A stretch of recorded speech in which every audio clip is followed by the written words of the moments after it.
sports. And tomorrow, the Springboks could lift the Rugby Championship consecutive years for the first time ever, as they look to beat a Argentina side which have made some interesting changes. Some big injuries has meant a new halfback pairing and a 6-2 split, trying to counteract the finish that the Boks had last week down in Durban, which was pretty amazing. And to be honest, and the good news is the conditions in England are looking pretty good tomorrow. So hopefully we will see running rugby at Twickenham, and hopefully we will see the Boks put in the kind of performance that we've been seeing recently. And we could, one performance like that is impressive. When you do it back to back, it starts to become a trend. You do 3 times, for example, all the other teams will have to really look and say, how do we start to counteract this? And all of a sudden, I think you'd basically be throwing a gauntlet down to the likes of a France and the likes of an Ireland at the end of the year to say, listen, this is how we're playing.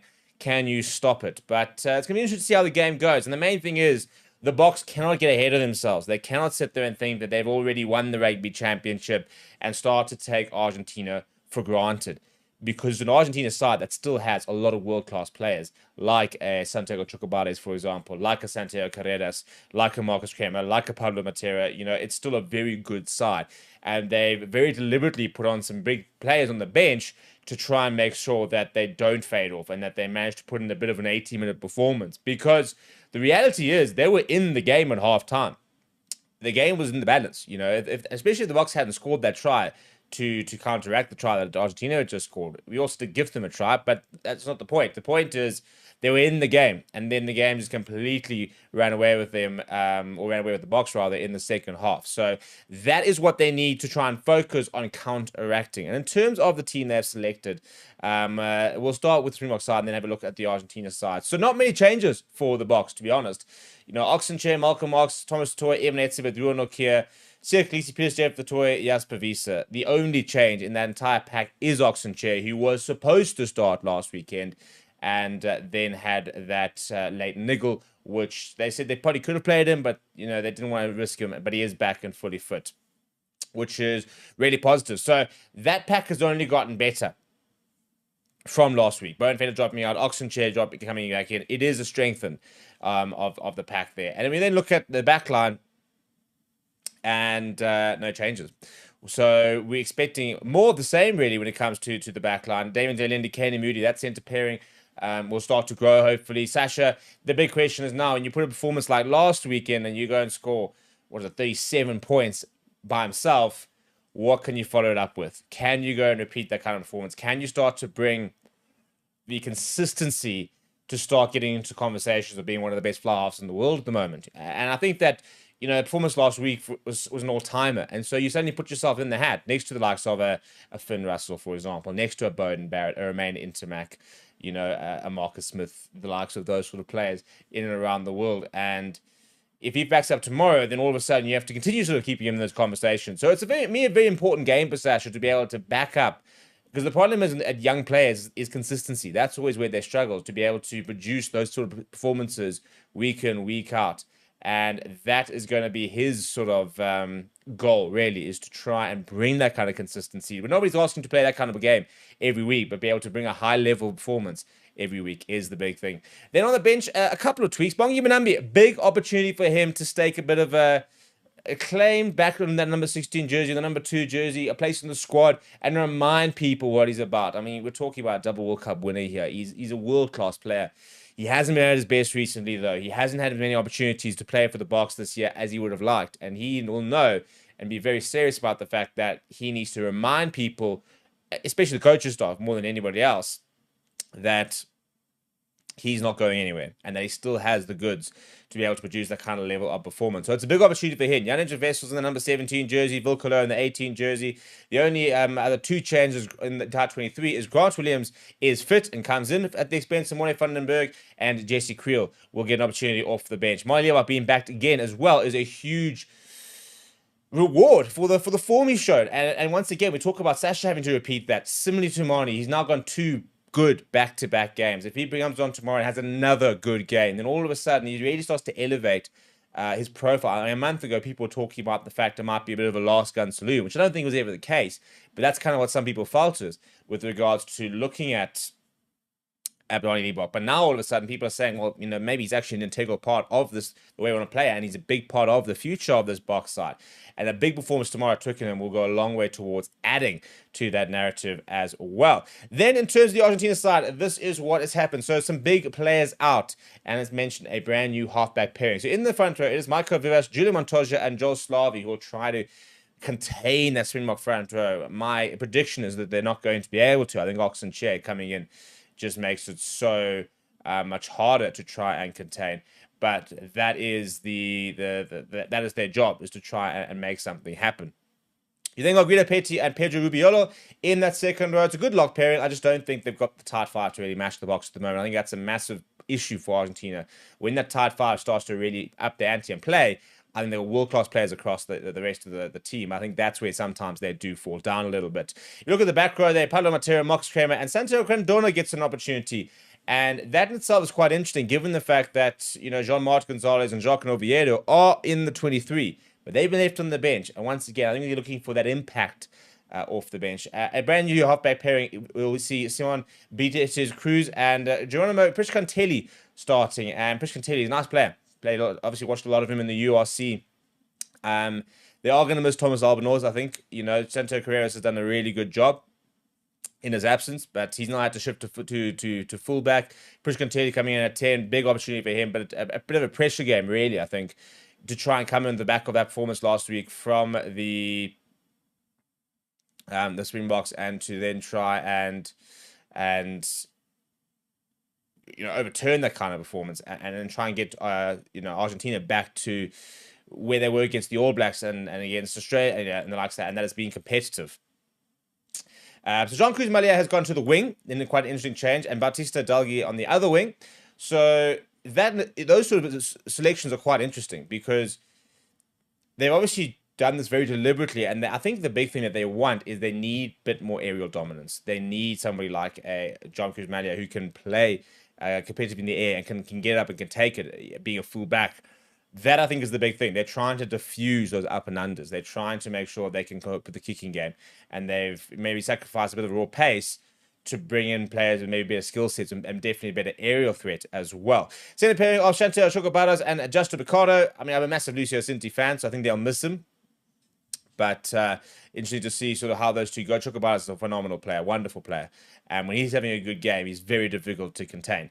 And then Santo Carreras at full-back. It'll be interesting to see how often he actually goes to first receiver, which I think will be quite often. And then off the bench for the Argentines, it is Ignacio Ruiz, Boris Wenger, and Marchetti Correa. You then got Franco Molina, and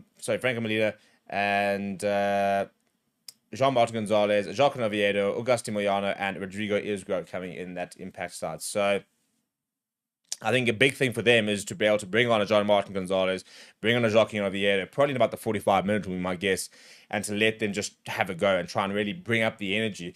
My score predictions are still boxed by about 15, I think. 15-20 is what I'm hoping to see. What are your score predictions? What are your thoughts? Let me know down in the comments below. Smash a like on the video. Subscribe to the channel as well. Thank you very much for watching. My name is Steve, and I'll chat to you soon.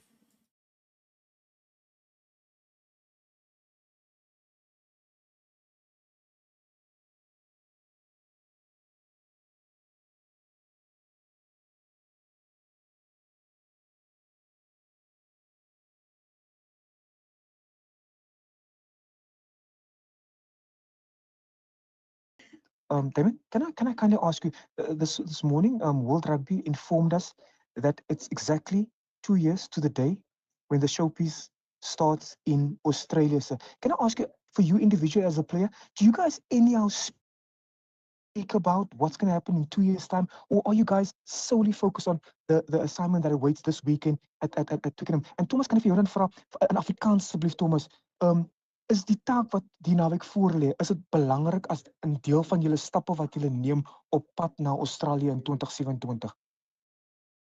Is sukses belangrik vir julle die naweek?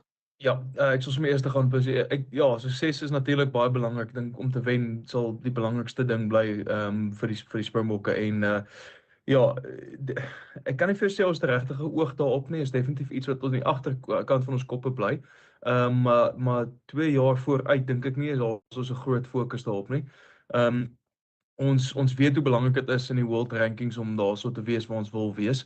Maar vir hierdie oomblik gaan dit belangrik wees vir ons om hierdie naweek, hierdie week hierdie kompetisie in sy eie blok te sit en dit as die belangrikste te ag vir nou. En ek dink wanneer die tyd kom, dan kan 'n mens daai gesprekke hê, maar vir nou is hierdie naweek die belangrikste naweek. Please, Damien. Yeah, Percy, I can't speak that great Afrikaans, but I know exactly what Tommy said, and I agree with everything that he said. We can't look too far ahead. We have to take it week by week.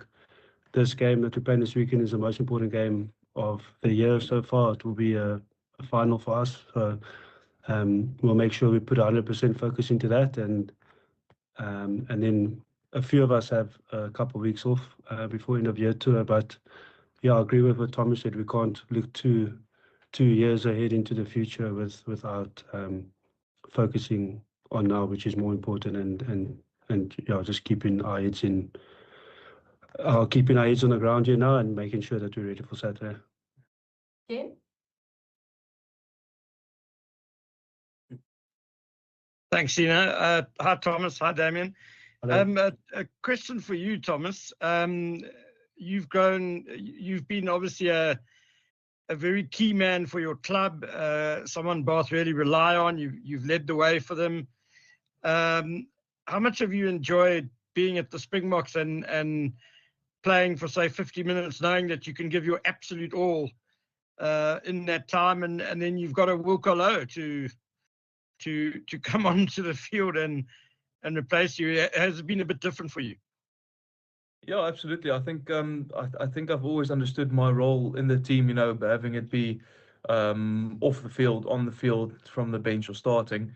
So for me, it's been an incredible journey. Really awesome to have been part of the last couple of weeks and matches and in that starting position. And like you say, it's such a pleasure knowing that the guy who's going to come on is so destructive at scrum time and really carries himself well around the field. So yeah, for me, knowing my purpose, knowing my ability for the first 45, 50 minutes, however long it might be, it's brilliant for me. I'm loving my role in the team, and I'm very grateful for the guys around me that also pull their part and make me feel comfortable in this team and in this position that I'm in at the moment. Morgan? Thanks, Z. How's it, Thomas? How's it, Damien? I hope you guys are well. Damien, just back to you. You guys are obviously playing at one of the most iconic venues in World Rugby this week, with it being Twickenham. And, regardless of whether you guys were going to play for the title or not, if it wasn't at Twickenham, it would have been in Argentina. Is it easier playing in London this week and having that as your home base as opposed to going to Tucumán or one of those kind of Salta or one of those kind of places? Yeah, I wouldn't say it's a lot easier. I think the traveling was a lot easier, and obviously fighting it, there's obviously no jet lag, so we had nothing to fight with that part. But yeah, it's a neutral ground. We have played here quite a lot and against different opposition in the past, so we are quite familiar with it. But yeah, within saying that, Argentina has also played here quite a lot against England. So yeah, I don't think there's advantage for them or advantage for us. It is a neutral ground. And I think, I don't know, I think there's already been 60,000 tickets sold. So I think the atmosphere in the stadiums has been incredible. We're all looking forward to that. But yeah, I don't see any one of us have an advantage. I think they also traveled on Sunday, so we've been here for about the same amount of time. So yeah, obviously we don't. I think if we were going to Argentina, it would be a bit tough to beat the jet lag. But like I said, we don't have to beat anything like that now. So we just fall back straight into our normal routine, sleeping routines, and making sure that we just recover well, train well, and get well prepared for Saturday. Nick? Damien, one for you. All three fly-halves in the squad kind of bring something different, but as an inside centre, what's it like playing with a 10 like Sasha, who's got such a bag of tricks and so many threats in his armory that maybe even you don't know what's going to happen next? Yeah, I think it's it's incredible. I don't think Sasha knows what happens next sometimes, which is also a good thing. But yeah, for me, I just I'll try and I do try and help him on the field and try and chat to him and tell him where the space is. But yeah, I think sometimes he sees the space before anyone else, and I think it's just important for not just me but the guys around him to let him flourish and not take his time and space away. I think he can create a lot by himself. We must just make sure that we're there to support him when things aren't going that well, because they're not always going to work out. But yeah, it is nice to watch. It was incredible to watch him on Saturday. But within saying that, I think he took those opportunities flipping well to score those tries. But the work we did as a team to get into those positions was incredible, and I think Sasha knows that, and we must never forget that. That I know there might be some incredible individual performances going forward into the near future still. Maybe still from Sasha, maybe from other players, but we just know as a team that we're going to make each other look better and just get ourselves into the best positions to make our teammates look better. So. Okay, cool. Guys, unfortunately, we've run out. Hello, everybody, and welcome to Forever Sports and a bit of a squad update for the Springboks, who touched down in the UK earlier today. There has been a slight tweak to the squad, and Luit Diaga has been called up after recovering from his niggle, which kept him out of the initial squad for the two Argentina games, as well as the matchday 23 against Argentina over the weekend. And he has come in for Franco Mostert, who has unfortunately suffered a family bereavement and as such has remained in South Africa and will not travel with the side. We expect to actually see a bit of a reduced squad, to be honest. There were talks last week that, the 33-man squad that had been announced would probably be trimmed down to about a 30-man squad to actually then go over to Twickenham for the final match of the Rugby Championship and hopefully the winning match for the Springboks, because all we have to do is win on Saturday, unless the All Blacks beat Australia by over 100 points, and we don't get a bonus point, for example. So as long as we win this weekend, we've wrapped up the Rugby Championship, and we'll know exactly what the situation is, because obviously we've got the Bledisloe 2 test happening earlier on Saturday. So by the time we kick off at about 3 o'clock on Saturday afternoon, it is a bit of an earlier kickoff than we're used to, but yeah, we will know what we're dealing with. The Bledisloe 2 starts at, I think, quarter to 12. So it's in Australia, which means it'll probably start about 12:15 because they've never been able to get a schedule right in their life. And then literally just before kickoff, we'll know exactly what that we have to do. But basically a win. That's quite simple. A win is a win. And what's quite interesting is the fact that we didn't drop down that squad. And I think we might see a little bit of rotation, but I also think we need to start keeping certain combinations together. So this is now the up-to-date squad. Now, as far as you understand, Oxenchair did travel and is expected to be fit for this weekend. It was touch and go last week. I think it sounds like one of those situations where if it were a World Cup final, for example, they might have pushed him through, but decided not to risk him and to then give Bonfento a go, who I think stood up for it, to be fair. I think it was a very weird game on Saturday. First half in particular, just trading blows, some brilliance, some awfulness, and some bizarre tries. Ches and Colby incident, so weird. But in the second half, we kicked into gear. And I think what's so exciting about the squad at the moment is the fact that we are seeing players come on and have a really, really good impact, which you maybe didn't see in the initial first few tests. And I think that sort of shows you how much we are growing as a side, that now we've kind of got the understanding of how to deploy these forwards, how to sort of set things up in gear, and how to maybe grind down teams as the game goes on. And the fact that we are able to do that and then to really put them to the sword later on in the match is really encouraging. It's what the great All Black sides used to do. I think it's what the best sides do, where they basically grind you down for 50, 60 minutes, and then when the other opposition team is so tired and they can't really cope, they then just completely flood you.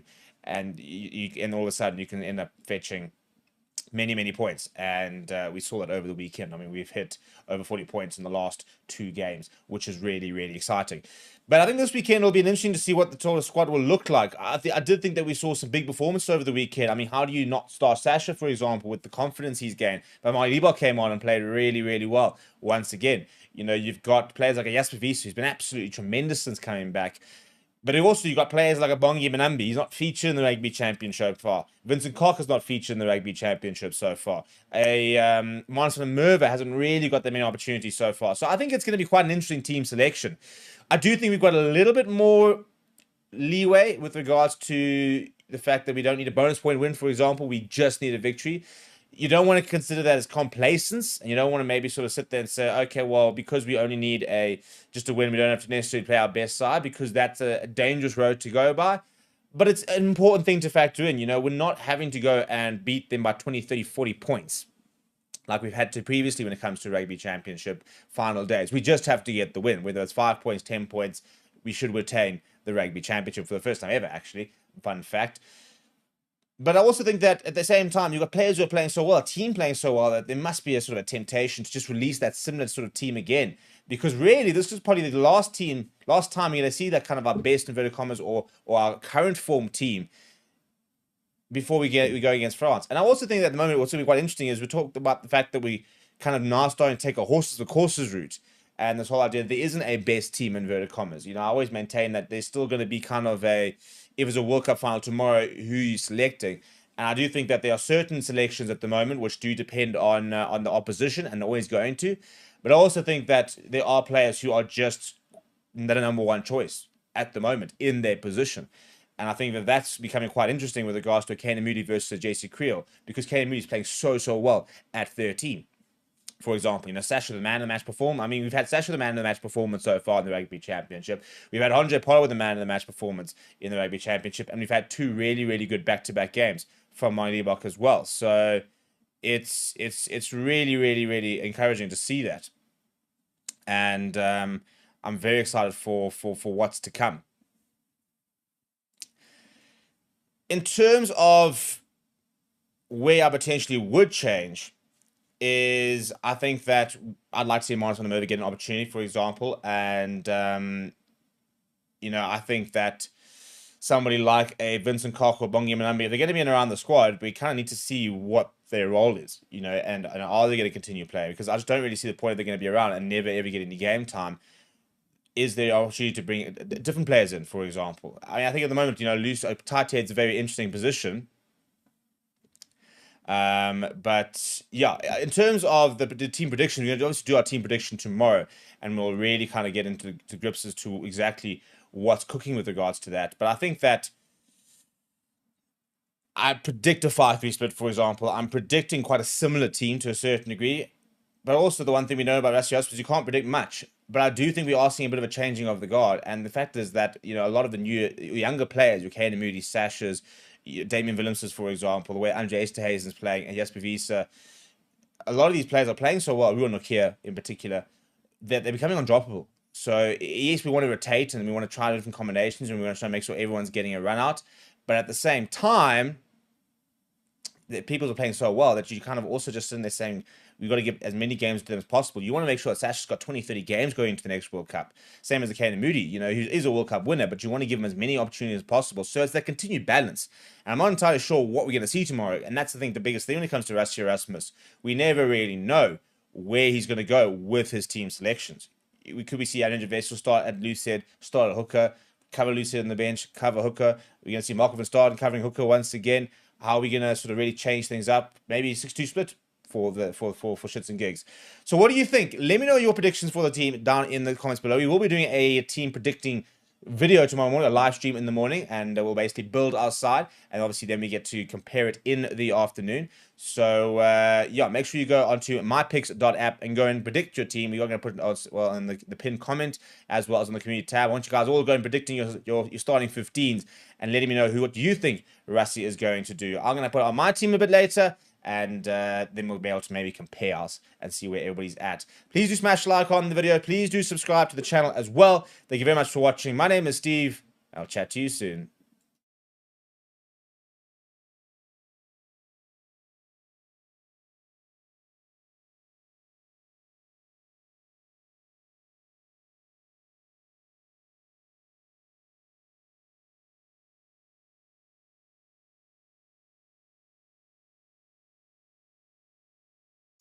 And we are live. Hello, everybody. Good afternoon and welcome to Forever Sports for a lunchtime show. Unfortunately, we couldn't do the show this morning. As such, we are live at lunchtime and hopefully we'll still have as many people jumping into the comments and as many people discussing. And the big thing I want to discuss today is the long-term sort of future for some of the players and whether we kind of get into a stage of kind of a bit of a, almost like a last gun salute type of situation for some of the older players who are struggling to find game time in this very new look Springbok side, which is doing the business. And I think that's very exciting. But it also kind of spells the end of an era to a certain degree. And that's what I kind of want to chat about today is which sort of players are we seeing being kind of phased out, and, you know, what point do you make those decisions? You know, at what point might we start seeing players announcing their retirements, for example? What point we see, you know, players starting to step away? And you know, because you don't want to be a player that just never gets selected again. You know, you kind of want to be able to say, right, I'm retiring, get a last game kind of thing, guard on top, and be able to sort of make a retirement rather than just not be selected ever again, and then you kind of just sort of fade out of the game. Because there's a lot of players who I think deserve their flowers and deserve a bit of a send-off and deserve, you know, to have people, or to do the opportunity to have people appreciate what they've done. And some of those players even involved this weekend, for example, the likes of Bongi Manambi, who has not played a lot this year. And if he's going to start moving away from sort of the international stage a little bit, he's a player with, I mean, a double World Cup winner, for example, played over 50 tests for the Box. He's a player that deserves the opportunity to go out on his terms, type of thing. And I think, you know, it's an interesting situation where a lot of players are having to think really hard about where they are, what their future is. And I think that some of them, for example, are in a bit of a situation where they might think to themselves, yeah, listen, this is kind of, you know, the end for me, and I'm starting to get into the side, for example. You know, the younger players are really playing well, but at the same time, it's a bit of a catch-22 or double-edged sword, because you don't want to basically put your hand up and say, right, that's me, I'm done. The new players are in. I'm going to say that I'm going to step away. I'm going to go out on my terms, for example, and there it is. And then all of a sudden, there's a positional crisis, for example, and you know, you're going to sit there saying, oh, hang on, I could have actually played. So there's always the continuous sort of catch-22, and I think that very few players get the opportunity to kind of always go out on their terms and be able to play a final game. You know, I mean, some of the All Blacks players, for example, retired, or Dwayne Vermeulen. I mean, not everybody gets the Dwayne Vermeulen fairy tale ending. Francois Lowe as well, where they play in a World Cup final, beat Tawera, and they win the World Cup, and that's their final game. That is the stuff of miracles, of, you know, of legends, really, to be able to go out on top. And I'm not saying that all these players need to start retiring either. I think that's. I mean, for example, I mentioned Bongi Manambi, and he gets an opportunity this weekend, but he's somebody who's sort of falling down the ranks a little bit with regards to our first choice, second choice, third choice hooker. And I think he's probably sort of competing for really about third or fourth choice, to be honest. I do think that at this stage, we are tending to play Jan-Hendrik Wessels and Amaris van der Merwe ahead of him. Whether that might change, you know, whether we had a World Cup final tomorrow, they might back him. But I mean, we're talking about a player who's played 87 times for the Springboks. He's 13 away from the 100th. This will be 88 when he gets on this weekend. And it's a big opportunity for him to try and maybe make a push for 100 caps. But he's only 34 years old, you know, and that I think is quite important in terms of he's still got a couple of years in him. So the World Cup is not out of his reach by any stretch of the imagination from an age point of view.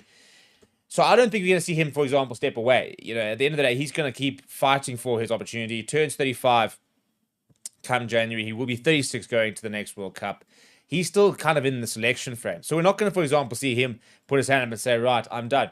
Akubus Reinach, for example, also, you know, he's not going to put up his hand and say, right, now he's done, when he's busy starting for the Springboks, and he's moving back to South Africa to play against, or play for the Stormers rather, and keep himself in the mix. But he's a player who turns 36 in January. He will be 37 at the next World Cup. So right now, you're looking at him thinking, well, he's still playing some really good rugby. He's still getting selected for the Box. Why would he step away? But for me, it's players like a Vincent Koch, for example. Now, Vincent Koch is, and a Willie Leroux. We're talking about now the real senior statesman. Vincent Koch is 35 years, will be 36 next year, will be 37 in the next World Cup. And the reason I mentioned Vincent Koch is if we look at his 2024-25 season, he has played a sum total of 2 matches for the Boks. He's played 36 and 33 matches. So he's basically played less than 70 matches for the Boks this season. He played against Italy, he played against Georgia, and that's been it. He has not played in any of the 5 Rugby Championship games and will not take part in the Rugby Championship. This despite the fact that Asnatin Tlabakanye has had to step away from the Boks whilst he sorts out his case, for example. So, you know, it's not just because there's just so many tight heads. I think tight head's still a bit of a question mark position, but he's not played. And I'm trying to find a way of almost saying we didn't miss him without sounding really mean, but, you know, we've coped. Vilcolo and Thomas Toy are doing a job. You've got a Netling Bashir who's a bit younger. You've got an Asnat and Klabikanya who they predict as the future. We have to wait and see what happens, whether he's going to be available come the new year. And I really hope they manage to get that case sorted. But I think something like a Vincent Koch, you know, it now comes to a situation where do you now start to think, and not even just on your terms, you know, he now will probably play for the Boks once again this year. Maybe he doesn't, but I think he probably will. And I think the main point we try to sort of is what I'm saying is all of these players, it's now or never. They have got to prove in the next 6 to 8 months, really. I think going into the New Zealand series next year, we kind of need to almost know. They've basically got a year, maybe, at a push to prove that they can get to the next World Cup and that they are going to be good enough to get into the next World Cup. And good enough to be considered, I think, even that. You know, some of them, for example, might not make the next World Cup. And they might really, really try and just not get the selection. And if that's the case, then fair play. But they've got to now show in the next year that they should still be in the selection frame. So when Vincent Koch goes back to the Sharks, for example, and I imagine he'll go back after this weekend and play for them a couple of times for the end-of-year tour, he needs to start making some big opportunities count. Akubus Ranach, for example, I think every time he goes out at the moment, as a 35-year-old, he has to keep reminding the Bok management that he is still at this level. And I think he has with some of his performances so far this year. But when you get to that age, you've got to keep reminding them because there's other players who already take that jersey. And this is the interesting thing. You know, you've got a Canan Moody. Now, he's fighting neck and neck now with Jesse Creel for that jersey. Jesse Creel is not a player who's going to be too old for the next World Cup. But he now needs to show that he can still boss the number 13 channel and that he is, you know, as good, if not a better option than a Canan Moody for certain games. And it's a really exciting position to be in. The fact that you've got older players who for years, no one has really challenged them. You know, I think Jesse Creel, for example, got benched for Lekanya. I mean, he had to really work on himself and he came through and nobody could touch him in the 2023 World Cup. Now, he's being challenged once again, but this time by Canan Moody. So, I mean, he's a player that's been challenged before and he's had to sometimes be dropped down, come back. But all of a sudden, we are seeing players challenge our older guard and challenge our really legendary players for their positions. We're seeing that with Ruan Nokia. You know, he's come in and said to Franco Mostyn and Lourdes Diaga, I'm here, and I'm a genuine option. In fact, maybe I'm the best option. We're seeing a Sashfar Mngomezulu come in and say, unlucky Libok, unlucky Andre, I'm in the mix now, and I can play here, and I'm going to do a job here. Ethan Hooker, I think, has done that at 11 as well. He's now sort of sent a bit of a warning to a Kirtley Aronsa, to a Maxwell Pimpi, you know, somebody else who might be sort of considering it, that he's here and he's not going anywhere. So it's a really cool situation to be in because it speaks to the depth that we have. You know, the fact that we are talking about double World Cup winners here, British and Irish Lions Series winners, being pushed and having their jerseys almost, you know, dragged away from them. And we always talk about the fact that there is no A or B side. But at the end of the day, come the next World Cup, we can only take 33 players, I think it is. Could even be 32. And which of the players are going to be in that mix? Which of the players are going to make that trip? Which of the players right now, you know, because I'm pretty sure you probably find the Bok management will kind of have a bit of a skeleton squad. And we're going to be doing that, especially after the Rugby Championship. We're going to review kind of our World Cup squad barometer and sort of see who's kind of in the mix, assuming everyone's fit. And I think there's certain players based past the Rugby Championship who have put their names firmly in that selection hat. The likes of a Sashfar Mngomezulu has shown that I think he's going to be ready for next World Cup. I think Mani Liebach is a player who maybe post the Australia game, or according to some people, maybe wasn't quite, might have been in that kind of almost like the orange, you know, or maybe, you know, pencil, the question mark. The last couple of games he's had has put them right back in there saying, actually, no, hang on, this is players here to stay. And I think that a lot of these players, even the injured players, they're not necessarily going to be worried in terms of, like, Curtly Lawrence is not sitting at home thinking he's not going to play for the Box again.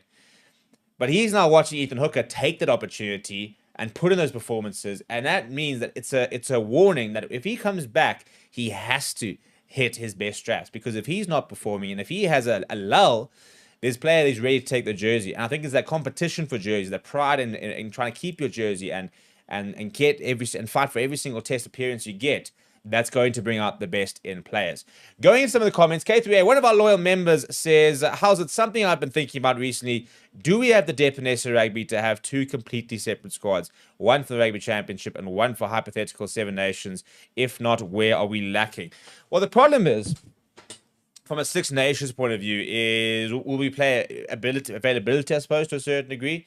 In theory, there's a Southern Hemisphere and a Northern Hemisphere window. So, you know, in terms of when players are allowed to be released, that's kind of governed by World Rugby.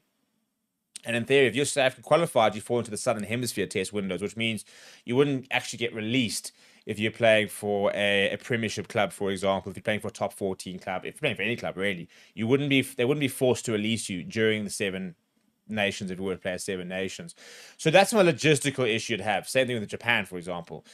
In terms of having this the depth available, I mean, you could. I mean, obviously, you could put together two squads. Whether we'd be able to compete on both fronts, probably not. I mean, I think you'd probably have to choose a strongest inverted commas squad. But if you think that right now we've got a 33-man squad and you've got Amali Ibar, Kasash Famagomazula, and Ohandre Pollard, you know, if you are creating a different squad, and maybe even if you release one of them, who's the backup? You know, now you're going Jordan Hendrickson, a decent player, but maybe not playing the best rugby of his career so far. And I think in certain positions, you certainly can. You know, if you go look at our wing stocks, for example, and you say, right, we need 3 wings in the main squad, or 4 wings in the main squad, and you've got Curtly Lawrence, Cheslin Colby, Edel van der Merwe, and Ethan Hooker, for the sake of it. You still then got a Makazoma Pimpy, for example. Or let's say, yeah, I think 3 wings is probably enough, to be honest, but so you can go Curtly, Cheslin, Edville. Let's just go with those 3, for example. Then in the second squad, you could have a Mapimpi, an Ethan Hooker, and who can we look at?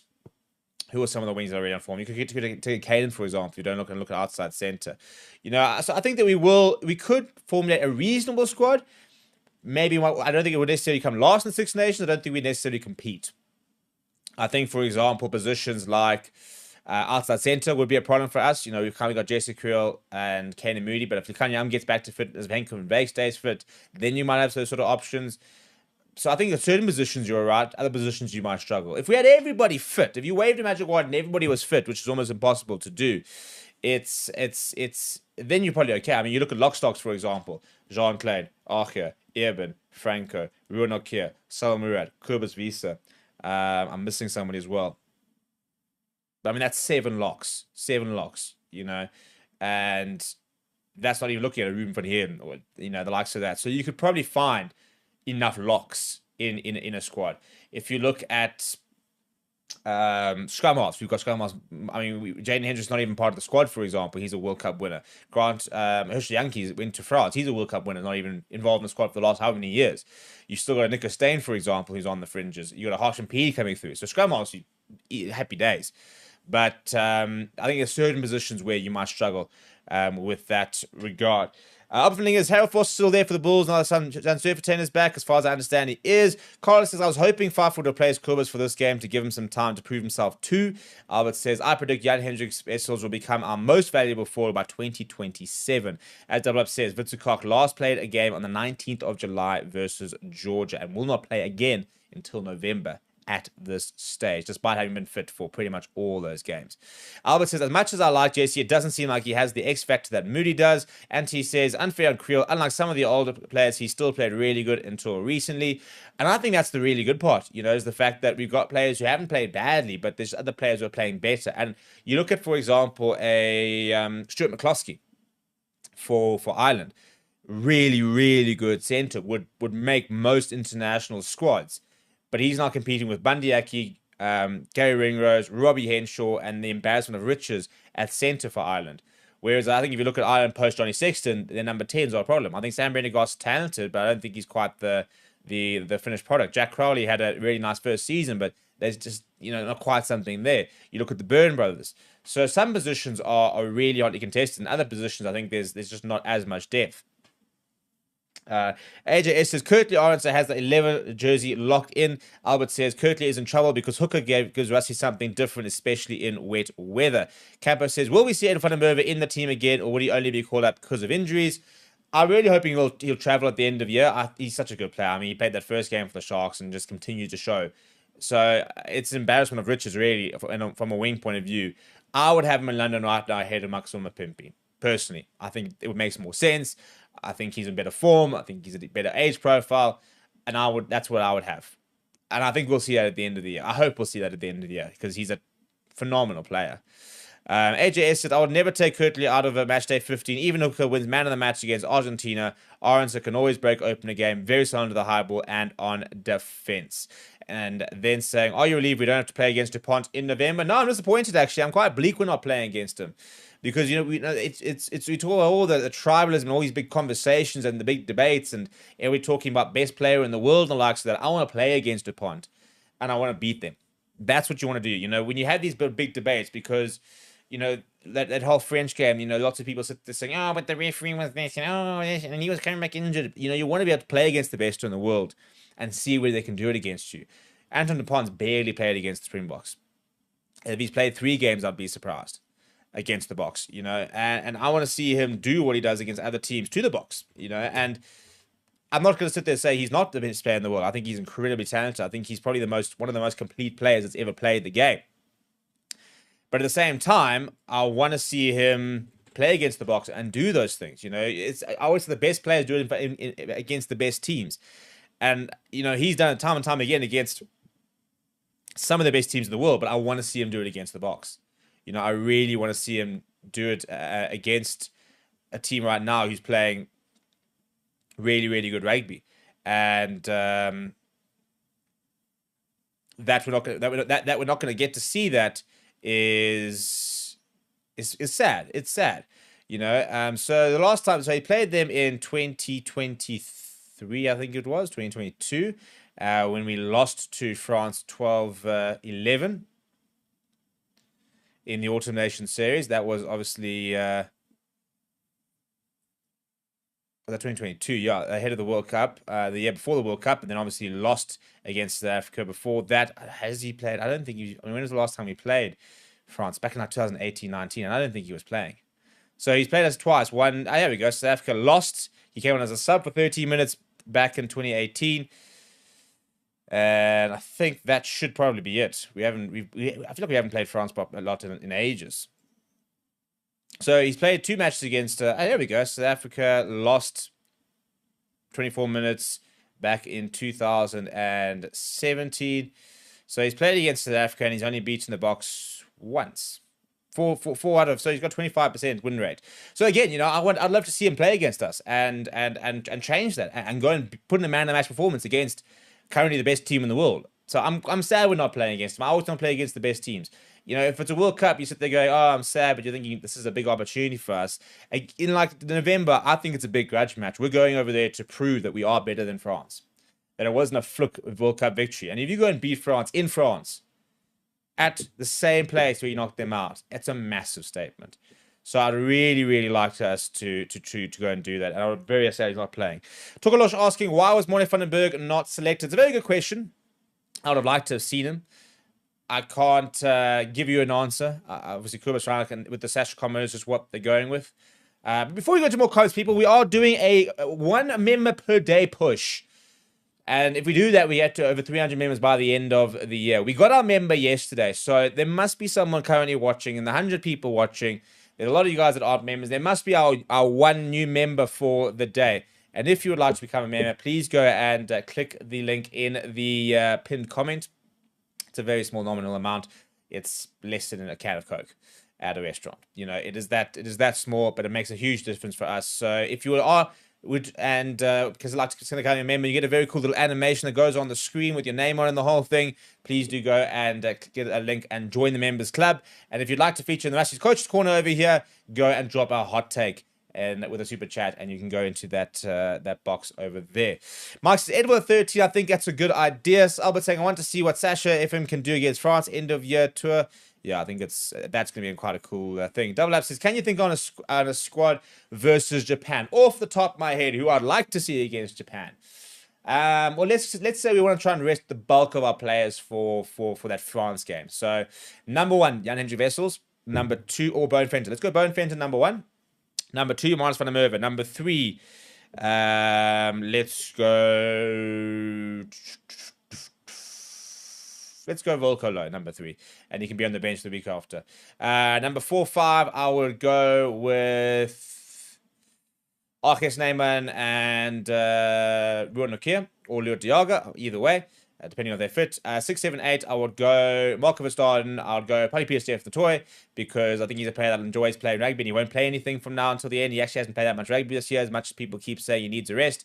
And 8th man, I would go with... Jasper Wiese actually hasn't played that much, so I'll start with Jasper Wiese. 9, I would go Morning van den Berg. 10, I would go Marnie Liebach. 11, I would probably go, if he's fit, I'd go Kurt Lawrence. 14, I'd go Edward van der Merwe. My centre pairing would be Damien Willemse and Kaden Moody. And my 15 would be Fussy. That's probably off the top of my head what I can just think of in terms of a bit of rotation. That's kind of what I'd like to see off the bench. A Jan-Hendrik Wessels, maybe a Netly Bashir, a Gerard Stillekamp. That's a nice one that can come back and at loose head. You can have a Franco Mostert on the bench. You could have a Quacker Smith continues to always play, so you could have him on the bench, or a Marco van Staden coming in. You could have a Faf de Klerk as an impact player, or you could start him, have Morney on the bench. You could have Andre Pollard to give him a run ahead of the France game. You can go a 6-2 split because you got Sasha, you got David Williams playing there, so you could go with Andre Esterhazen. That's kind of probably the sort of the way I'd like to see it. Kenneth says it hurts me to say, but I don't know if Jesse has the wheels required for the style we seem to move to. Look, Jesse's rapid, eh? Jesse is rapid. You don't maybe always see it, but I remember that try he scored against Wales 2 years ago, 2023, before the World Cup. That man is proper quick. So I think he'd be okay. I think it's just the way he plays, for example. I think if you give him a space. Michael asks, how does become a member work? So basically, it's a small monthly amount. You get some perks, for example. You get a whole bunch of new emojis.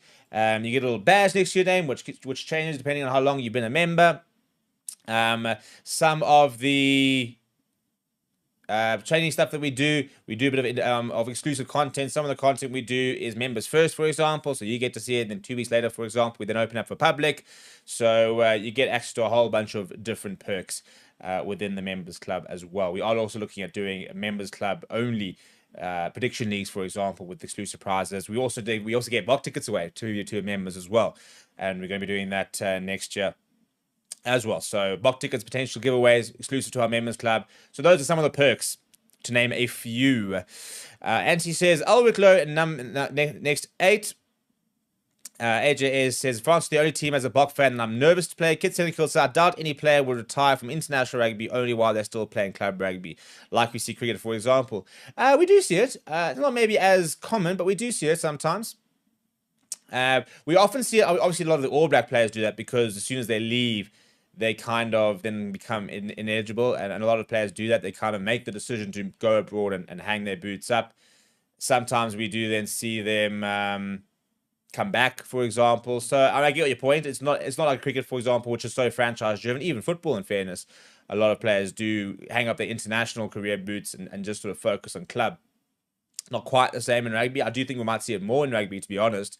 I think you might see players go and say, well, you know what, I can go earn big money in the Japan second league, and I'm going to go do that because, or I can go join a franchise or a Prem team, for example. I might not start, I might not get as much game time as I want, but at the end of the day, they still offer me more money than what I'm earning, and I'm happy to go and be a bit part player, earn a big packet, and sort of set up my family over there. And if that means I don't play for the Box, that means I don't play for the Box. So there is far more isolated circumstances than there is cricket, where a lot of people do. Heinrich Klaassen, for example, Quinton de Kock coming back. So I get your point. It's a very good point, actually.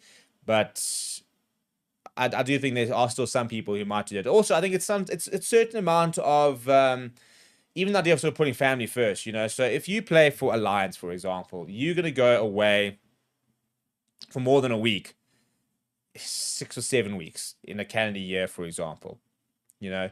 So you're going to go on this tour now for 3 weeks, and you're going to have Select Champions Cup, and you might be away for maybe 9 to 10 weeks in total over the year. And that's one of the big reasons that Jacques Nielbart spoke about the fact that he didn't want to come back to international rugby. Because if you play for the Boks, you are in camp, which is not necessarily where you live, by the way. You are in camp, I think it's 17, 18 weeks of a year. I mean, they've been in camp almost consecutively since the end of June. So that's the entire July, the entire August, the entire September, and the entire November. That's basically 4 months that you could be away from home if you play international rugby. So, for example, you look at a Vincent Koch, who's got a family and a young family. He might sit there, and his family, I imagine, is based in Durban. He might sit there and say, I've been away from my family for 3 months so far this year, and I played less than 80 minutes of rugby. Is that worth it? And for some people it is, and some people they say it's great, but some people say, you know what, I'm happy with what I've done. I've done everything I can in my career. I actually want to be there with my children. I want to grow up. I want to see them grow up. I want to be at home. And that's the decision they make. That's often a decision a lot of these players do make, is the fact that they basically step back and say, I want to be with my family. And that's what I kind of want to focus on. Albert says, the problem with France is they have the forward pack to match us. Double Up says, 7, Vincent Tuka. Oh, yeah, no, he's talk dirty. Speak my language. Yeah, get my boy Vincent in. I really hope that he does go at the end of your tour. Torlish says, hey, Steve, what is your obsession with Marnus? I just think he's such a good all-round player. I mean, I think that he is... I mean, I just watched his games for the Scarlets, and I just think that hooker is a position that we have struggled with in 2023, with the injury to Malcolm Marx, then the injury to Bongi Manambi. And I think that we haven't really had a specialist hooker. We've kind of made do with Dion Fourie, made do with Mark Van Staden. Even a young injury Vessels is more of an out-and-out hooker than the others. But he's also very common as a new hybrid player. And I look at Marnus van der Merwe, packs a decent punch, you know, over 100 kgs, 28 years of age. He'll be 30 years at the next World Cup. I think he's pretty solid from his line-out work, for example, and he's a phenomenal jackler. I think he was in the top 10 most turnovers across all club leagues in this last season. So I think we get that Malcolm Marx alternative as a fetcher, and we saw it in that the Wellington game. He had a very important turnover. So I just like to see more of him, to see if he can produce what I've seen at club level, international level. So, because I just think that right now, you know, I look at Bongi Manambi's form, I look at Marnus van der Merwe, and I'd like to see him get that opportunity to stake a claim. Because if Malcolm Marx goes down, I don't want to go into a World Cup where Jan Vessels, you know, has played half his games at hooker, I mean, at prop, and he's our number one hooker. Mark Van Staden's on the bench, or Marnus van der Merwe is playing his 5th game. I'd like to see us really bring in 2 new hookers and give them those opportunities and build that genuine depth at hooker. And I just think that he's a great player. And should be part of that. Mikey Larry says, what is the All Blacks doing wrong? I feel Razor's trying to win every match, not devote younger talent. Is like playing part every single game. I do think there should have been more rotation with that All Black side. I do think that there's not been enough experimentation or bringing in some new players. They are lacking experience. And I think they are lacking leadership in that team. I think that I think he's got the captaincy wrong. I think it should be Artie Savia. I think he's a heart and sleeve type player, an inspirational type player. And I think he should be the leading. I think that they miss having enough experience at scrum half. I think that Burton Barrett's a phenomenal player. I'm not sure he suits what Razor wants to try and do at flower half. And I think that there are some big selection calls. I think at the end of the day, I think their front row has got talent, but I just don't think it's really good enough. I've said it for a while. And they started to get better last year, and everybody told me that, you know, that All Black front row is brilliant and you know, like they can match the Bok front row. And I said I wasn't convinced. They probably had the worst scrum this year so far. This year, where we literally put the ball they had the ball put under their feet, and within half a second it was under Kwaka Smith's feet. So I think that their front row is not good enough, and I think that that's not being paid enough attention to. Even the tight 5 itself, they're really missing a Birdie Retallick. They're really missing a Sam Whitelock. I think they are missing a Sam Kane. I think they are missing Aaron Smith. I think they just need a bit more experience and a bit more. Not even continuity, because that's the problem. There's almost been too much continuity, but I think they miss having a new squad with enough fresh players. I mean, I think Ruben Ludd's a phenomenal player. We've barely seen him. And I think that Cam Roygaard's a great player, but I do think they're missing a lot of experience at scrum half. And I think that's the big thing. They're missing experience in key positions. And I just don't think he even begins to know what his top team is and what his different types of teams are. Who's his best center combination? I think that's also a big problem. He doesn't understand what's his best loose trio, what's his best lock pairing. And it's not even about, who's our best pairing, but what are my best combinations? If I play a Geordie Barrett at 12, who's the best 13? If Geordie Barrett's not going to play at 12, who should be playing at 13? Or if I want my 13 to be this player, who's a better 12 for them? If I'm going to play this 9-10 combination, what do my centers have to look like? Because I think that's where the Springboks are. I think if they're going, we're going to play a Sasha at 10 or Kobus Reinach at 9, we can then go with a Damon Delende 12, 13, for example. You've got Mani Liebach at 10. He's a distributor. So you then want to make sure that your 12, 13s, and even your 4 are really attacking nature players that can get into space and can read and can anticipate where Marnie wants to go, because he's that kind of player. That's why I think Andre Esterhuizen really suits Marnie Liebach, because I think he understands a bit more kind of what Marnie wants and a long pass and holding out wide, whereas Damien Bedendi prefers to be closer to the action, closer to the ball. And again, some of those combinations. Who's the good lock combination? Who's the good number 5 and number 2 combination? Also something that people don't think about. Hooker and your number 5. Your number 5 ran the lineout. So you want to make sure that your number 5 is in track with your hooker. So even those are combinations. Rugby for me is all about combinations. Your 1-3 combination, your 4-5, your loose trio, your 9-10s, 12 13s, your back 3 as a combination. Those are all the different combinations you see. As I said, your 2 and your 5 from a lineout point of view. You talk about combinations like defensively, your generals on defense. Frans Maher was a big communicator on defense. Wayne Vermeulen was a big communicator on defense. Your outside center is a very important player with regards to how the defensive structures of your backline works. And you've got to make sure you've got the right boxes being ticked, because that's the problem. You've got this big shopping list almost, or tick box checklist of things you need in a rugby team. And it's not just 1 to 15. I need a loose head prop. I need a hooker. I need because they've all got roles. And I think what the Boks have done so intelligently is they go and draw up a list of everything they need. Goal kicker, X-factor wing with finishing, jackler, player who can get over the advantage line, line-out threat, a high ball threat, those type of things. And they basically go through and say, right, these are all the different things we need. Now, where do we fill them? So if we pick Ox, that gives us our proper scrummager. Whereas if we pick a Jan Vessels, we maybe lose the scrummager, but we've got a really big, we've got a really good ball carrier and a really quick play around the park. Okay, cool. So what does that tick? If you pick a Manus van der Merwe versus Bongi Manambi, or Manus van der Merwe, you get the jackal option. Bongi Manambi probably a bit more physical, and they kind of look at it as, how can we tick all the boxes we need within our team to be able to implement our game plan? So if we pick Andre Pollard, we now got goal kicking ticked, for example. You've got a good defender at 10 ticked, and you've got a potential ball carrier. But you need a distributor. So then they say, right, so because we've got him, we now have to pick a Willie Leroux, for example, because he's a good distributor, or even Damien Willemse. And I think that's maybe where the All Blacks are falling a bit short, is I think that there are certain departments or roles that aren't being filled with some of the selections. And I think that is potentially an aspect that Razor needs to look at, is understanding what are they missing, not in terms of who they're missing, what are they missing?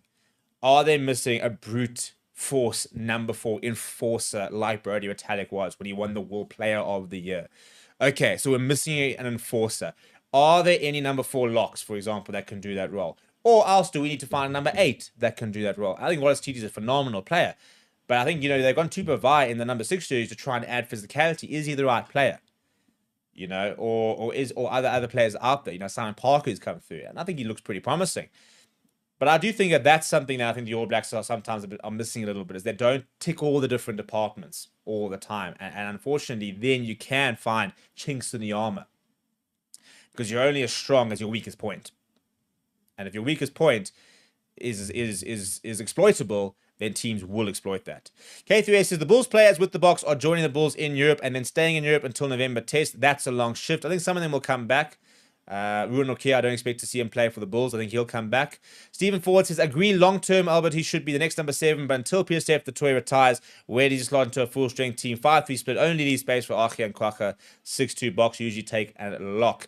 Double Up says, my squad versus Japan is 1 Jan Vessels, 2 Miles van der Merwe, 3 Volko Low, 4 Kobus Visa, 5 Archie Sneeman, 6 Marco van Staden, 7 Vince Tuka, Ulrich Low, number 8. Unfortunately, will only be back next year. Then going Morne Vandenberg, Money Buck on the 9-10, Mapimpi, Edville, Hendricks, Jordan Hendricks at 15 is an interesting shout, and then Ethan Hooker and Jessica as center combination. Not a terrible. Heath Curry says, would you agree the following box have fallen into the fringe category? Bongi, Mapimpi, Koch, Mostert, Luert, Faf, Villy. Yeah, definitely. I think Luert's the only one who's probably maybe not as much in that category. I think that they still view him as a proper option. But I think Bongi's in the fringes. I think Mapimpi's in the fringes. Koch's in the fringes. Mostert. I'm surprised Mostert's in the fringes because I thought the last game he played against Australia, he played really well. He sorted out the breakdown issue. He got around the park. He made a lot of tackles. So I'm almost surprised that we went from there to just not see him again. I would be interested to see if we had seen him this weekend, if he hadn't stayed behind with the family bereavement. But yeah, I think you pretty much bang on over there in terms of the lads who just seem to kind of almost be falling into the fringes, falling into kind of the peripheries. Mike Larry says, who takes the number 6 and 7 jersey post-World Cup, looking at our players we have right now? Cameron Honeycomb, Vincent Tuka, Jasper Visa. That would be my post-World Cup back three. Right now, as it stands. That would be my both. Ruan Fenter as well. Get Ruan Fenter involved. I think Ruan Fenter and Vincent Tuka are going to compete for that jersey. Ruan Fenter's just barbaric, isn't he, with the way he plays. Vincent Tuka's probably a better soft skills type of player. Ruan Fenter's got so much power. He's a phenomenal player, and I think that Ulrich Low will contest for them. I think Ulrich Low is looking really good off the bench. I think he's really enjoying that bomb squad role he had last year. Be interested to see what his role will be when he is back. Kieran says, who could beat the Box at the World Cup? In my opinion, only France or Australia since they're at home. We don't know what the All Blacks could look like come the next World Cup. AJS says, you're forgetting about Cameron Harnicom and Batabile Hlakani. Yeah, talking about the fact that Steven spoke about Ulrich, Vincent, Ben Jason Dixon, Khaleesi, Kwaka Age, for start, isn't world class. Yeah, I think Cameron Harnicom for me should be a 6 project. I think he's got everything he needs to play in the number 6 jersey. He's a good jackler over the ball. He's got the engine. He's got the work rate. He can play at 8 or 6, and I think 6 is kind of more where we need more players to come through and do a role. Rudy says, I don't think Franco is a bench player. He's a workhorse more than an impact player, and at the moment, Rowan is filling that niche for us, just not for him at the moment, sadly. Yeah, but to be fair, again, you know, Rowan gets injured, all of a sudden you draft Franco Mossa and happy days. So it's a good situation to be in. It's a nice situation to be in, and we're very lucky to have the kind of depth that we are speaking about. People, before we wrap up, anybody want to become our one member for the day? You can obviously do it afterwards and retrospectively. So if you are watching retrospectively, please do consider becoming our member for the day. Look, I mean, ideally we can get 2 or 3 members and give us a bit of a buffer. Otherwise, we're going to have to try, and at this stage, we're going to have to try and catch up a few on Saturday, which hopefully, and sometimes we do. But if you would like to, please do consider becoming a member. We will keep track of that and see if we can keep getting our 1 member per day for the rest of the year. Maybe we'll have a bit of a countdown and look at the days we haven't and how many days behind we are when it comes to our members. But please do smash a like on the video. Please do subscribe to the channel as well. We will be live back tomorrow morning. Hoppers 9. See you there. Keep safe, keep well. And let me know what you think of the players who are on the fringes. Hello everybody and welcome to Forever Sports. Rassie Rasmus has officially named his team to take on Argentina in the final rugby championship clash of the tournament, and hopefully the clash that will see the Springboks crowned rugby championship winners for the 2nd year in a running. And the good news is it is consistency. We have only seen a couple of changes to the starting lineup and a small tweak to the bench, and the big thing is, for a change, it's actually injury returns really, and big boost for the side. What we are starting to see really is the next generation, and really an idea of what this team is going to look like moving forward, because players are getting backed continuously now. And I think players who have put their hands up and putting in big performances are keeping their spots. We're not seeing the rotation for the sake of rotation, for example. Yes, for example, somebody like a Bongi Manambi onto the bench this weekend, getting an opportunity, but players are being backed, and it's a huge difference to what we're seeing in selection in the last month, basically, to what we saw in the first month. I think that's very important because we are seeing progression. You know, the first 4 games, you had games against Italy, you had games against Georgia, even games against the Wallabies, where you kind of thought, well, we're trying to sort of rotate it around and kind of see what's happening. Then we threw the dice a little bit for the second test against the All Blacks. And from that result, because it was so good, we've then basically backed what has more or less been the same sort of 23 moving forward, because they keep producing the goods. And this weekend is absolutely no exception. Before we get into it, please do smash a like on the video. Please do subscribe to the channel as well. This is what we're looking like this weekend. In the front row, Oxenchair is fit and returns and will start in the number 1 jersey. He'll be next to Malcolm Marx, and whilst there were a couple of injury queries and question marks around the fitness of Thomas du Toit, he is evidently fit and ready to go in the tight head jersey. And I think that our scrums will be probably a bit more dominant. I don't think they were terrible over the weekend. I think we got a couple of scrum penalties, but maybe not quite the sort of dominance we thought we would get and we wanted to get. But Oxenchair will bring that, you know, and that's no criticism to Bowen Fenter. At the end of the day, Oxenchair is arguably the best scrummaging loosehead in the world. So having him back is always going to be a huge boost. Eben Etzebeth, Ruan Nokia in the second row. It's quite a combination to have your most capped Springbok of all time, and then probably the most exciting younger player in terms of consistency throughout the season we've had in a Ruan Nokia, who could be one of the most underrated players in World Rugby, is one of the comments we had on our live show today. And I tend to agree. He's just been so consistent. But obviously being a number 5 lock never really gets the appreciation that maybe he deserves. It's an unchanged back row, and there's just so much experience, power, you know, and the likes of that in Sir Khaleesi, Pieter-Steph du Toit, Jasper Wiese. I mean, Pieter-Steph du Toit is an all-timer again last week, always makes meters, deceptively fast, such a hard worker. Jasper Wiese, the physicality he is on display is mental. And he just loves that part of it. You know, you can just see he walks on. And, you know, like they used to call Tom Bongi a top dog. He's kind of got that top dog mentality of, I'm the most physical player on the pitch. I'm going to run over you. I'm going to impose myself and be pretty much unstoppable. That's the kind of attitude Jasper Wiese has. And he's been such a big addition to this pack in the last two tests. He's made a huge impact. And I think what's gone under the radar are his soft skills. Yes, he runs over players. Yes, he's busy physical. But you know, he's also got really good soft skills, and his awareness and his positioning, for example, has come a long way. His ability under the high ball has come a long way. He's becoming an all-round, absolute world-class number 8. We talk about combinations. Well, there he is. Kobus Reinach, Sasha Fine Zulu, very much becoming a combination for the box. And even Grant Williams being fit, but only being included on the bench. To partner Mari Liebach, again, we talk about combinations. I think this Reinach Sasha one's a good one. And I think Stormers fans, get you ready for, because that's going to be your 9-10 combination come the rest of the URC after November. So I think it's 2 players that they're really starting to understand each other and starting to produce the magic, as is a centre pairing of Damien Delinde and Kanan Moody, who are now playing, I think, their 3rd or 4th test together as a combination. Also something that they're going to continue getting better, and also important that we build depth within combinations. It's not just about playing Sasha 20-30 games, making sure he's played 10 games with the Kobus Reinach, 10 games with the Faf de Klerk, games with Moy van den Berg, and you start to understand how these different players play. Because that's where the experience comes in. It's that ability to understand how the players next to them are going to respond and be able to then get the best out of them, as well as the best out of you.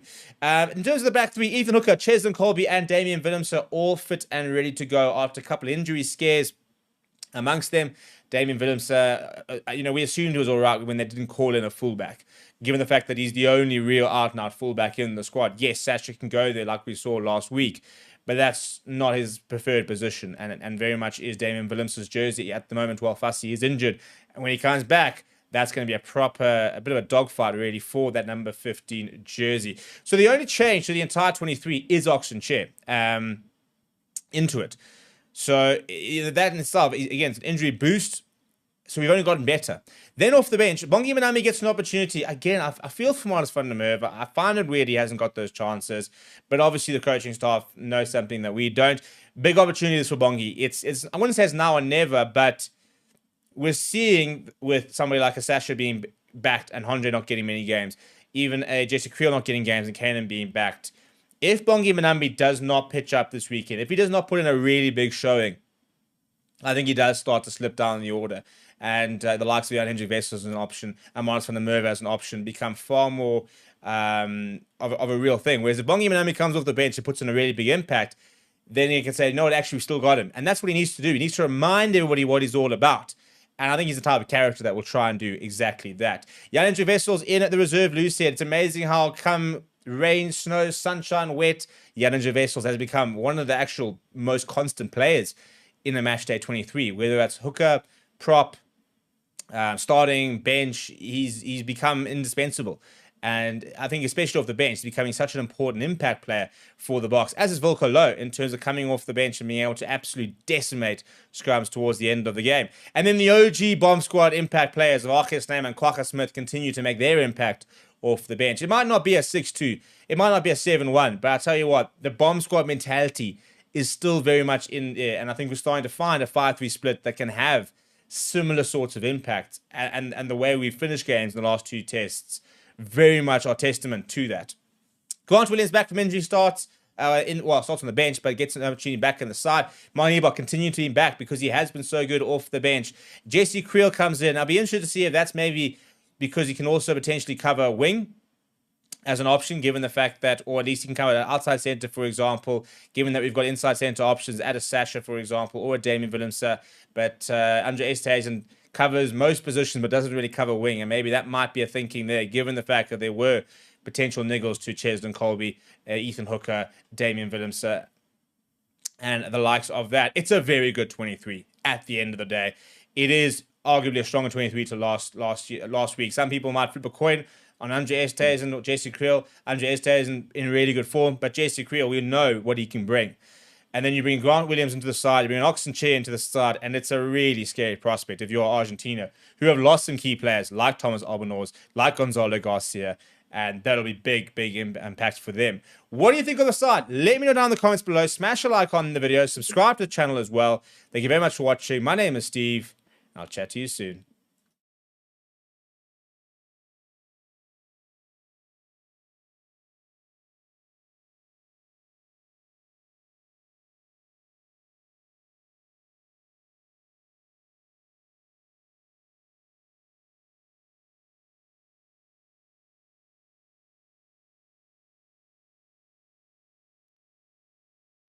And we are live. Hello, everybody, and welcome to Forever Sports. Rassie Erasmus has named his side, ladies and gentlemen, and I tell you what, get ready for the show. Get ready for the show. That is my biggest reaction to this side, because goodness me, is it a proper side. And I tell you what, I don't think we can get much stronger, to be honest. I genuinely think in the squad we currently have, the way we want to play, all the various different things coming into it, I don't think we really get stronger than what I'm looking at in front of me, because we've actually brought better players back in to a team that already put 60 points on Argentina. And it is looking like good conditions at Twickenham as well, which means that hopefully we're in for some really good running rugby on Saturday. Right, people? You're now looking at the team. And I want you to know very simply, are you happy with this side? Are you happy with this Springbok team? What are we saying? Simple yes or no, people. Simple yes and no. And in a little bit, we're going to have a look at the team we picked this morning and how close we were. I think we're pretty much missing... I think we're actually bang on. I think we are actually bang on to what we might have actually got a full 15 points, well, 32 points. So we'll look at that very shortly. Like, people, get in the comments, drop it. What are we saying? What are we saying? You know, 93% people saying they are happy, 7% people saying that they are not happy. And we're going to go through what Rassie had to say, for example, and what some of the thinking is for some of these selections, and give you a bit of insight into exactly what the kind of the chat is, really. And I'm very interested to see what everybody has to say about the side as well, because I think that if you don't like the team, for example, I'm very interested to see where you can find potential issues, because I just think it's a phenomenal team. Let's go have a look at exactly what he had to say, though, shall we? And kind of get an idea of where Rassie Erasmus's mind is at. And let's go to some of the comments, shall we? He said as follows. He said, this match is a final for us, and we know how dangerous Argentina can be. So we selected combinations we feel will be best suited to this game. I mean, that's a really, really long-winded way of saying that this team is the best team we've got, I think. Yes, they've looked at Argentina, for example, and they've made those assessments, but at the end of the day, I think in the current squad, on form and combinations and the way we want to play, for example, I don't think we get any better. I truly, truly don't think we get any better, and it's proper. He said there are minimal personnel change, with the bulk of the team having done the job for us last week against Pumas in Durban and our other Castle Lager Rugby Championship matches. Ox and Grant could have played last week if we really needed them, but Bowen and Mornay did really well, while Jesse was rotated in the last 2 matches and is raring to go. Funny enough, somebody actually spoke about...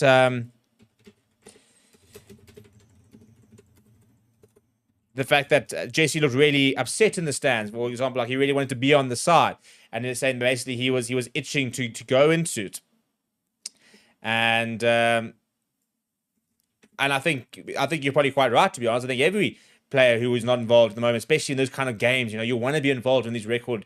The last time he played, they lost, so there's definitely a lot of players who are desperate to go and get involved in what has been such a positive few games and want to be part of potentially historic type of scores. He said, but in terms of speaking about the rest, he says the same applies to Bongi, who last played against Australia and is excited for this opportunity. He spoke about the fact that their experience combined with the younger players in the team makes this an exciting squad, which is exactly what we need in a match that will essentially be the Rugby Championship decider. He said last week they were in the running to win the title, and they'll be determined to make up for that result regarding the Pumas. He said, so we're expecting them to throw everything at us on Saturday. He said they may be out of the title race, but they have beaten the All Blacks, Wallabies, and British and Irish Lions this season, and it will be a big target for them to defeat us as well. So it's going to be another hard grind. I think he's very right about that, in terms of the fact that they can't win the Rugby Championship, but their biggest scalp right now would be to beat the Boks. And I think that with the Rugby Championship not being accessible or winnable anymore, it doesn't get any bigger, I personally don't think, than beating the Boks. So it's definitely a lot of incentive for them. Without a doubt, there's a lot of incentive to try and win this weekend. But obviously, we've got more incentive than anybody because we want to go win the Rugby Championship. Before we start breaking down the team itself and looking at the combination, the likes of that, please do smash a like. We've got over 600 people watching, less than 50 likes. Those ratios don't work for me, people. We got to pump them up. Let's go on a bit of a like train. Let's go on a subscribe train. We're on 96,412 subscribers as I speak about this now. Let's see. 96,436. Got a few since this morning. As we speak, let's go see if we can get up to, I don't know, 96,500 or something. Let's get those likes up. And also, we spoke this morning about the fact that we're now going to start a bit of a push. We want to try and get a new member every day, because that will take us to 300 members by the end of the year. So please, if you consider becoming a member, it is the pinned comment. We are trying to get one a day. We haven't had our one for today. So you could become that person. You get a very cool little animation when it comes up on the screen with your name on it. I mean, come on. I mean, take my money, quite literally. And then if you would like to feature in the Rassie's Coaches Corner over there, like Pan over the weekend, who's a big supporter of the channel, send a super chat. Get it in there. Get your hot takes. And people talking about Kobus Reinach, put your hot take in the comments and see what you got to say, because that's what we want to talk about. Let's go through some of the comments, shall we? Whilst you guys all, get ready and get ready to join members clubs and the likes of that. K3A, who's one of our members, says, inject that team straight into my veins. Inject it. Yeah, no, I agree. Ultimate says, basically the same team from last week. Heinrich says, already saw the team. Rusty going for consistency. Matthew earlier saying, breaking. Due to the number of prop injuries, Rusty has also run to come out of retirement. He's got the next best thing, really. Well, potentially the better thing. And that is Ox in shares. One of our other members earlier said, Anya says, I told you Bongi will be on the bench. Well, there we go. And did you get that locked into my picks? Because don't tell me. Go put into my picks. And then we can go and see if you did do it. Eric reckons second half, Moody to win, Creel at 13. Kid Cynical said, I've missed my boy Bongi. Jean asked me what my thoughts about Grant. I think he's exactly where he needs to be. I've always said, I think he's so good.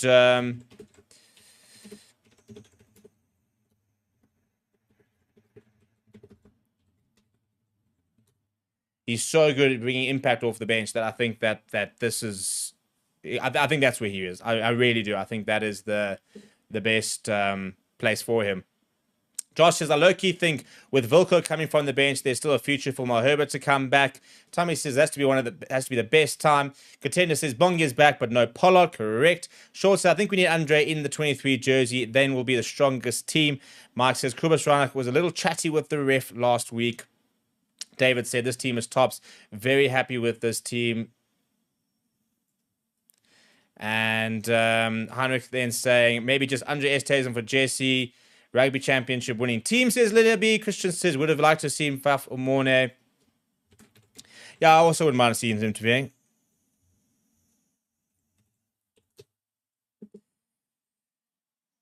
But let's get into it, shall we? What are some other comments saying? Kajul said chose Rassi as the coach this morning, so I get a bonus point for that being correct as well. Nice try. Yeah, we'll go and have a look at how many people got it right, to be honest. But let's go into the team, shall we? So the big change in the front row is obviously Oxenchair back for Bowen Fenter. I don't think Bowen Fenter played badly last week. I truly don't. I think he scrummed reasonably well. I think he could have got a bit more reward for scrums, really. But yeah, I think that was a big step in the right direction. I'm a big fan of him. But I think bringing back Oxenchair, you now brought back arguably the best loose head in the world. And that is only going to be a big thing. In terms of scrum penalties, getting scrum penalties, this is the player you want to bring in. So we've gotten a bit better there in the front row. And I mean, this pack, if everybody was fit, if absolutely everybody was fit right now, the only change you might consider making is maybe a France Maherber in the number 3 jersey. Probably, for me. I don't think there's any other change, if everybody was fit right now, that you would make to this 8. I think that, and even then, we don't actually know what kind of form France Maherber is in. So I think this is pretty much our strongest pack we've ever had this year so far. And I think this is probably, if it was a World Cup final tomorrow, I think this pack would be very much close to what we would love to select. And I think that is the big thing. So TJ Hendricks says, geez, this bench. And he says, Rassi is messing around with some players Paul and others could have played URC last week instead of hanging around Bok Camp knowing you are not playing. Yeah, I don't think it's that simple, in all honesty. I think it's a case, you can't just send players back for URC because they're not going to be involved, because you don't know they're going to be involved. There could be an injury tomorrow, for example. Yes, maybe we could have taken a smaller squad. Morning van den Berg playing for the Lions, for example. I mean, I tell you what, I would love to see, they might even do that. I would love to see him get released tomorrow and say to the Lions, well, would you want to use him?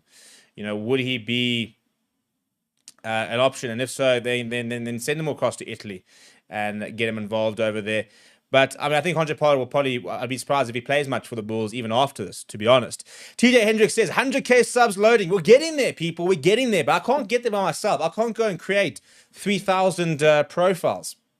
So I need you guys to drive the subs. So as I said, share it with your nan.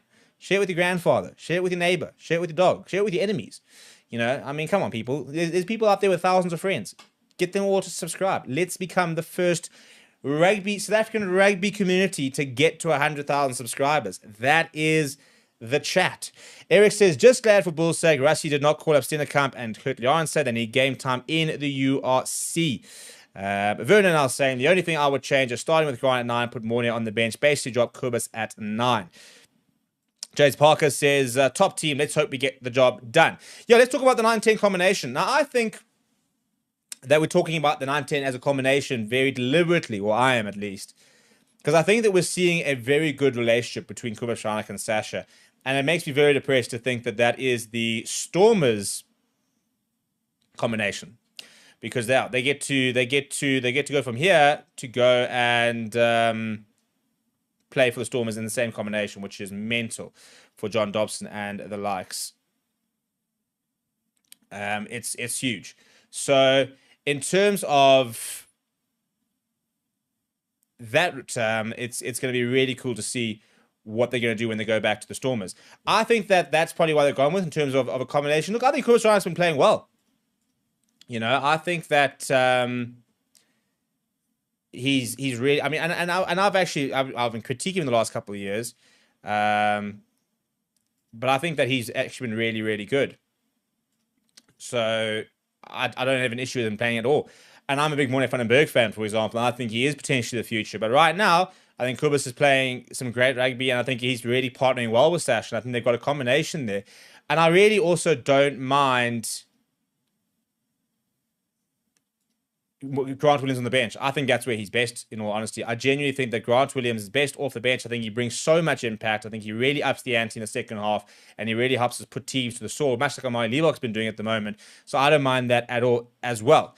So I don't mind that. I think moving forward, interesting to see if maybe a Morne starts with Grant coming off the bench. Saw Morne coming off the bench, played really well actually off the bench over the weekend. So he may have made a bit of a mistake of a claim with regards to being an option off the bench if you want to go with a Grant Williams starting. Christian says, I'll take Stennekamp over Bowen. Daniel was saying, what a great set of forwards for Sash Famagomazulu to play behind. Could he break 40 points? He would have to score a few tries to do that. But you never know. You do never know. And then in terms of the rest of the backline, well, it's unchanged. Now, I suppose if it's not broken, why fix it, is as far as I'm concerned. And the thing is, it's not like you're not giving players a chance. It's not like, we're just... Because if you want to rotate, you're kind of almost giving the older players a chance these days. You'd be rotating to give a Marcus Mapimpi a chance. You'd be rotating to give if Jess Creel started, a Creel start. So this very much is a bit of a new age team as well. Yes, Damien Day-Linde is there, so you could argue Andre Esterhuizen plays. But to be honest, Andre Esterhuizen has been playing probably more games than any. I mean, he must have at least 7 caps so far this year.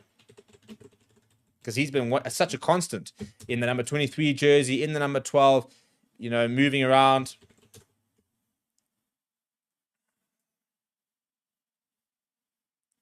So if we look over here, so far, he has been involved, and from my point of view, Barbarians, Italy, Australia, New Zealand, Argentina.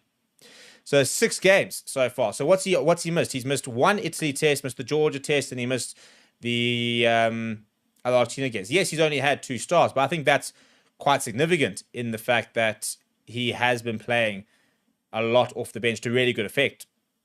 And even if you look at his minutes, for example, he played 2 full 80s. He played 36 minutes against Barbarians, got 43 minutes against New Zealand. So he's been a big part of the Boks this season. He's probably played more minutes, I reckon, than maybe Damien Day-Linde has, in all honesty. So even that's not we talk about rotation. I think it's healthy rotation. Angus says, Villy should start. Villy's on the squad, so it wouldn't have been the case this weekend. And Liza Fitness says, I hope Pumas keep their discipline again this weekend. They can play dirty sometimes. Dwayne says, I would have swapped Van den Berg with Reinek and leave Day-Linde for Esterhuizen. Muff says, what about Stennekamp, who was the starter in front of Ox? I don't think, no, he's never been the starter in front of Ox, and he will never. And I mean, how many games? I don't think he's ever played ahead of Ox in the number 1. I mean, let's see how many games did he play for the Boks.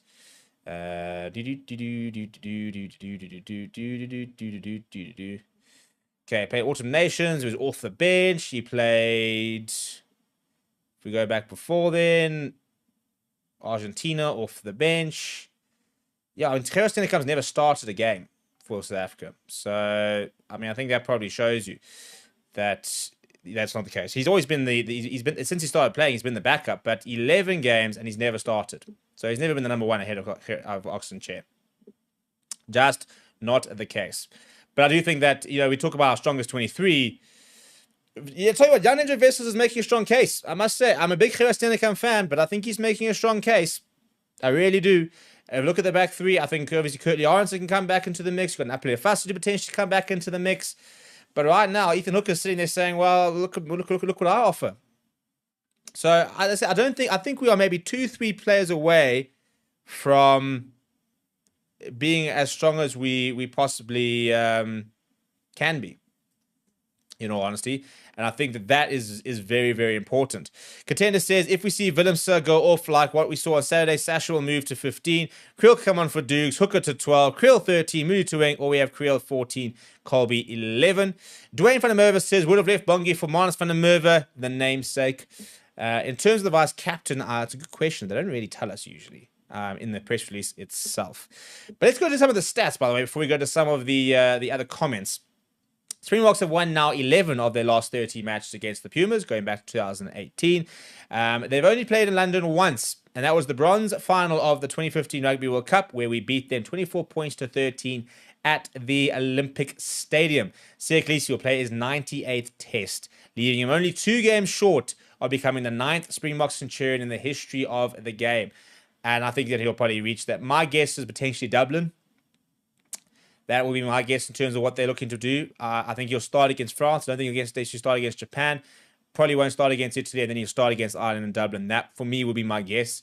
I'd be very surprised if he doesn't go on the tour at all, for example. So I'm predicting Dublin as his 100th test. And what a cool place to play your 100th test. And what a big match to also make your 100th appearance. Ian Etzebeth will extend his record as the most caps Springboks to 138. Sash Famagomazoo and Jesse Creel have both scored 95 test points and require only 5 to make it to the 100 in the green and gold. The total test caps in the starting lineup are 797. There are 264 caps in the back line, 533 caps among the forwards, and the bench there are further 343, which means the average caps per player in the back line is 38. The forwards 67. Players on the bench average 43. So it's incredibly experienced, and yet it's not that old. It's not that old. Yes, there are older players, but I don't think there's anybody in this 23, with the exception of maybe Kobus Reinach, maybe Siya Kolisi, where there are question marks about whether they're going to make the next World Cup. How exciting is that? Maybe Bongi Mbambi as well. So Bongi Mbambi, Sasha, and I think Siya, more from an injury point of view, to be honest, than an age profile point of view. I worry about his knee. But that's it. Everybody else from an age profile here can get to the next World Cup. So this could be a World Cup final team, for example. And that is what I think was one of the most exciting parts of this entire selection, is the fact that this is very much what we could see in 2027. Yes, there's still players to come back, and there's some younger players to come back. And Apele Fassi, for example, who, I mean, it's much the same age as Damien Willemse, but you know, Amore van den Berg starts ahead of Kobus Reinach. The age profile drops a bit. You've got a Cameron Hanekom who can potentially come into the side. You've got a Elric Lowe who can come into the side, younger player. So I think that that's one of the biggest parts of this entire team, is that this is not a team that is completely aging out. We've brought in younger players in the forms of a Jan Hendrik Wessels, a Caden Moody, Dave Willemse is young, Sasha's young, Jasper Wiese is in a great age profile, Ruan Okia is one of the younger players. So we have brought in new players. I mean, for example, players that didn't play in the 2023 World Cup final, who are in this side, which we are talking about as one of our strongest sides, include Thomas Tutoy, Ruan Okia, Kobus Reinach, Sasha Famagomazulu, Ethan Hooker, Caden Moody, Jan Hendrik Wessels, Volko Lowe, Grant Williams, Moni Liebach. That's 10. 10 of the 23 did not play in the World Cup final. Did I say Thomas Tutoy? Oh, Malcolm Marx also didn't. So 20 to that's 11.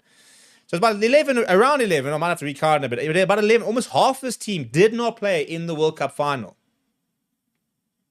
but are involved here.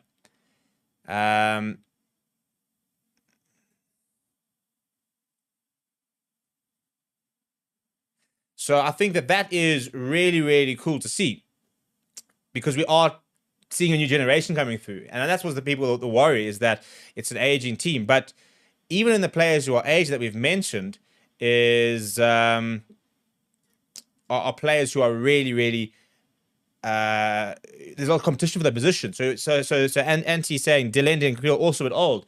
You're not wrong. Esther Hazen's in a nice age profile. Caden Moody's in a phenomenal age profile. I mean, he's early 20s. I mean, what, 21, 22? Damien Willemse, option at 12 as well. So there's other younger options there.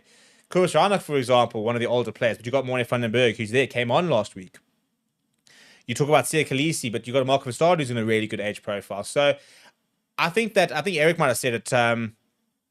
Eighth man, Eric B over there saying, I think he made a comment about the eighth man stocks. We do need to definitely strengthen those. There is a bit of an injury crisis at 8. And I think that there are lots of players who can step in and really fill that gap. But Cameron Hanekom, the big one, Ulrich Lowe, those are genuinely a good option as well to look at. So I just think we're in such a good position. I think that's the main thing. I'm just so excited and buzzing looking at this team because I just think we are in such a strong position. And it's so exciting to see that. Because we were very negative a couple of weeks ago after that Australia loss. And I said we had to be cautious. I said we had to be careful about getting too negative. I said we need to understand that there are some inconsistencies, for example, that there are maybe just a bit of worries, but it's about how we answer them and how we respond to them. And I think that we have answered and responded to them so well. Piardi is the referee this weekend. Andrea Piardi, who I don't think had the greatest time last week when he refereed New Zealand versus Australia. So hoping for a stronger game from him. And he will be assisted by Nika Amashikeli, very good referee, and Ewan Cross. Ian Tempest is the TMO, and your bunker is Matteo Leperini. In terms of some other comments out here, Marcus here, what happens if comes back with his old form back, that form that turned him to a Springbok? Well, then we celebrate, we have beers, and we chuckle at the disgusting amount of depth at outside centre we have, not even including the likes of a Lorenzo Julius and a Henko van Wyk, who I think are both primed to be pretty world-class. That is what happens if Lukhanyo starts banging the door down once again. It can only be a good thing. It can only be a good thing. The Aristocrat Utensil says, we have Hanekom and Visa at 8. We're all right at 8. As I said, plus an Ulrich Lowe, I think is more of an 8 for the box than a 7 in terms of the way he thinks. I do think number 7 is a position we could work on a bit of depth, but you got a JL Dupree. He hasn't played much, but I think Vincent Tuka, I saw enough there to be really excited about him. So there is that option as well. The Aristocrat Utensil says, Paul isn't needed. He's all right. Elias says, we need to get his form back ASAP. Well, I think we'd like him to have it. I mean, need in terms of there's nobody else. I mean, them is maybe not quite the case, but obviously we'd want to have that kind of selection headache. And I look forward to having that selection headache. Mrs. Max says, you gain experience by just being part of the team, even if you are not playing. Aluta says, how many caps is Reinach on? I can tell you that. Kubas Reinach is on 45 caps. So your milestones in waiting. Peter Steph the Toy, 92 caps. Damien Delendi, 92 caps. They will be set for 100 caps probably next year. Sia Khaleesi getting very close to that 100 caps. Malcolm Marks, 83 caps, also potential. I mean, it's interesting that 9 Springboks have reached the 100 mark before. And now we've got, and one of those is Willie LaRue, just by the way, and one of those is the Eben Etzebeth, who's currently in the squad. But in the next couple of years, we could very well have Springboks insurance in the forms of Damien Delendi, Peter Steph the Toy, Malcolm Marks, Sia Khaleesi. I don't think Bong's going to get there, sadly enough. He's 80 caps. Will he get another 20? Maybe. I mean, Jesse Creel's at 83. I think he probably gets there as well. So you've probably got about 4 or 5 players who are potentially going to get there the next few years. And after that, it's going to get interesting because, you know, Damien Willemse at 44 caps surely has to get to 100. He's still so young. Chesn Colby, 45 caps, probably doesn't get there. You know, Sash at 14 caps at his age, he could get there. Kanan Moody has already got 19 caps. He definitely gets there if he continues his form for the next, decade. Ethan Hooker, for example, is one of those longer looking, potentially he could get a cap. Jannica Vessels, I think, is a potential Centurion in making. I don't think Kwaka gets there. He's got 58 caps. Well, that's a lot to go. But it's quite cool to see how many of those, and that sort of shows you how generational the Springbok side is. The fact that so many players of this team, this generation, could become Springbok Centurions because we've got such a strong squad at the moment. Edgy Bro says, Moody is class, but I missed 2019. He was the best in the world back then. You're not wrong, mate. You're not wrong. Eric says, Sasha FM to open up the game, Pollard to close it. Victor Swart said, no Pollard, no happy me. The day will come when we lose a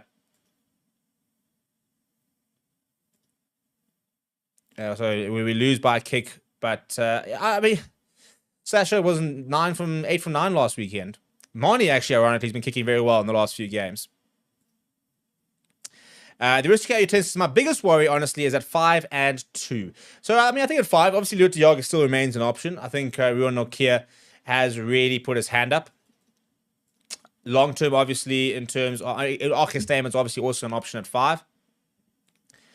I think that in terms of hooker, well, for me, a lot of it depends on where Jan Ninja Vessels kind of settles, whether he ever does settle, which is also a question mark in itself. You know, is he genuinely going to sort of settle in the number 2, or is he just going to continue doing what he's doing, and off he goes?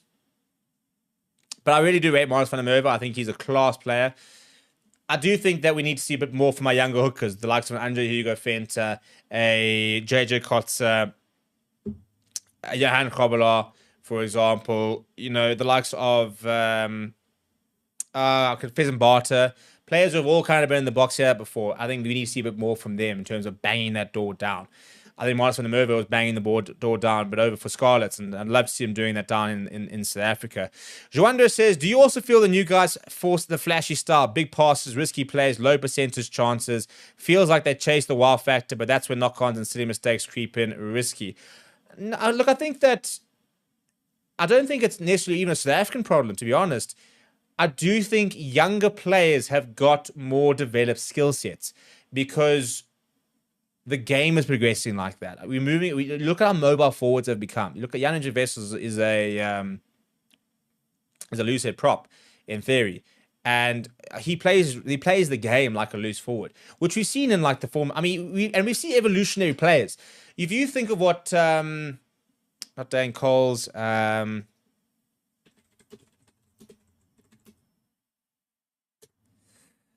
his name's completely escaped me, but the way he played. It'll come to me.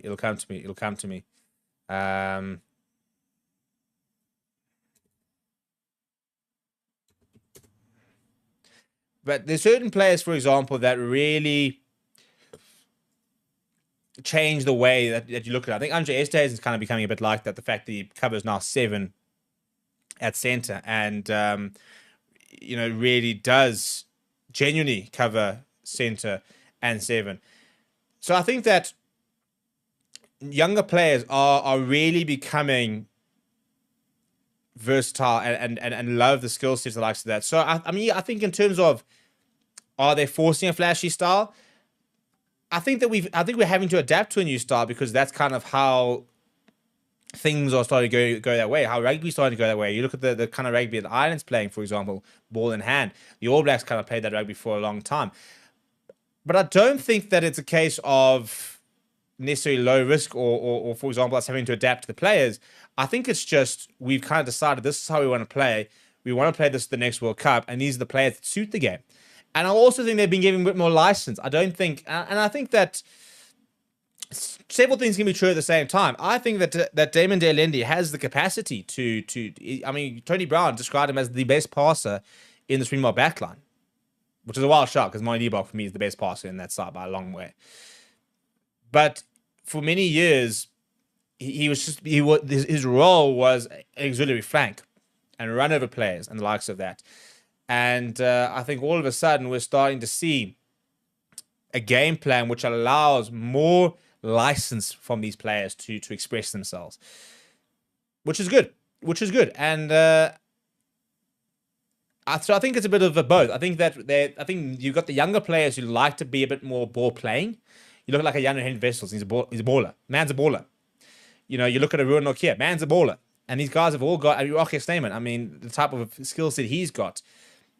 But I also think that we are at the same time as where these more younger players who enjoy the flair are coming through, we're trying to play that kind of brand of rugby, and it kind of also is starting to align at the same times. Dean Adams says, future trio is Albert Lowe, Augustus, and Hanekom. Yeah, you could then put Augustus at 8, Albert Lowe at 7, Hanekom at 6. I would love to genuinely think that Cameron Hanekom is our solution at 6. Nothing against Marco Verstappen. I think he's currently our backup. But I think that long-term, Cameron Hanekom settles at 6. And I think that's the right position for him. Because I think if you're Cameron Hanekom coming off the bench for example, for Sia. And, you know, you could go with a 6-2 split with a Cameron Harnicorn, a Arches Neyman, and a Quaka Smith. And you could have Quaka Smith coming on at 8th man, for example. And you can have a Cameron Harnicorn covering 6, 8, probably potentially cover 7 as well. Ruan Okea can cover 7 as well. And so, you know, we've got lots of other options there. The Evil Jabberwocky says Delinde was a 7-foot bit against Argentina. David Watson says JJ Van der Mesh, go watch his highlights. Could be a good impact player.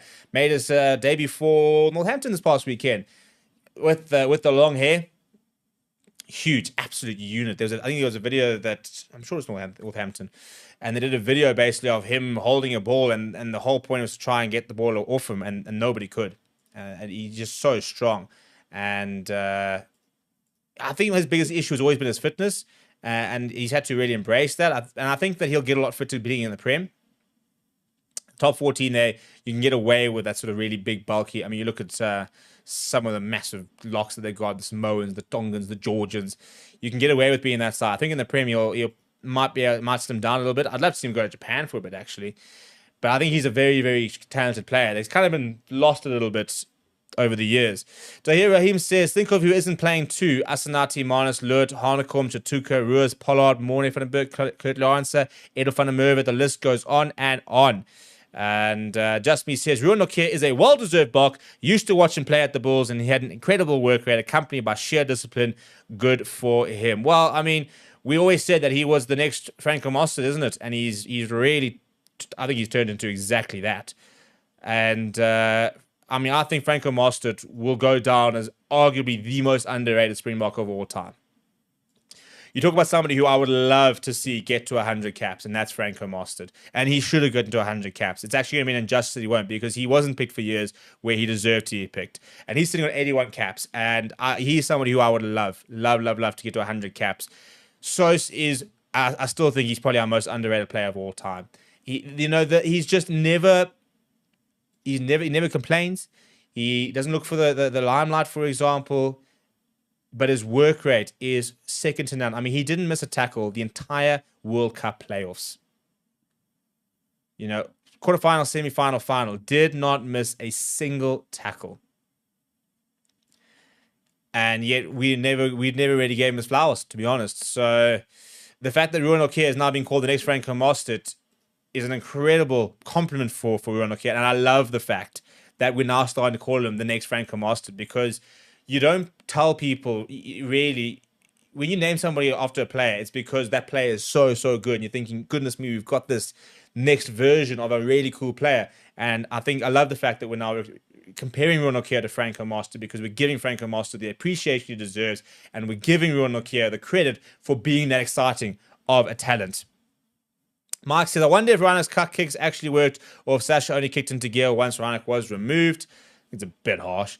Nightcrawler says, I'll be at the game. We'll enjoy it. Nightcrawler will have our man there. Good old Dan on the ground. Just Me says, I agree with your take on Franco. He's an OG. Hopefully gets to 100. Neville Chapman says, Piatti will be the ref. Oh my God. Worst ref. How is he getting international games? He single-handedly effed up the URC. April Bloom records, Kane Moody will def be the most capped. KB says, Franco Mostert was the dark horse in the 2019 World Cup. Yeah, I'm glad everyone's starting to see the Franco Mostert that the Lions fans obviously saw and really liked and backed, because he deserved that.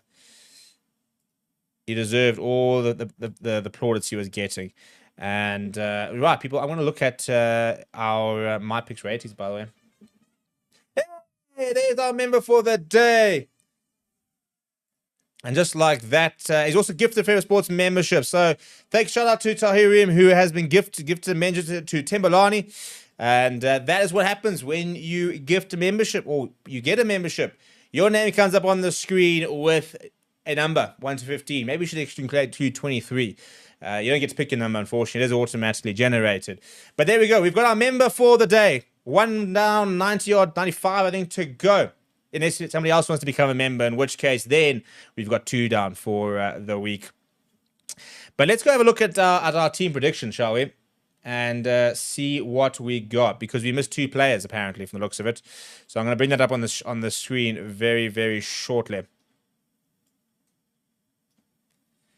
And if you did predict, by the way, if you're one of the 52 people, by the way, that's our early record.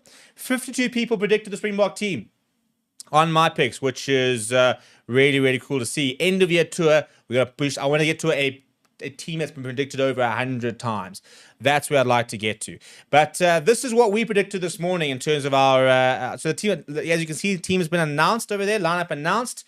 26 points, 13 correct players, and 30 correct positions. Where did we go wrong? We went with Grant Williams starting, and Kobus Varanek started. We went with Andreas Tazen starting, and Damien Delende started. So there were our mistakes. So interesting. I mean, and you know what? One day maybe as a community we'll get this right, but I always think that trying to predict Rassi's team is... Somebody did last week. Last week we actually showed it, but it's like mission impossible. It really is. To try and predict what's going on in the mad doctor's head is something quite impressive. I think in the last few games it's obviously been easier because we've kept it, but in that sense it's been so strange to a certain degree that we've kept it the same. That in itself has been quite surprising. And that's why he always keeps us on his toes, because we never know, is he going to go, change it, or is he going to keep it the same, which he hasn't often been doing recently, up until the last couple of weeks. But then we've sort of seen a far more consistent selection. So, yeah, who knows? Who bloody knows when it comes to good old Rassi? We have to just keep guessing. But let me know how many points do you guys get? Let me know down in the comments. Which guys did you get? Did anybody get 32 out of 32? We'll go and find it and check to see if you did. Timbalani shouting out to here, who gifted him a membership. Hope you enjoy the membership, Timbalani. You got to show us what you get. You got to drop some of the exclusive emojis you get by becoming a member. So drop some of those emojis and maybe convince somebody else to jump in there with you. Yassine Baker says, clear, we don't need the oldies anymore. 7 points is better than 3. And earlier on, Dale Watson saying, Franco is just a bit smaller, but he put his body on the line. Nokia looks promising and probably a bit bigger. Elias saying, bring him a pimpy for Ethan. Ethan is still a bit inexperienced. They shouldn't rush the boy. Nah, rush him. Rush him. By all means, rush him. He's coping at the moment. And cool experience for him to go and play at Twickenham and have another go and potentially lift that rugby championship. I mean, did you guys see that clip when we were lifting the Freedom Cup? And they gripped him immediately and said, no, come lift it. And I think we forget how young he is and how inexperienced he is, even at a professional level, for example. So that's been really, really cool to see. Dagan Martin says, mine doesn't seem to save, sadly. Didn't get them all right anyway, like last week, unfortunately. There it is. There's our man who got 32 out of 32. Sad that it didn't lock in, but we'll have more opportunities to go. And there we go. Tim and I is dropping the exclusive... emojis that you get it as part of the membership there, the Ian with the glasses, the Sia Khaleesi laughing. We've got a whole bunch of new ones as well that we're going to be rolling out for the end of year tour, which is going to be a lot of fun. So people, thank you for joining me. It's been a lot of fun. We've been going through all the different things. Well done again. 26 points. We will be having a look at exactly who got what, and we'll post later maybe the top predictors on the community chat. And we will then obviously be live tomorrow morning.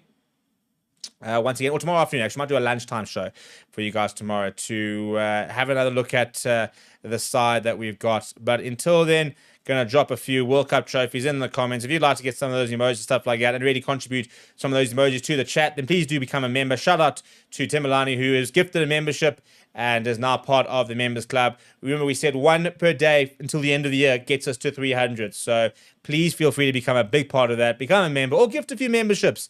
And let's keep building our phenomenal, wait for it, phenomenal community. Smash like on the video, subscribe to the channel on the route to 100,000 subscribers, and I will see you guys.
Morgan?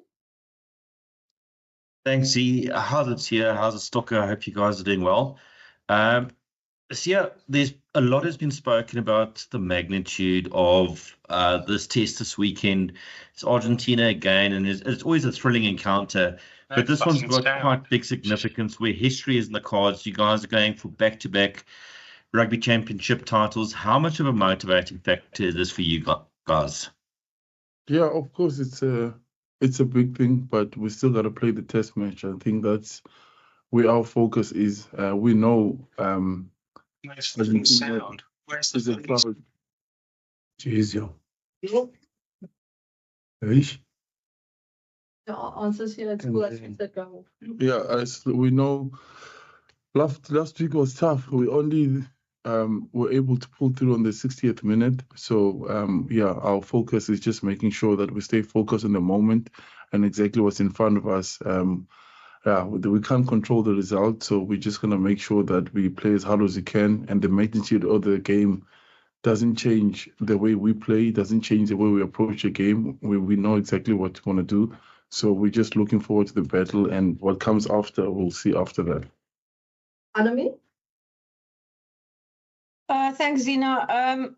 Morgan actually touched on exactly what I wanted to ask, but I'm still going to ask it anyway. I mean, we know it's a big moment. I just wanted to ask, how big it would be if you look back on your career one day to say that you've won this, back to back with Coach Rassie. You've done everything else there is to win. How big would that be for you, both of you?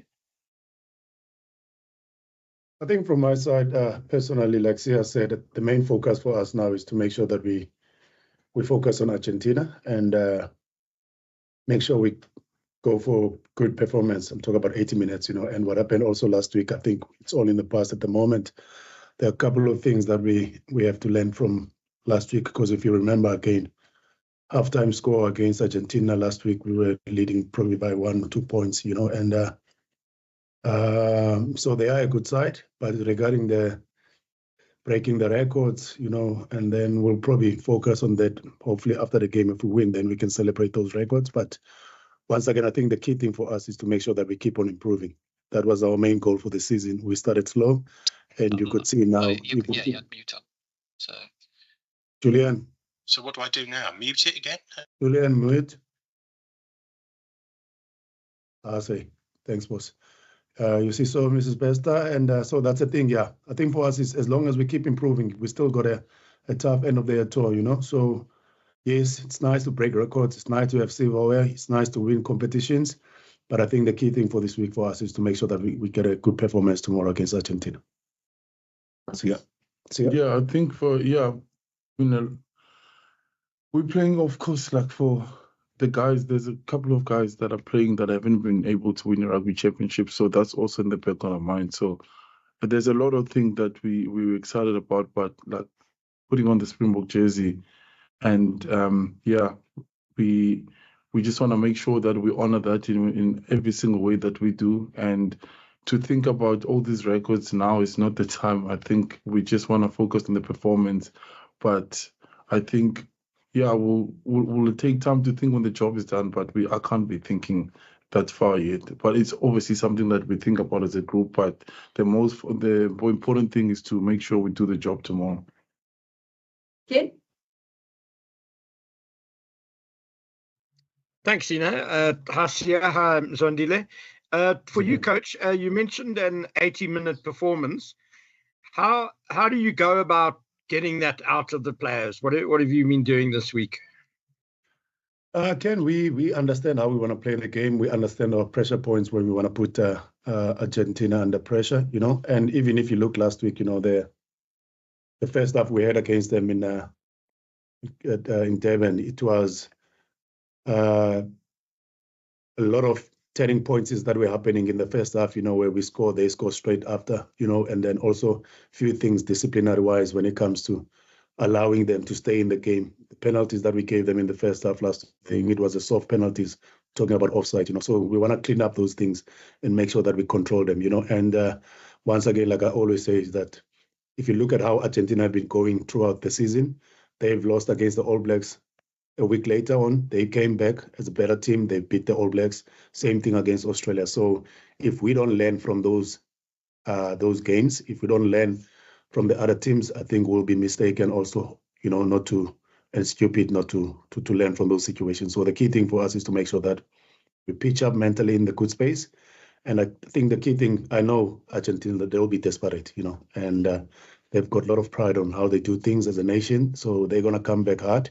They're tough side. They've got good players. If you see now how they selected their team, having guys like Deogi Bautista at wing back in the team, Cruz Malia is still there. So those are all world-class players, So on a good day, if you don't switch on and you give them opportunities, they will punish you. They showed us last week, in that first half, it was pound to pound, So that's the key thing for us, is to make sure that the things that we want to achieve in the game, talking about set piece, we need a good foundation when it comes to how we want to attack. We need a strong, balanced kicking game, and if we keep improving there, I think we'll be in a better chance also to win the game. But I know it's going to be a tough and a different game for us. Lloyd?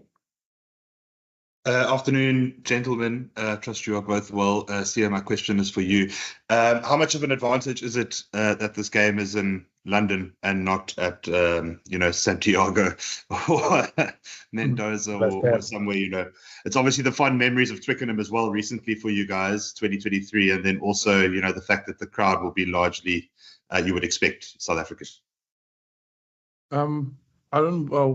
It's only an advantage if we make use of it. I don't know if it will be, because I know Argentinians are all around the world, and it doesn't matter how many numbers they have, but you will definitely hear them the whole game. And we can't think too much of what happened last year. It's a whole new year now. We got to make sure that we create new good memories on Saturday.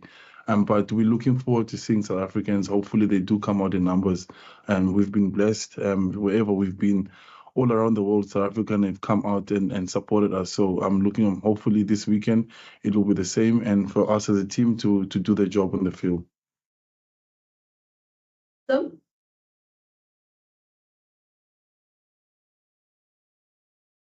Sim? Did you say me, Zina? Sim Nikiwek Babanisa? Can you guys hear me? Yeah. Yes, sir. Good afternoon, guys. My question is for Coach. Coach, you've mentioned some of the changes that they've made, but obviously there's one or two sort of less familiar faces in terms of the changes they've made, maybe to us. How well do you know, say, the two halfbacks and one of the Lucies in terms of what they bring? Yeah, we went through their profiles, between 9 and 10 partnership. I think one of them has got 1 or 2 test matches, and then the other one has got 4 test matches. We went through their profiles, we've seen their game, and like most of the Argentinian players, majority of them, their background, they come from the sevens background, almost probably the whole backline. They've got a sevens background, so we know their profiles very well. We know what is their strengths. We know their weaknesses, where we can probably also target them. But once again, like I said to you, is that those guys, they're very, very, very good players. If we're not at our best on a day, chances it will be a tough day at the office for us also. So the key thing for us is to make sure that we implement the things that we want to do in the game properly, and make sure that we pitch up properly mentally in a good space. It's going to be a grind. It's going to be a tough one. They still got experienced players around them. If you look at the Cruz Malias are still there. Chocobares, the way he's been playing, probably one of the best inside centers currently, the way he's playing. And yeah, you look at their forwards, there's a bit of continuity also in their selection there. So it's going to be a tough one. But once again, yes, the 9 and the 10 combination, I think it's opportunity for them. You saw also with our players, when they got opportunities, the likes of Sasha, they've also grabbed them. So we also expect the same thing. They'll also be keen and hungry to perform in this game. Ken? Thank you. Thanks, Zina. Zandile, for you again. Given that what happened last week, do you expect Argentina to play differently maybe this week? And are you expecting some sort of response to? I mean, obviously they don't want Sasha to run riot again, but if they target him, does that maybe provide you with opportunities elsewhere? Yeah, Ken, you know what? I can't really think much about how they're going to approach the game. But one thing that I know for sure, mentally and emotionally, they're going to pitch up. You know, Argentinians, like I said earlier on, it's a nation with a lot of pride how they do things, and they probably going to have supporters also. It's a home game. You know, they're going to have supporters here at Twickenham, and unfortunately, I can't tell how they're going to approach the game. Talking about rugby-wise, you know, but I know mentally and physically, those guys will pitch up tomorrow, and you know how they put their emotions and pride in how they do things. But regarding the rugby game, you know, we know it's a team where you as an opposition, if you don't pitch up, we've seen it. Do you understand? Against British and Irish Lions, these guys, they've beat them. Against New Zealand, if you're not at your best on the day, they've got world-class players that can punish you. And that's one thing. If you also, we as a Springboks, we're gonna be too loose in the game. You know, that is where these guys they can live. You know, they like to live off the scraps. They like to live off the loose moments. You know, where what happened to us last year in Santiago del Estero, where a passage of 20 minutes, you know, where we're just not at our best, and they've capitalized and punished us in that 20 minutes, and we lost the game. You know, so that's a nature of the Argentinian team. You know, on a good day, they can punish you. Julia?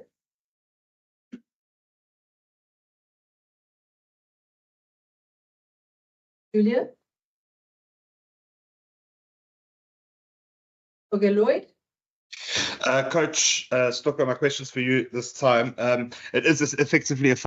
Damon, can I kindly ask you, this morning, World Rugby informed us that it's exactly 2 years to the day when the showpiece starts in Australia, sir. Can I ask you, for you individually as a player, do you guys anyhow speak about what's going to happen in 2 years' time, or are you guys solely focused on the assignment that awaits this weekend at Twickenham? En Thomas, kan ek vir jou dan vra in Afrikaans asseblief, Thomas, is die taak wat die naweek voor lê, is dit belangrik as 'n deel van julle stappe wat julle neem op pad na Australië in 2027?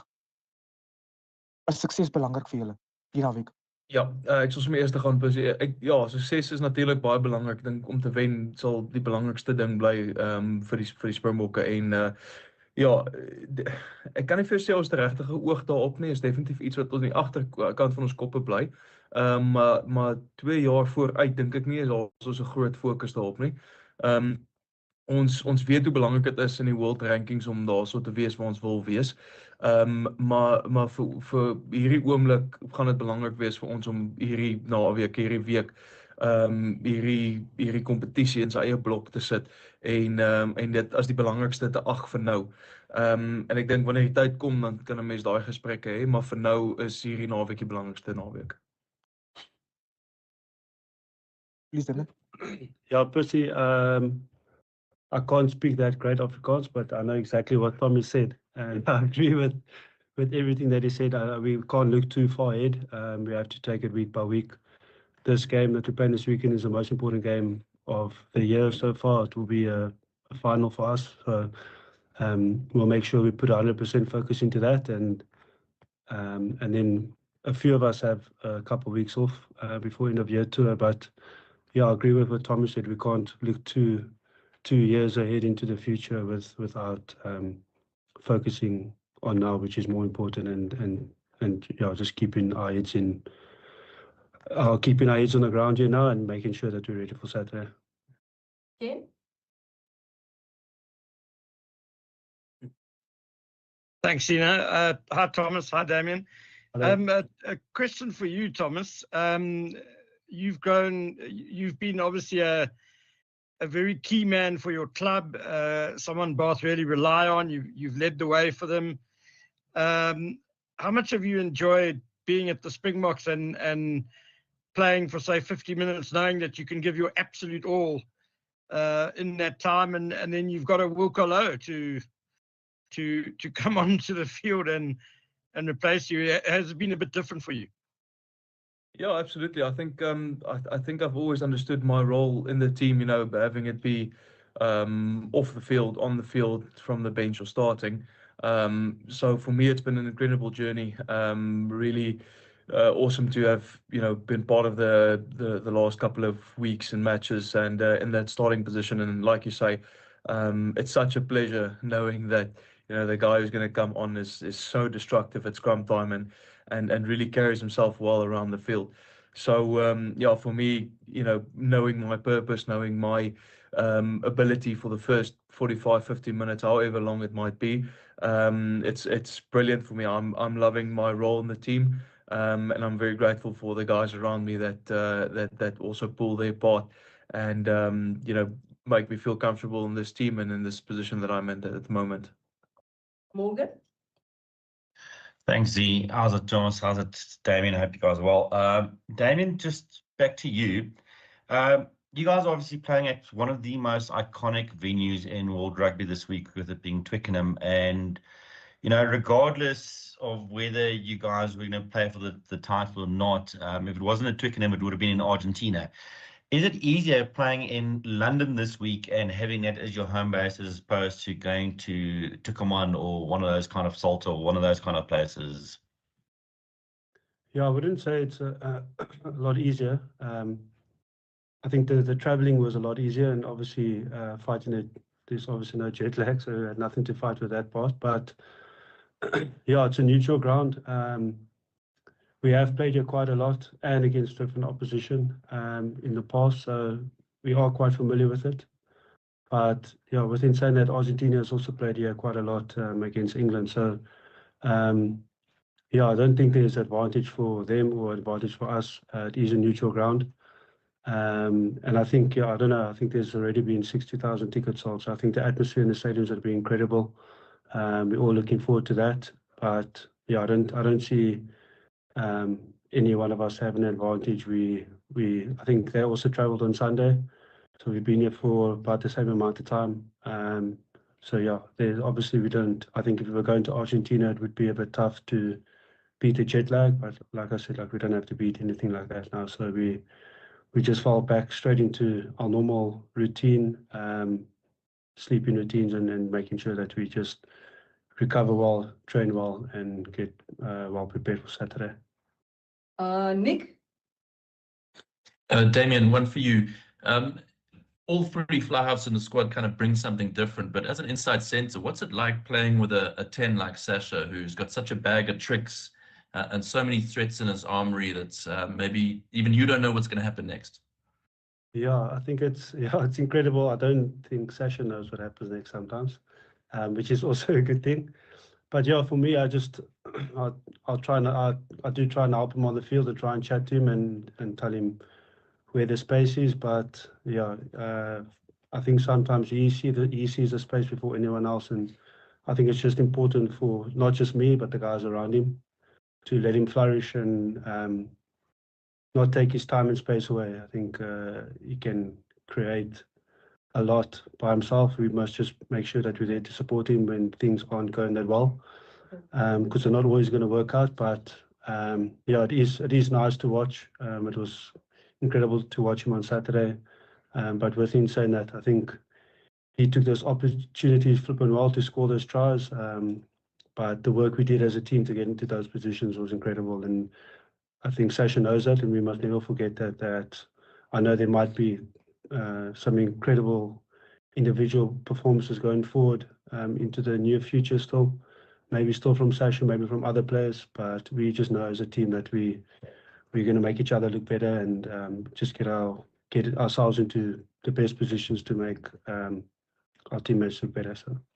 Okay, cool. Guys, unfortunately, we've run out.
Morgan?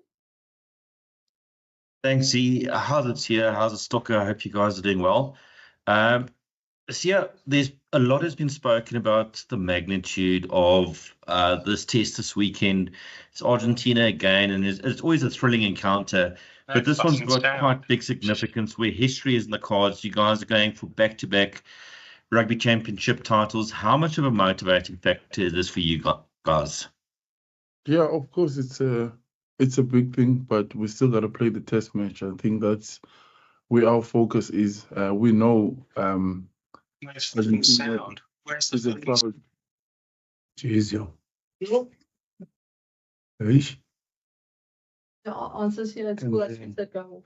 Yeah, as we know, last week was tough. We only were able to pull through on the 60th minute. So our focus is just making sure that we stay focused in the moment and exactly what's in front of us. We can't control the result, so we're just gonna make sure that we play as hard as we can, and the magnitude of the game doesn't change the way we play, doesn't change the way we approach the game. We know exactly what we want to do. So we're just looking forward to the battle, and what comes after, we'll see after that. Anami? Thanks, Zina. Morgan actually touched on exactly what I wanted to ask, but I'm still going to ask it anyway. I mean, we know it's a big moment. I just wanted to ask, how big it would be if you look back on your career one day to say that you've won this, back to back with Coach Rassie. You've done everything else there is to win. How big would that be for you, both of you? I think from my side, personally, like Sia said, the main focus for us now is to make sure that we focus on Argentina and make sure we go for good performance. I'm talking about 80 minutes, and what happened also last week, I think it's all in the past at the moment. There are a couple of things that we have to learn from last week, because if you remember again, halftime score against Argentina last week, we were leading probably by 1 or 2 points, and so they are a good side, but regarding the breaking the records, and then we'll probably focus on that. Hopefully after the game, if we win, then we can celebrate those records. But once again, I think the key thing for us is to make sure that we keep on improving. That was our main goal for the season. We started slow, and you could see now. Yeah, mute up. So, Julian. So what do I do now? Mute it again? Julian, mute.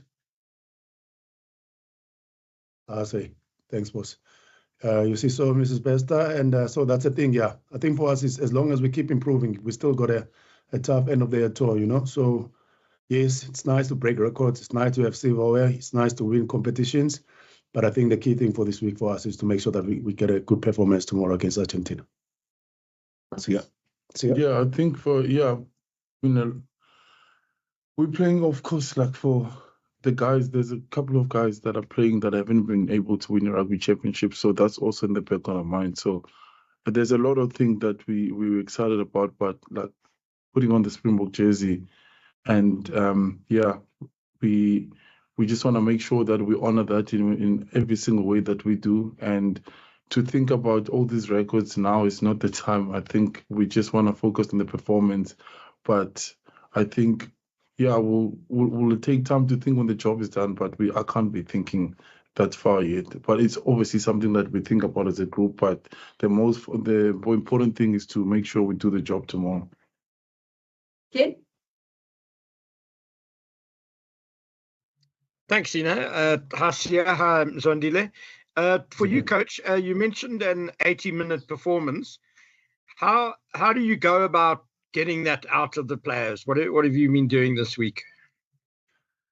Ken, we understand how we want to play the game. We understand our pressure points when we want to put Argentina under pressure, And even if you look last week, the first half we had against them in Durban, it was a lot of turning points that were happening in the first half, where we score, they score straight after, and then also a few things disciplinary-wise when it comes to allowing them to stay in the game. The penalties that we gave them in the first half last thing, it was a soft penalties, talking about offside, So we want to clean up those things and make sure that we control them, And once again, like I always say, is that if you look at how Argentina have been going throughout the season, they've lost against the All Blacks.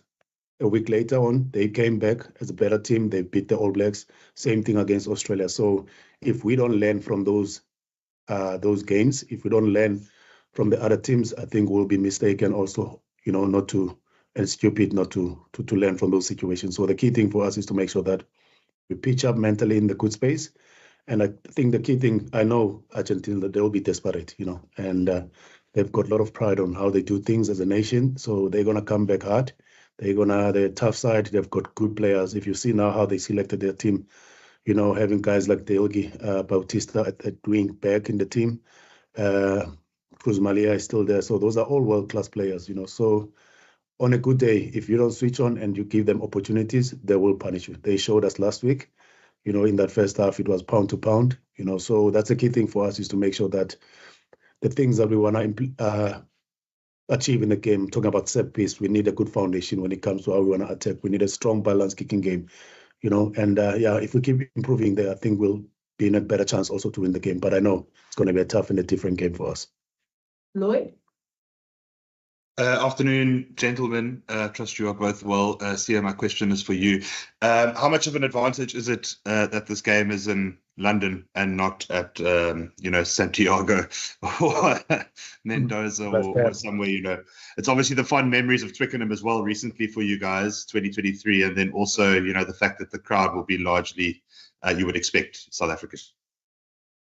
Well, it's only an advantage if we make use of it. I don't know if it will be, because I know Argentinians are all around the world, and it doesn't matter how many numbers they have, but you will definitely hear them the whole game. And we can't think too much of what happened last year. It's a whole new year now. We got to make sure that we create new good memories on Saturday.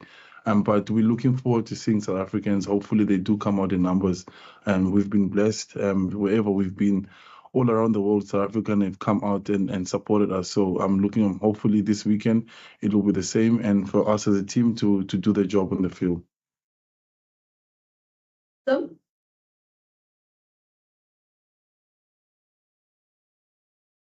Did you say me, Zina? Can you guys hear me?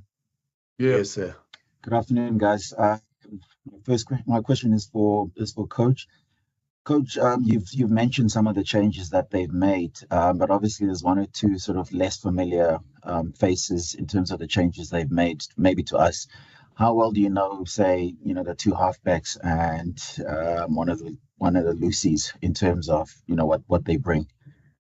Yeah, we went through their profiles, between 9 and 10 partnership. I think one of them has got 1 or 2 test matches, and then the other one has got 4 test matches. We went through their profiles, we've seen their game, and like most of the Argentinian players, majority of them, their background, they come from the sevens background, almost probably the whole backline. They've got a sevens background, so we know their profiles very well. We know what is their strengths. We know their weaknesses, where we can probably also target them. But once again, like I said to you, is that those guys, they're very, very, very good players. If we're not at our best on a day, chances it will be a tough day at the office for us also. So the key thing for us is to make sure that we implement the things that we want to do in the game properly, and make sure that we pitch up properly mentally in a good space. It's going to be a grinder. It's going to be a tough one. They still got experienced players around them. If you look at the Cruz Malias are still there. Choco Barres, the way he's been playing, probably one of the best inside centers currently, the way he's playing. And yeah, you look at their forwards, there's a bit of continuity also in their selection there. So it's going to be a tough one. But once again, yes, the 9 and the 10 combination, I think it's opportunity for them. You saw also with our players, when they got opportunities, the likes of Sasha, they have also grabbed them. So we also expect the same thing. They will also be keen and hungry to perform in this game. Ken? Thank you. Thanks, Sina.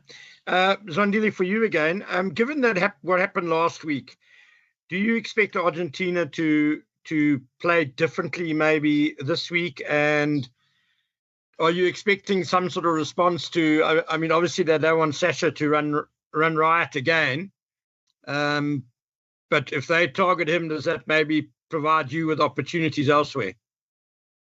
Yeah, Ken, you know what? I can't really think much about how they're going to approach the game. But one thing that I know for sure, mentally and emotionally, they're going to pitch up. You know, Argentinians, like I said earlier on, it's a nation with a lot of pride how they do things, and they probably going to have supporters also. It's a home game. You know, they're going to have supporters here at Twickenham, and unfortunately, I can't tell how they're going to approach the game. Talking about rugby-wise, you know, but I know mentally and physically, those guys will pitch up tomorrow, and you know how they put their emotions and pride in how they do things.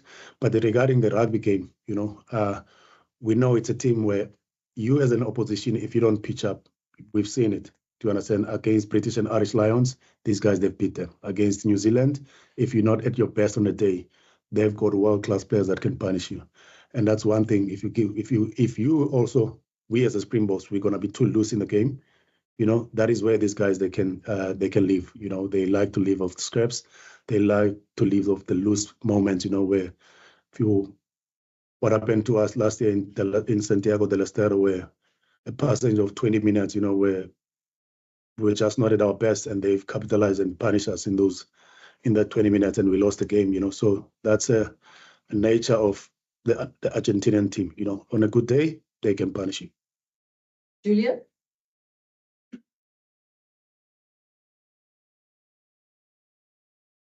Julia? Okay, Lloyd?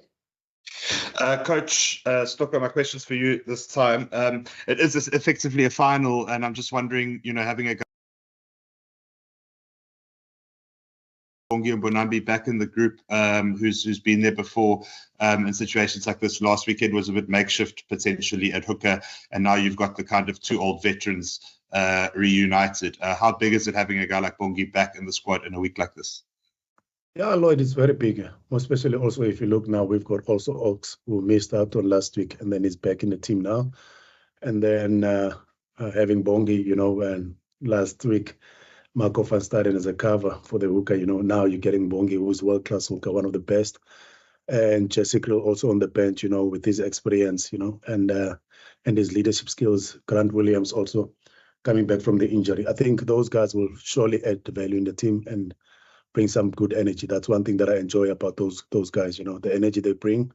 It's very, very nice, and what we need for this week. And on the other side, I think one thing we've been fortunate with was since Eden Park against the All Blacks, when we lost that game, you know, I'm talking about now, after losing that game, probably for us to stay in the competition, we had to make sure that we win all the games.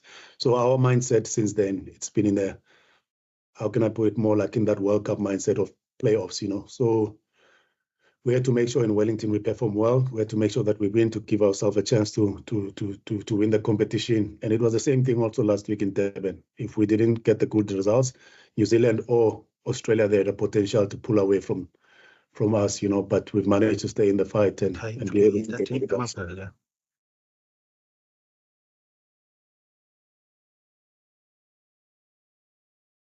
Yeah. I'm not done yet. Yeah, so our mindset for the past probably 2-3 weeks, I think it's been in a playoff mindset, and I think probably that's something that probably can help us also tomorrow. Like I said, again, there's for sure there's going to be a big change from Argentina. There's going to be a new energy because they've got new players that also want to prove the coach that they've got what it takes to be in the match 23. So it's going to be a tough challenge for us, but yeah, we'll do everything in our powers to make sure also that we keep making our people back at home proud. And the nice thing now, the kickoff for them, it will be 3 o'clock. So they should be able to enjoy the game if things go well with the cold one. Unlike the previous games against New Zealand where it was 9 o'clock, they can only enjoy with a coffee. All right, guys. Is there any close-up questions? Yeah, I've got one, Zina. Julian, you've been swearing and everything. Okay, but go. It's not Julian, it's Cindy Good. No, I was saying I'll have. But Julian can go if he can hear anyone. Yeah, just a quick one for Sia. What's impressed you about the Argentinian team in your games against them? I think it's the fight. It's a it's a fight, and also compared to the years before, the discipline that they have and how consistent they are in the way they play, and they haven't taken away the Argentinian flair. At any moment of the game, when it's broken, they take the opportunities. And I watched them against New Zealand and against Australia, where they can turn from their own goal line, the way they can attack you and go score down the post. So you always have to be alert at all times. But the professionalism as well of them, the way that they didn't take the break where they normally take the break. They came straight to South Africa and played, because a lot of the players play overseas and they enjoy going back home and seeing their families and being at home, because they really love being in their country. Yeah, so that's really been a big part of it. And also, like, on the field as well, you can just see how connected and how united they are as a team in everything that happens, every facet of the play. If there's a scuffle, they're there together as a group. So yeah, that's been very impressive of them. Right, one comment each in Kosa. Sim, did you have one? Yep. Manene, kwezi matches zintathu zokugqibela phantse nidlala iqela elinye. Into esingasayiqhelanga thina xa uthetha ngocoach Ras, yaqonda. So ndicela ubuza uba sifunde ntoni kuba nidlala iqela eliyi-one. Nibethwa kuba mhlawumbi ixesha le-tournament uba obviously knockout, okanye nifumene le team benifuna idlale ngale ndlela nidlala ngayo. Sim, I think that besenditshilo ngiphathi bendithiyo ngesingesi earlier on.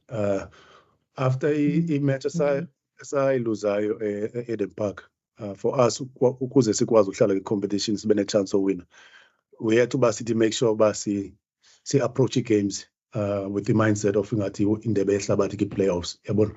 So since then sasiqala be-Wellington, futhi hayi ngathi sihlala i-quarter final indlela esahlala ngayo pha, i-approach yethu. Last week at Durban, uzukhumbula if bangabe sidrophe one of the two games asaphumelela kuzo, yabona tata besizawunika i-opportunity iqela elifana ne-New Zealand or i-Australia to baphulishe away with the log points. So i-approach yethu phaya besikwindebe yehlabathi tata, so yeyona ndisincede leyo. So that's why ubona ke nako when it comes to i-selection ye-teams sizama ukuthini i-continuity xa indlela siselecta ngayo, yabona, because of once again sithatha nge-youngsters abafana bane-energy, yabona. If uyajonga indlela abadlala ngayo ngoko Kane and Modi, yabona, yazi abantu bathetha ngoSasha, uGaza ufumene opportunity yakhe, and abantu abaninzi bayalibala uGaza is still 27, so usemtsha kancinci naye, noko usene-energy. So yeyona ndisincedileyo kule veki suka kuyo uba sikwazi nokumixa kakuhle with the experienced players around, yabona, yeyona ndisincedayo. I-foundation yethu siyayifumana ke-forwards zethu kakuhle, enendlela abayicontrola ngayo ngoku. If uyajonga umfana njengosasha noCobus, you know, I think i-combination yabo baya-understandana indlela efuna udlala ngayo. So bekubalulekile ukuthi tata if angaba i-approach yethu it's World Cup playoffs, sikwazi to make sure uba sithi there's a continuity kwindlela esiselecta ngayo iqela.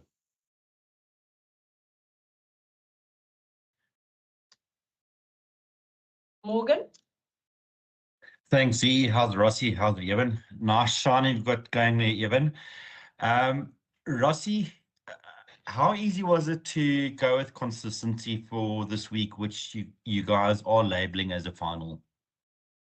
No, not easy. We would have liked to, I think 1, 2, 3, 4 changes in the team, and probably a guy like Ox had missed out last week, and Bongi was away with some family illness there, and Grant was injured, and yeah, Jesse was probably a change with what Argentina brings in terms of the backline and the speed and the way they really open up the game.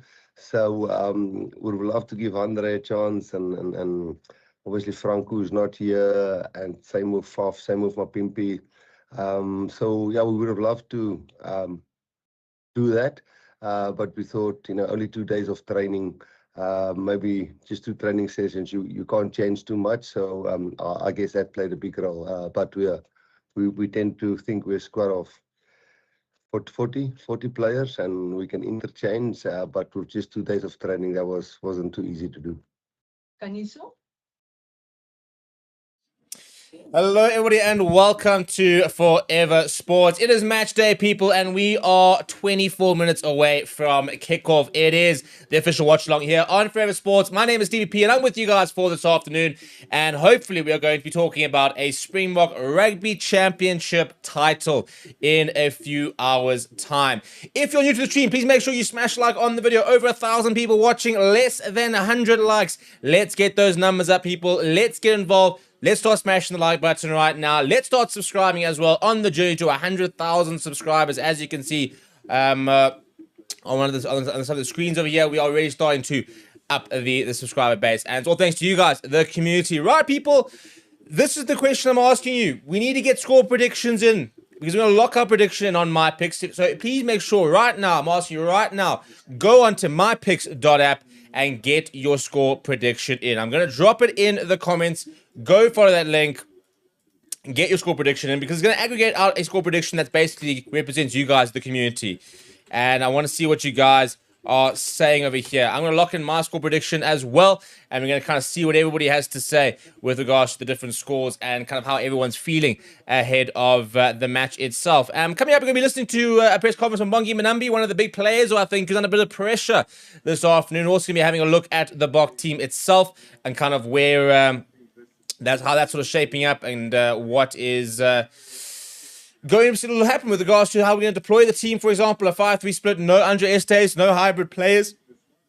So quite a traditional team in that respect over here. But right now, people, as we always do, whenever we go start a watch along, I need you guys to let me know in the comments below, where are you watching the game from? Let's do a bit of a check-in. Let's do our worldwide bingo and try and tick off all the different countries from around the world that people are watching at. Let me know what cities you're watching. Let me know who you're supporting as well. We've got a poll running asking who you're supporting. At the moment, 94% of people in the poll of almost 1,000 votes supporting the Boks. 6% supporting Argentina. So welcome to the Argentina's fans who are in the chat, because, you know, it's a big worldwide rugby community here, and we welcome everybody. You know, you might be in the minority, but we're going to keep it fair. We're going to keep it safe, we're going to keep it PG, and we're going to have a bit of a laugh at each other as the game goes on.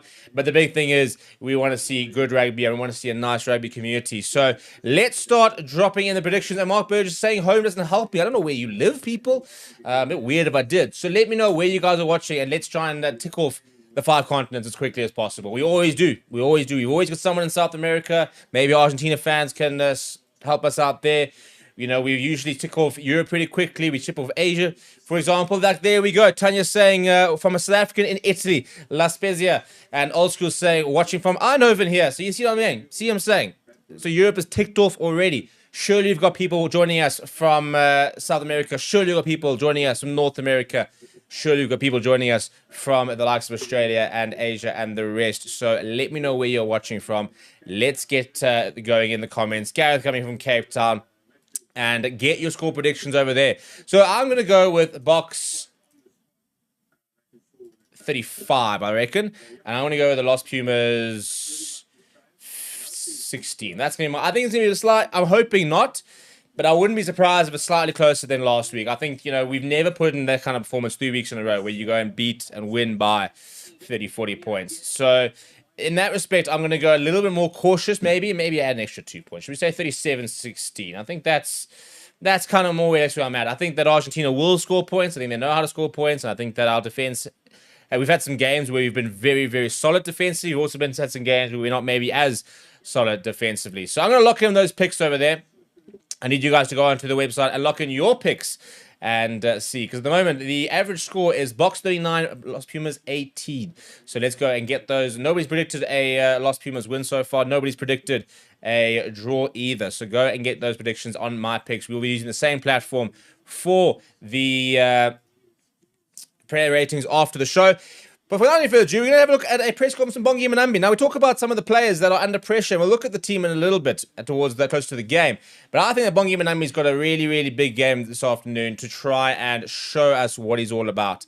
And that, I think, is going to be a very big part of this game. So in terms of the team lineup, I think he's probably the player that I'm one of the most intrigued about this afternoon, because it's a big opportunity for him to remind us what he's all about. Looking at some of the comments over here, Tara's ticked off Asia saying supporting the Springboks from China. And we've got a couple of score predictions coming, some big ones over there. Craig's down the road in Edenvale. Where else are we all from? Yeah, Sean's watching from Kenya. And Malcolm says, in the middle of Mozambique Channel, sailing to the Seychelles. Oh, what a place to be watching the stream from and getting involved there. So keep dropping those in the comments below. And in the meantime, let's go have a look at exactly what Bongi Benambi had to say about not taking the Springbok jersey for granted and the fact that you've got to continue trying to grab with both hands. And I think we're going to see a very hungry Bongi Benambi when he comes off the bench later today. Good afternoon, gents. Bongi, a question for you. Yeah, just being, you haven't played for a couple of games and you see all these younger guys coming through, and just what are your thoughts about being involved again and how difficult it is to be not involved, and how important it is for you to like really put up your hand this week? Yeah, good afternoon, everyone. Yeah, it's obviously, it will always stay an honor and a privilege, and to be involved in the Springbok setup. Just being here is really special. You do miss it a lot when you're not here. So yeah, I just been given an opportunity to be here first of all, and obviously playing this weekend. It's a massive honor representing South Africa on any stage. And in terms of the competition, we love it. We love the competition. We push each other here. If you're the best and you're fit enough to play, I'm sure the coaches will pick you. But I think for us players, it's simple. Just go out there, train hard, make sure that you buy into the plan. And if you get your opportunity, you're really honored. But obviously, you know that you have a job to do on Saturday. Stephen? Thank you very much, Zee. Bongi, obviously, you guys, I think for any team, it would be difficult to top that performance from last weekend. I mean, 67 points against Argentina. What for you guys would be an improvement on that? Is there any sort of thought around that and areas that you think you might be able to improve still? Yeah, obviously, if you watch the game, it wasn't that easy. The scoreline might say. We know that Argentina is quite a passionate team. They pride themselves as a nation, and they're quite tough. And I mean, it wasn't easy in Durban. It's not going to be easy here also in Twickenham this weekend. So yeah, I think for us, we know that the game is in the past now. We have to prepare for the following weekend. In rugby, a lot can happen in a week. So we just have to focus on ourselves, focus on our plan, make sure that all the players buy into the plan and we're all aligned. And Saturday, we just have to go out there and execute the plan. Hendrik? Thank you very much. Gentlemen, top table, good afternoon. Bongi, this one's for you. Just tell me more about what you've seen and how you've been with the development of players like Marnus van der Merwe and Jan Reversals in what is a very important year development wise for the Springboks. Yeah, obviously, as I said earlier, we enjoy the competition in this team. There has to be competition in order to become a better player. So obviously seeing their growth and the development into the side has been really great. They bring a lot of energy, and also they enjoy being here. So it's obviously tough out there on the field. We do push each other, but I think we all align onto one plan, and obviously we want to see the Springboks succeed at the end of the day. So it's really good having the young guys come in and see how they grow and how they develop, and just to make sure that we work together to get a good result. Guys, our time is limited. Zino, thank you so much. Good afternoon, gentlemen. My question is for Bongi Benambi. Bongi, can I kindly ask you, is it fair to say that the world champions will head into Twickenham Stadium as the favourites on Saturday? You guys are on top of the log at the moment. Is it just a case of collecting the 5 points on Saturday, or and are the Pumas, are they down and out, or are you guys expecting a backlash from the Pumas on Saturday? No, for us, we don't really focus on that. We just have to we take it day by day, session by session. A lot can happen in a week. In a sport like rugby, once you think you're at the top, you can quickly get humbled. So I mean, you can never count the Pumas, the Argentinian team. You can never count them out. There will be something disrespectful to do, and we never disrespect our opponents. We have a lot of respect for them, the way they play rugby, the way they train. Their coaches are excellent. you can see that they have a game plan they want to execute. So yeah, this weekend we are expecting a proper retaliation from them. And I mean, as Petey said, we had a short week, so we had to be smart in making sure that we'll be fresh for Saturday, and we know that they're going to come out firing. So yeah, it's something that we have to prepare for, and we're looking forward to the game.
Right, so we got opportunity for Bongi Mnambi this afternoon, and I tell you what, there are now a big shift in conversations regarding to what this team in 2027 is going to look like, and I think certain players are very much kind of now or never.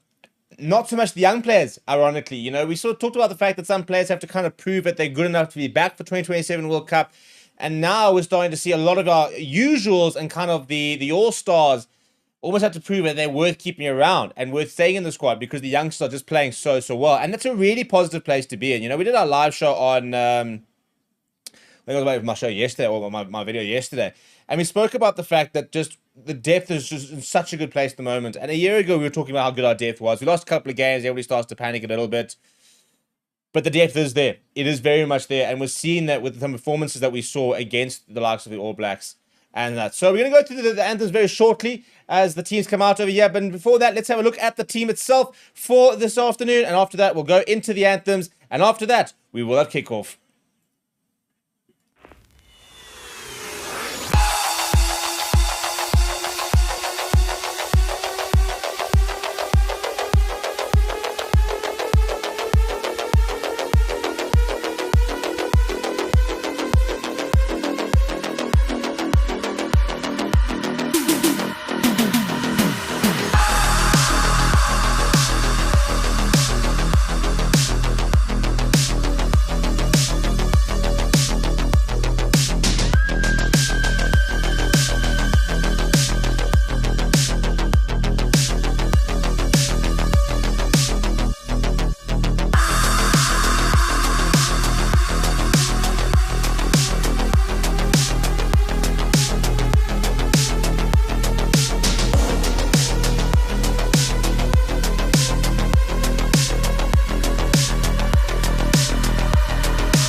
Right, anthems done, and we are ready for kickoff over at Twickenham, and it is Santiago Carreras with ball in hand, playing the number 15 jersey today, not at fly half, with Prishkantelli getting his first taste in the starting number 10 jersey. And the man in the middle, Andrew Piardi, had a bit of a tough game last week, I felt, in that Bledisloe Cup. Let's hope that he has a good game today and we don't end up speaking too much. A big welcome to Philip Fenter, the latest member of the First Sports Members Club. We're trying to get one member a day from now until the end of the year. And you can just see that that will give us to 300 subscribers. If you'd like to feature in Rusty's Coach's Corner, please do send a super chat and get yourself featured over there. It will be the box with kickoff. Sorry, Argentina rather with kickoff, and we do have kickoff as Santiago Carreras decides to go down that right-hand side, and an early touch of the ball for, if we ever manage to zoom in, Damien Delendi, who takes it well and takes it up just past the 22, so lost safety of the 22, comes right, shaping to go to the box kick, and lifts it high in the air. A couple of players will give chase. And Ethan Hooker gives chase, but it is secured by Argentina. Good first take up front there. To the right-hand side now. Good hands here from Argentina. Prishkantelli. Ball over the top and Carreras on the bounce as Damien Vincent shoots up, but a bit of space out wide. Chisholm Colbert to get across. Kenan Moody completes the tackle. Good work this by Argentina, but a good scramble defense from the box. To the right-hand side now. There goes Guido Petty, the experienced man. Nice carry there coming from Francisco Caroy Machetti. Getting his first start in the number 3, I think, in the Rugby Championship, if I'm not mistaken. Bouncing off Chizokoy, brought down by Jasper Visa. Big tackle coming there, but nothing illegal, says the referee. To the right-hand side. This is good work from Argentina, though. Good face play coming from the home side, inverted commas. Now a bit of space out wide, bit of traffic to get through. And eventually he does Justo Bacaro in the number 13 jersey. Replacing Lucio Cindy. Now Prishkantelli sees a bit of space in behind. Puts the kick in behind. Damien Williams is going to marshal this and just watch this run. And he's going to go down. He's going to run dead. In fact, almost a bit quartered it was Damien Williams. And he says that went ran dead. So they're going to go back for the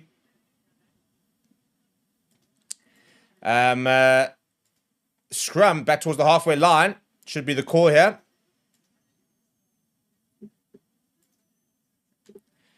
So having a TMO check to see what is. I'm not sure if that means that there's foul play or something.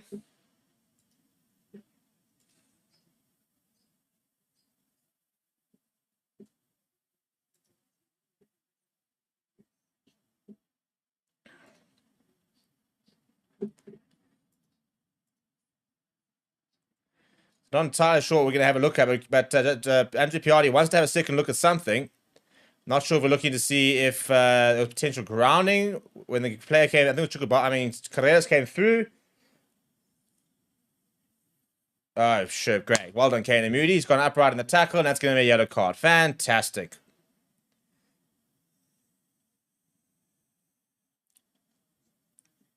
So looking at 13, Kenan Moody.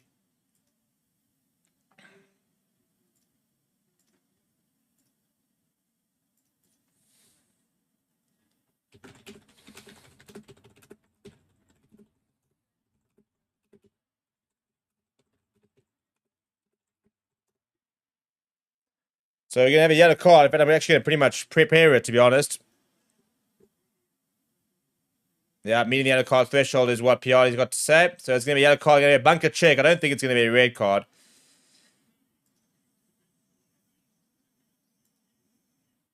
At least 10 minutes is the count. So congratulations, Caden. After your back-to-back really good games, into the bin he goes for 10 minutes, and they'll go back for that penalty.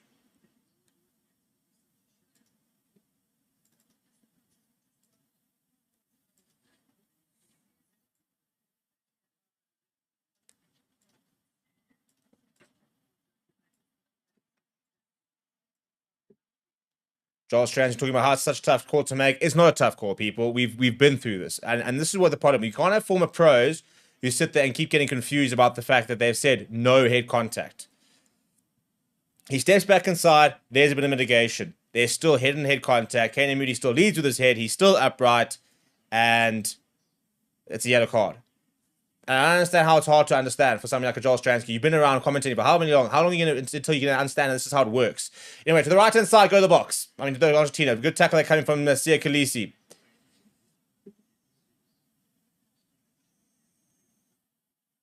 Good carry there from Baccardo. He's been nice and busy early on. To the left-hand side, they go. Ball back, long pass out wide. Having to scramble here as Marcus Kremer gets across there. Ibn Etzebeth makes a good tackle. On to the right-hand side. Nice play is someone, Benitez Cruz, and he's been gravely involved. But turnover ball now on the bounce to Sasha. To Ethan Hooker. Ethan Hooker sees a bit of space. Colby puts it to the boot. And it bounces over. Pushkantelli is back. Looking for options, yes, Pushkantelli. Looking to run it himself. Good tackle coming from Thomas Toy. Ronald Kier gets himself out the way nice and quickly. Benitez Cruz to the right-hand side. It's a poor pass, though. And having to go all the way back as Chukabarez to the right-hand side. Bit of space out wide here for Argentina. And there's been an overlap. Comes back inside. Good tackle eventually coming from Ethan Hooker, but this is really good from Argentina. To the left-hand side now. Carreras at first receiver. Good carry there from Michael Vivas. The loose head. Now a good wave here. And a bit of space on the left-hand side. Marcus Kremer, half tackle coming from Nuno Kier. They're 5 minutes out. Now, big pressure from Sash Famagom Zulu, but referee says play on. And Argentina do have the ball back, but they've lost a little bit of the momentum. To the right-hand side. Nice and straight goes Francisco Correa Machete. Chukabarez. Pushatelli, man out wide. Colby's made the read, coming across here. Ethan Hooker needs to make a show it. And you can't stop him, and they go over. That's poor defense. It's the one-man overlap. That's Kaden Moody in the bin. That's the issue. But that's the perfect start for Argentina. And that is the biggest problem. As soon as you go down to 40 men, there's always going to be space out wide, especially with our defensive system. And then you've got to make your tackles. You have to make your tackles.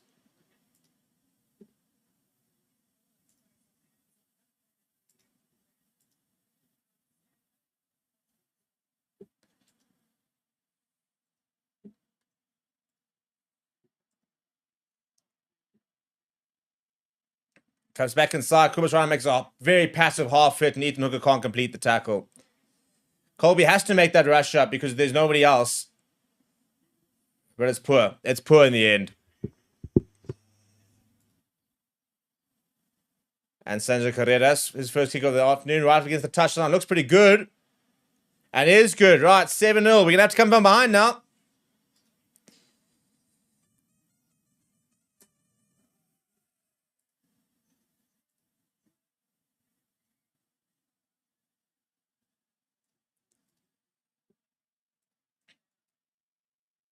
Not the start we would have wanted.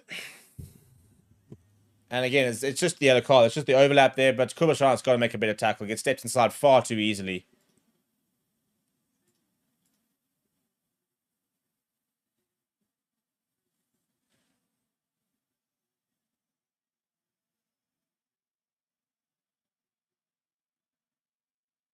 So I think that's confirmation that the yellow card is going to remain a yellow card, if I'm not mistaken.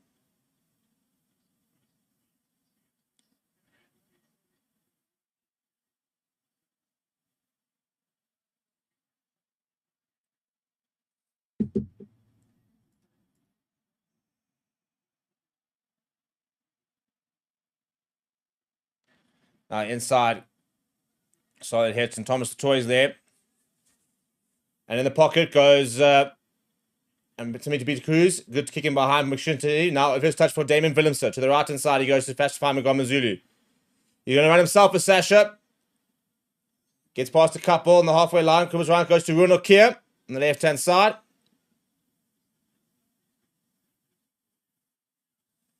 Damien Willemser goes to the boot. And it's ball's gone loose. And Ethan Hooker's popped it up from the ground. Malcolm Marks. So turnover ball here for the box. Pierce at the toy, fills the scrum half. And knocked forward from Damien Willemser. That's poor, but nobody wanted it. Where's the intention? Where's the desire to get in the ball? So sloppy so far from the box. And they're going to go back for the scrum. It will be an Argentina scrum. Not the worst result, really, for the box.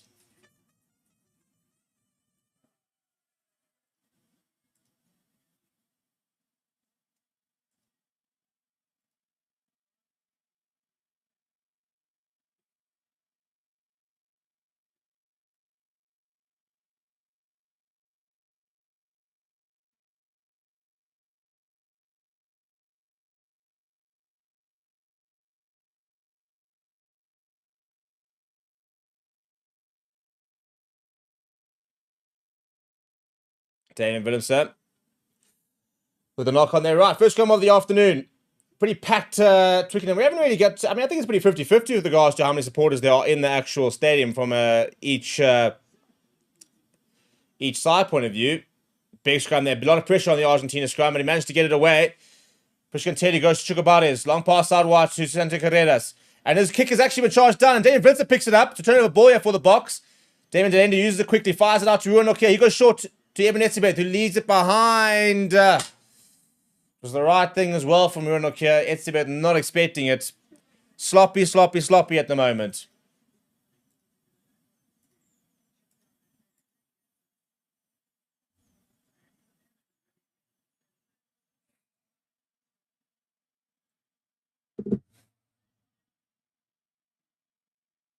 It's a really intelligent... he just sticks his boots out as Chaz and Colby. He stops the kick coming in behind.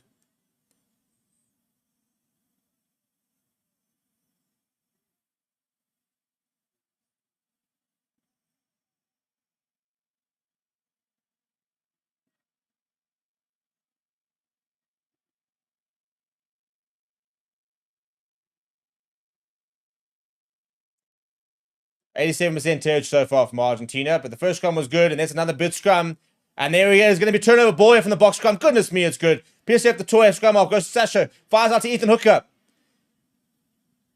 Out towards the 22. That scrum is an absolute Chico from the box at the moment. To the right-hand side now. Jasper Visa.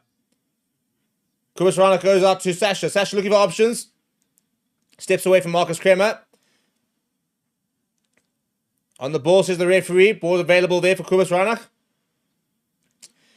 Damian Willemse sits on that first receiver. On the 22. Penalty advantage for the box. Kubas Rana now. Thomas de Toy. Rana pops it up to Runakia, who can't hold on to it. Loses it for, go back for the penalty. To the corner we go, I reckon. To the corner we go.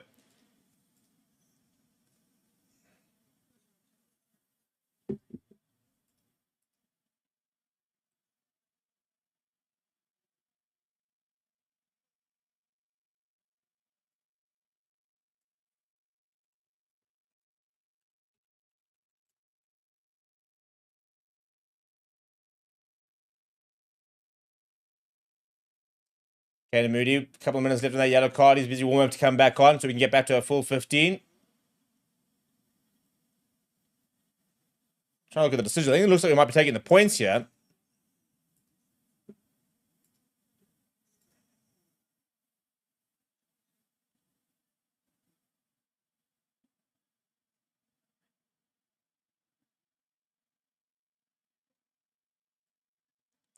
Right in front of the pole. Sash says no issue whatsoever.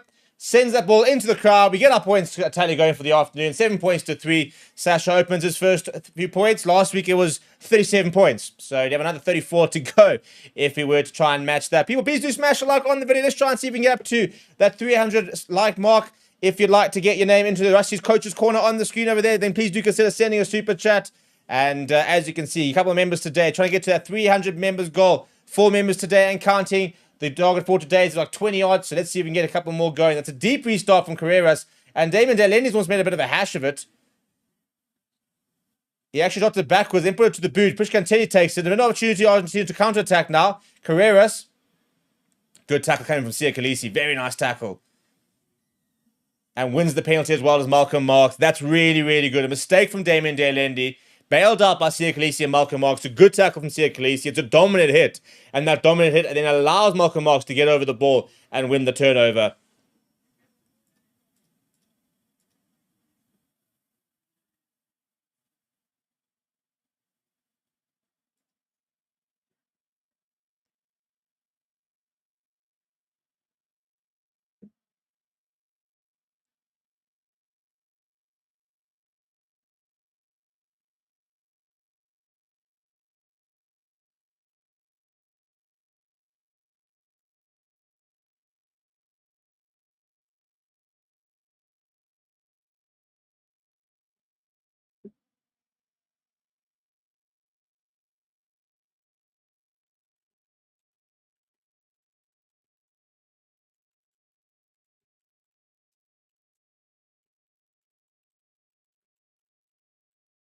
Good ball over the top. It was a really good kick to get us back into Argentina territory from the penalty.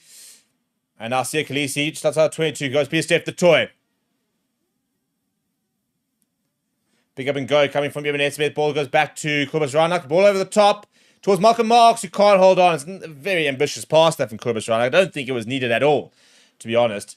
Quickly taken though from Argentina. Marcus Kremek brought down eventually. Really trying to up the ante here, Argentina.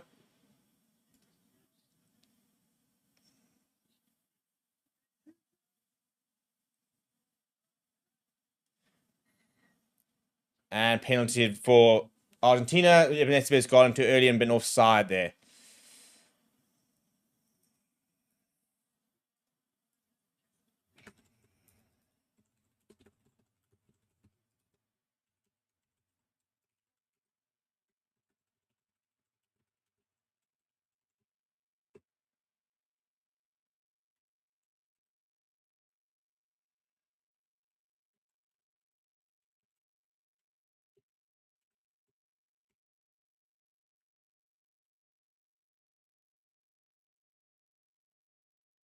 Right, Kennedy back on the park, so we're going to remove that yellow card. 7 points to 3. Rusty barking on instructions. Does look particularly impressed as Rusty Rasmus right now.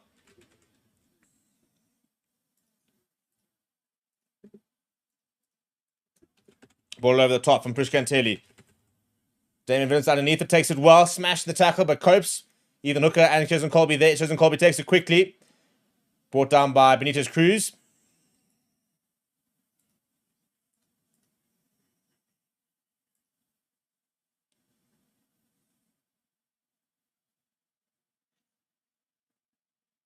Now Valenza goes to the boot. Kanan Moody goes to Carreras. Bit of pressure here. Damien Delendi there on Prishkantelli. Prishkantelli runs into Ruan Nokia, who eventually completes the tackle by the halfway line. To the left-hand side they go. Carreras now sits back inside as Pablo Matera, the vice captain today.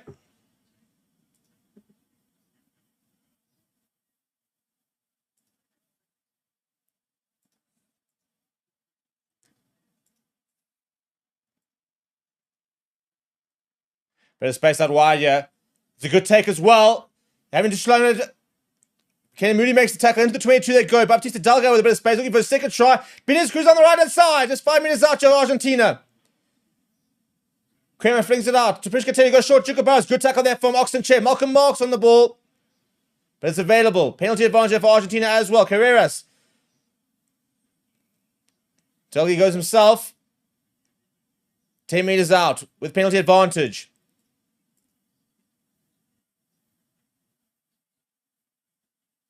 Malcolm Marks comes away with it. I think that was legal, but there was a penalty advantage. They go back for the penalty itself.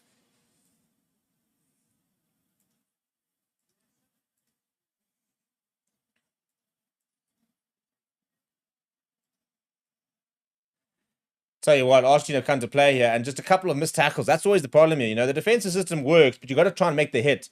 And they're just finding space out wide. We're then making the recovery and getting out wide, but just then showing offside, being a little too over-eager. But at the moment, under serious amount of pressure.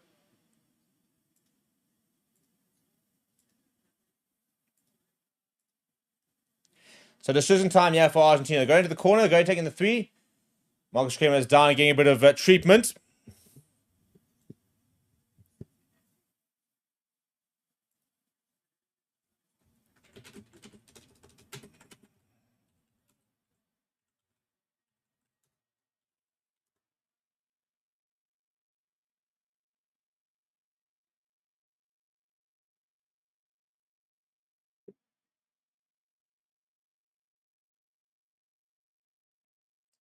It looks like they're going to the corner here, Argentina. I think they've actually already popped it into the corner. A bit of a break and play. Now, Prishkantelli still with the ball in hand.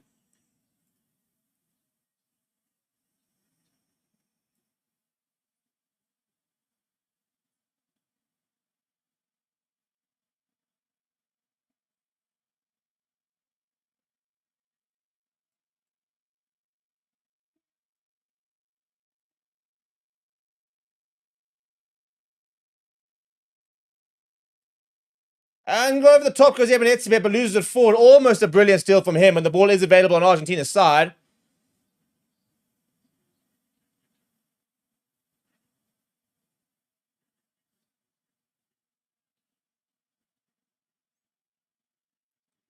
Here's Cruz, Michael Vivas there. Damon Delendi on the ball, though. Told to leave it. Ball eventually available for Benitez Cruz. And it's a bit of a poor pass. Push Conte's caught on the ball, and Ethan Hooker does release and grab it again. Does very well as Push Conte, just to create that half a second to get a couple of support back. Now Vivas, the loose set.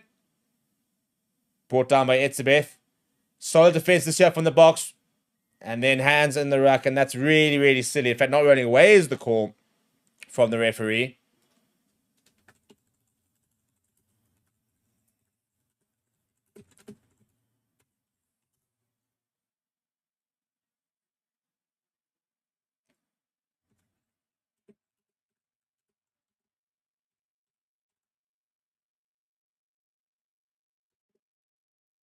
Silly, silly, silly, silly. Penalty right in front of the poles, and that will be an extra 3 points. I don't see why they wouldn't take the points. 10 points to 3, surely. Yeah, and they are going to take the points, yeah.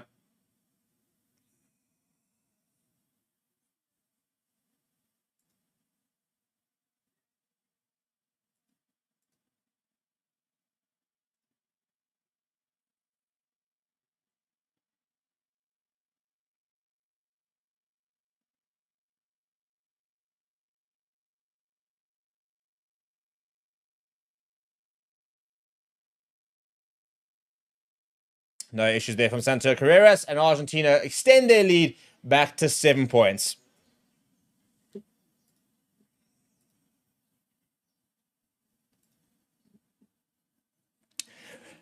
Right, people, what are we saying here? How are we feeling after those first 20 minutes here? A little bit sketchy at the moment, to be honest. Box haven't really kicked into gear. So need to find a bit of a moment, a bit of a spark. Kane Moody will give chase down the middle of the park. But Carreras takes it well. See a ball in hand a little bit. To the right-hand side. Nice. And that's what you need a bit more there. Etzebeth in the oxen chair, hitting him behind the advantage line. Need a bit more of that kind of intervention there. Just slowing the momentum and trying to exert a bit of our own momentum. Now Benitez Cruz. And a bit of pressure from Etzebeth, but doesn't get his timing right. Running onto the Sasha. Good to well taken. Gets away from one. Now Sasha with a space. Bounces off one. Still going. Steps inside. Ball available. Kurs Reinach. Goes to Eben Etzebeth. Takes the hit, but driven backwards. Very good tackle on him, but ball still available for Kurs Reinach. Now Sikalisi's waiting and waiting. He goes into it. Nice solid carry from the captain. Bit of momentum this year from the box. Reinach goes to... It was Runo Kier as well taken in the end. Back to Thomas Toy. Very good hands from him. Jasper Visa now. There it is. That's the kind of carry we need. Getting over the advantage line. Quick ball here from Reinach. Pops it to Malcolm Marks.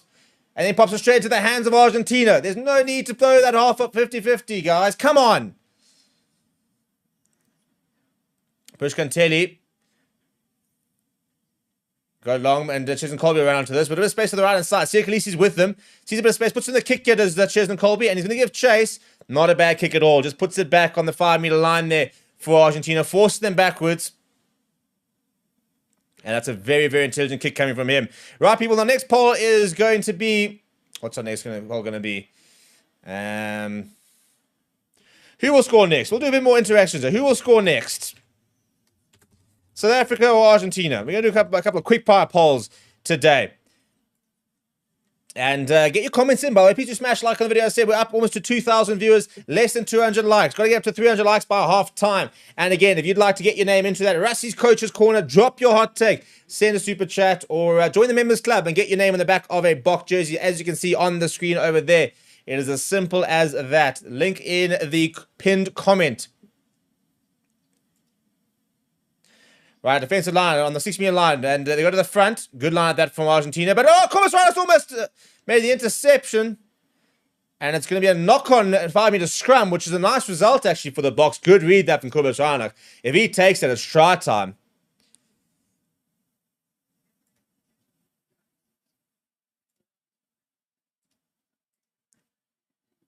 Yeah, I mean, so quick as Comas Reinach. Goes straight through, makes the read, and just if he holds on to that, Happy days. Absolute happy days. Oh, jeepers. You almost should have taken it with how quickly he managed to get through there. Very, very close. To find the score, any score. Penalty, try. What do we say? Who's gonna score the next points?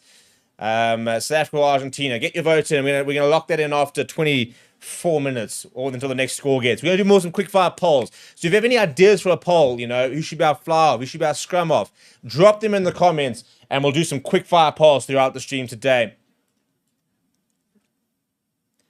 Also, please do keep subscribing to the channel. There's another big scrum, and they managed to get it out. Does Santiago Grandona.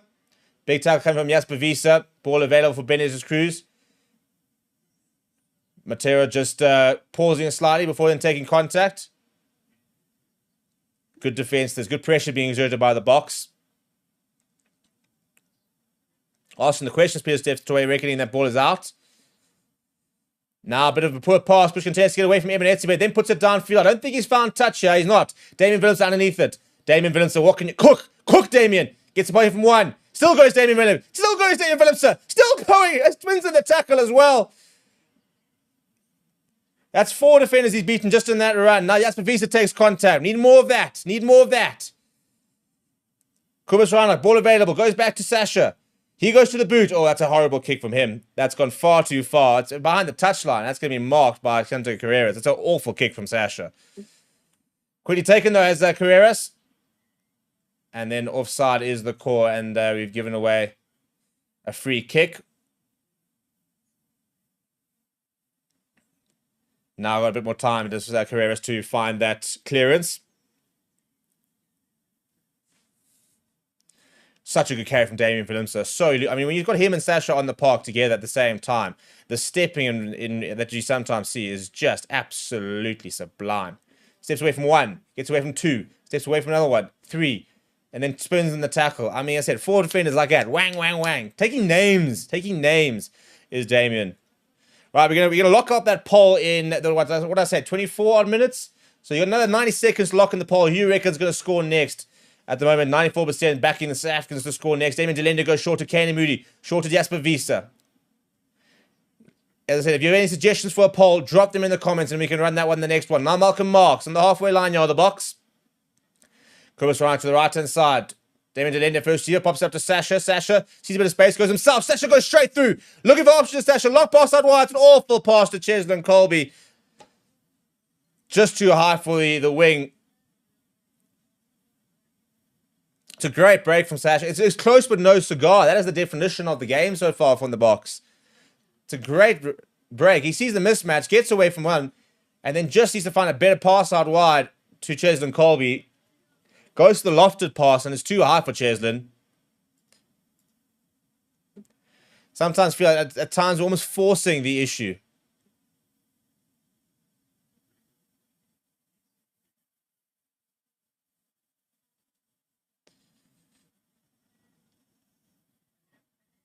Yeah, some of the fans not particularly impressed on the sidelines there with that pass from Sasha.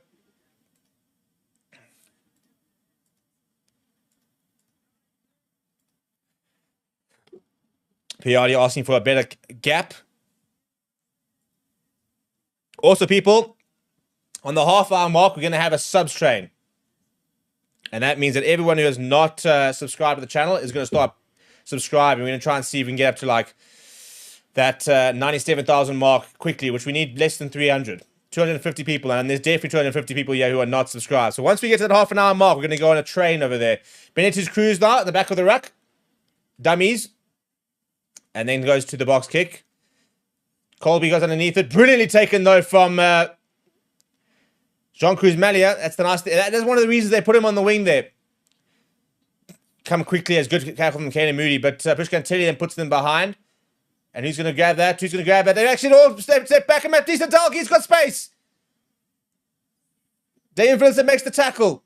Ball available. Good read that from Jasper Wiese. Very good read. And that's just stopped a little bit of the momentum. Allowed a couple other players to come back. But Argentina is still in position inside the 22. Benitez Cruz. Carreras the first receiver. Delays the pass. Penalty advantage. They go back for the penalty. Sloppy at the moment from the box. Sloppy.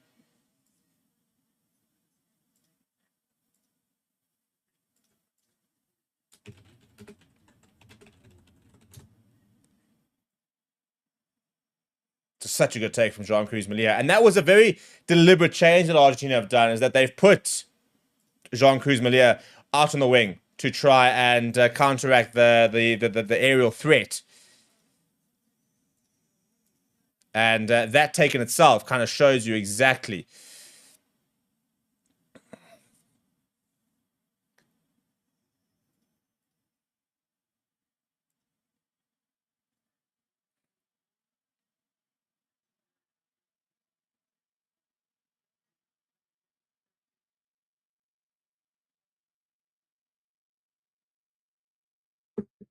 Right, going to some of the comments earlier, and Old School says, absolute joy to watch Damien Sasha in full flow as Carreras lines up the kick. And it is going to be good right in front of the poles over there. So they extend their lead to Argentina. I tell you what, there's a lot of All Blacks players that right now will be watching on thinking, is there a hope? Silver Records poll, who should be our box midfield pair? I like that one. I like that one. We need to do a new poll over here. I am a little bit overdue. So let's, well, we got it wrong as well, to be fair. So we all thought that the box was going to score next. Let's do the box, and we can do this at, well, let's do this for the next 10 minutes, then we'll do who will lead us at half time. Who should the box centers be as Benitez Cruz looks for his clearance? Damon De Lindy plus Creel. Esterhazen plus Moody. It's a good kick that coming from Prish Cantelli. Let's do Damon De Lindy plus Moody. And then let's do Damian Willemse plus Moody. Or maybe let's do Esterhazen and Creel. Can't do more than that, unfortunately. We could have done a Damian Willemse one. Let's leave Damian Willemse out for now. So there are your center combinations. Which one would you pick right now for the box as we approach that half-hour mark? We'll leave that up for about 5 odd minutes, and then we'll do who's going to lead at the break. So go get involved in that poll. Good line that from the box. And Sasha goes to the boot. Once again, he's gone deep, though. It's just outside the 22, but, in fact, it's just inside the 22. That's poor. You've got to make that contestable. There's no point lifting it to the boot and sending it high in the air if you can't make it contestable. And they're taking it quickly, and Chesney Colby's going to have to get across here. Bounce the ball, making it a bit awkward. He goes inside to David Willemse. He's going to take a bit of a time, and hopefully find a good clearance. He will find touch. Not a bad kick there from Damien Willemse. Right, so that's your next poll. Who should be the box centers? Go, and I think it's going to be an interesting poll, actually. So shout out to... well, you keep breaking this whole YouTube studio. I can't scroll up.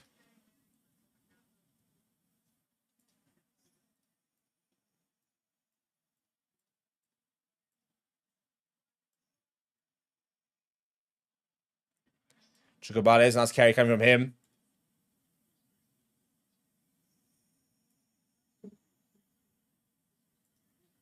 Oh, I tell you what, almost a half interception. And Malcolm Marks comes away with it. Throws Benitez Cruz on the ground. Still goes Malcolm Marks. Now he goes to Kaden Moody. Kaden Moody inside, outside. Gets away from Dalga. Kaden Moody, has he got enough? He will not. Gets bundled into touch. Needed to try and get that away.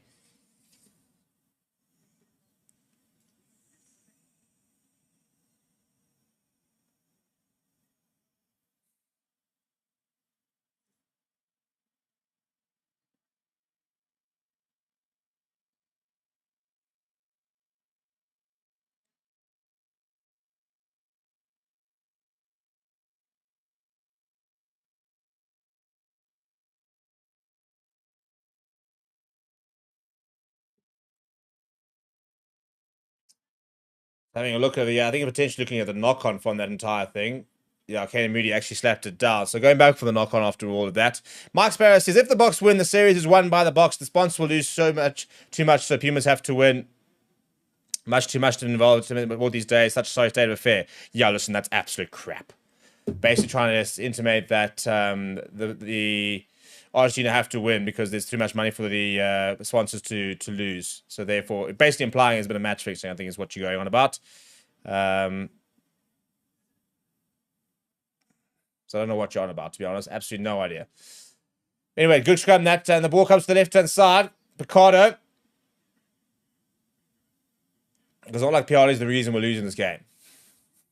Oops, straight to the hands of Chesney Colby, and he managed to hold on. Ebenezer Beth goes to Jasper Visa. Damien Willemse. Long pass out from Sasha straight to Damien Delaney. Finds himself on the wing. Damien Delaney cuts inside. Gets away from Chukwuemeka. Presents well for Kobus Reinach. Taken by Malcolm Marks. Has been involved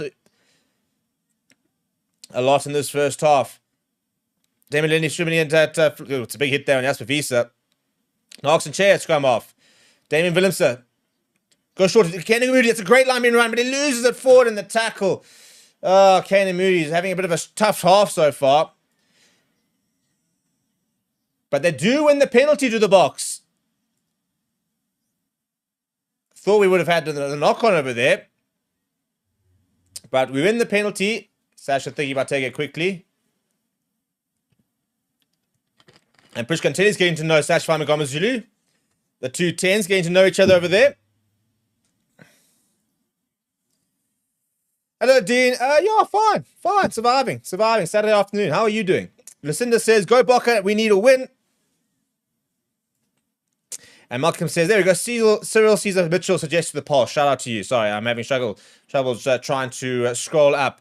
But people got 5 members so far in today's stream. We've got to try and we're trying to do a member per day for the rest of the year to get to 300. We're now sitting on 214. So let's even get to 220. Shall we give ourselves a bit of room before we get to the end of year tour? So please do consider becoming a member. It is the pinned comment in the chat. It's a very nominal amount.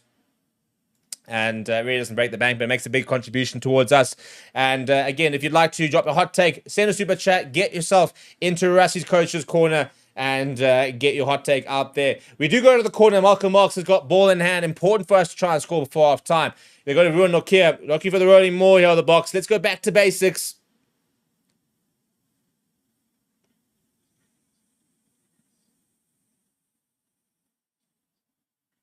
But so far, good defense here from Los Pumas. Now short from Delende to Moody. Reinach, quick ball here to Sasha. Sasha fires out to Colby. Colby steps back inside of one. Colby, bit of space. Michael Vivas makes a big tackle, the tight head. Now Reinach to Damien Willemse, under a bit of pressure. Damien Willemse gets away from a couple. He reckons it's a high tackle. He's talking about a head-on-head contact. There's Damien Willemse. Penalty advantage comes from Piatti. They might have to go look at that one. Nah, much better from Visa. Reinach in the pocket of Sasha, looking for options. Wants to go himself to Sasha. Famagomazulu gets over 1. 5 meters out. Very unstructured at the moment from the box. Kobus Reinach looking for options. Goes for the kick towards Colby. And is it going to sold up? It's not, but we should have a penalty advantage. We'll go back for the penalty, hopefully. Me saying, listening to this in my green and gold jersey while doing uni work, go Bokke. Welcome, Nelly October, our latest forever fan. Shout out to you, Nelly, and shout out to everybody who's become a member so far. I said, I'd love to get, we've got to try and get ahead of the game here. We said 1 per day for the rest of the year gets us to 300 members. So we've now caught up from the week. Now we need to try and get a bit of credit moving for the weeks to come. Because there's no Bokke game for another month.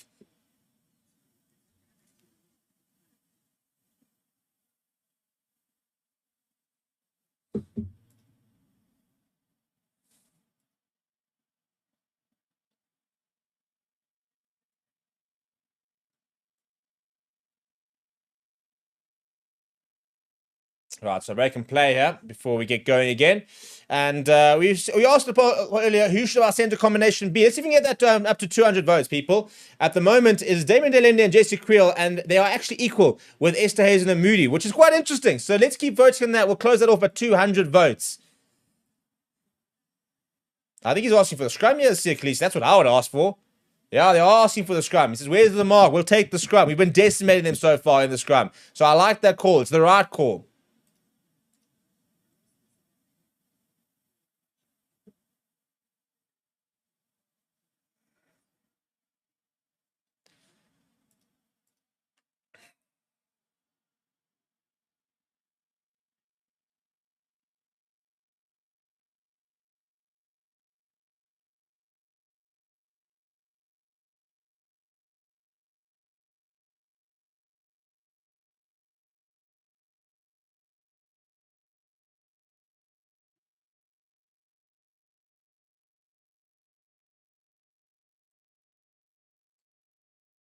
And we have a research coming from Andrew Piatti. So let's get that up to 205 votes. Well, you can't separate it.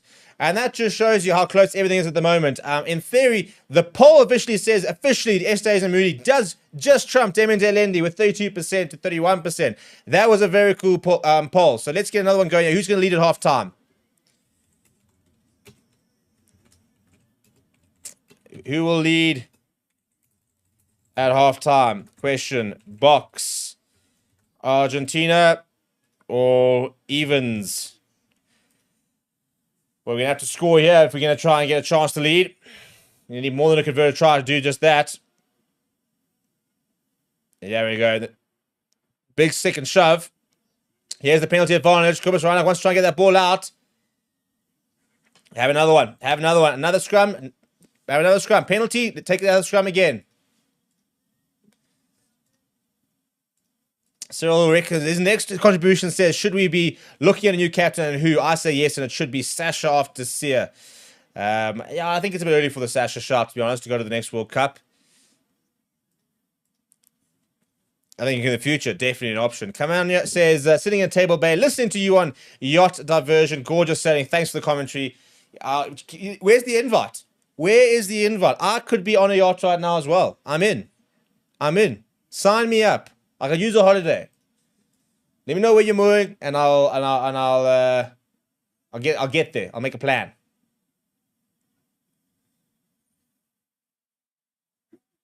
Right, Kubas Reinach, ball in hand, scrum 2.0 here. A converted try gets us to within 3 points. So Box will have to score, go bang bang here if we are to lead at half time. And there's the second shove. It's gone straight down, penalty advantage. Kubas Reinach sends it out towards Damien Delendi. Damien Delendi goes himself, just short as Damien Delendi, presents well as well. Kubas Reinach, quick ball. Jasper Visa getting involved. Now we will not care. Good tackle on him. Back down the left-hand side. Thomas the Toy. Now we're going to work our way back down the right-hand side. Precept the Toy goes to Malcolm Marks. And we will be doing our subscribe training. When we score, I think that's the big thing. Jasper Visa now. Remember, we're still playing with penalty advantage here. Precept the Toy. Big tackle on him. Damien Delendi, pick up and go. Damien Delendi getting away from a couple. Right, back to the left-hand side. Peter Steph the Toy. New advantage here for the Box. Pick up and go from Sia Khaleesi. Spinning away from the tackle. Sia Khaleesi. Wrapped up by Marcus Kremer. Reinach now goes to Peter Steph the Toy once again. He's so industrious. Now Damien Willemse. He's 2 meters short. Ball available for Ruan Nokia. Pick up and go. Ruan Nokia. Could be held up. There was a penalty. You are going back for the penalty advantage.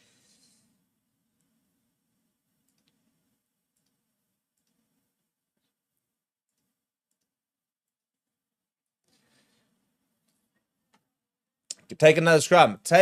Keep grinding them down.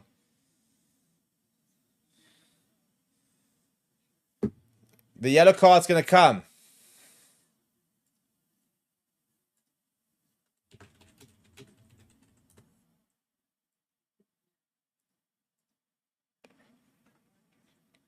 You take a scrum, yeah. Penalty tries on the cards. A yellow card as well.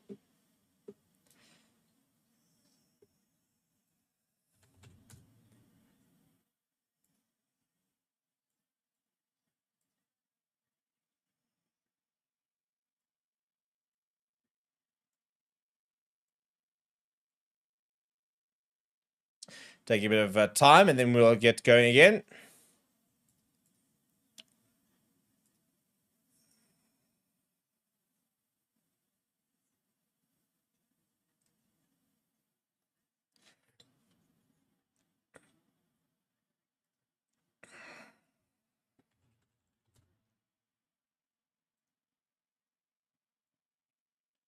Come on, lads. Big scrum here. Another reset, yeah. Mr. Ref, we need to get this going here.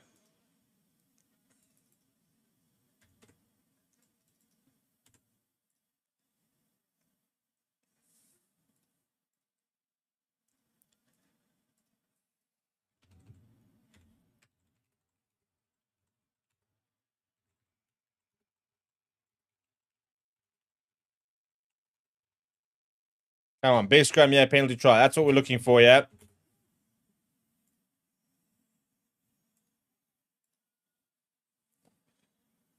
D Will asking, what is going on with the box? Rusty actually watching from the sidelines. There's the scrum. There's the scrum. There's the scrum. And Kobus Rana's taken it, and he's going to go through. Is he going to get grounding? He has got grounding. He has got grounding. There's the try. We backed ourselves. We backed the scrum. The ball got away from him, but he managed to pick it up and goes over to Kobus Rana, and the box eventually get their first try of the half. Right, let's do a subscribe train on the back of that, people. If you're not subscribed, hit that subscribe button right now. It is just below the video. Let's see. I'm gonna watch it over here. We're at 96,773. In fact, we're at 96,800. Let's see. Can we get to that 97,000 by half time? Let's hit the subscribe train, people. All aboard it. Hit that subscribe button. Let's get that going. Let's get it up. As Sasha adds the extra 2, 13 points to 10. 90 seconds to go. Can we score off kickoff and get ourselves ahead at halftime? I mean, 57% of the 317 votes reckons we will be ahead at halftime, which means we've got to go bang, bang here.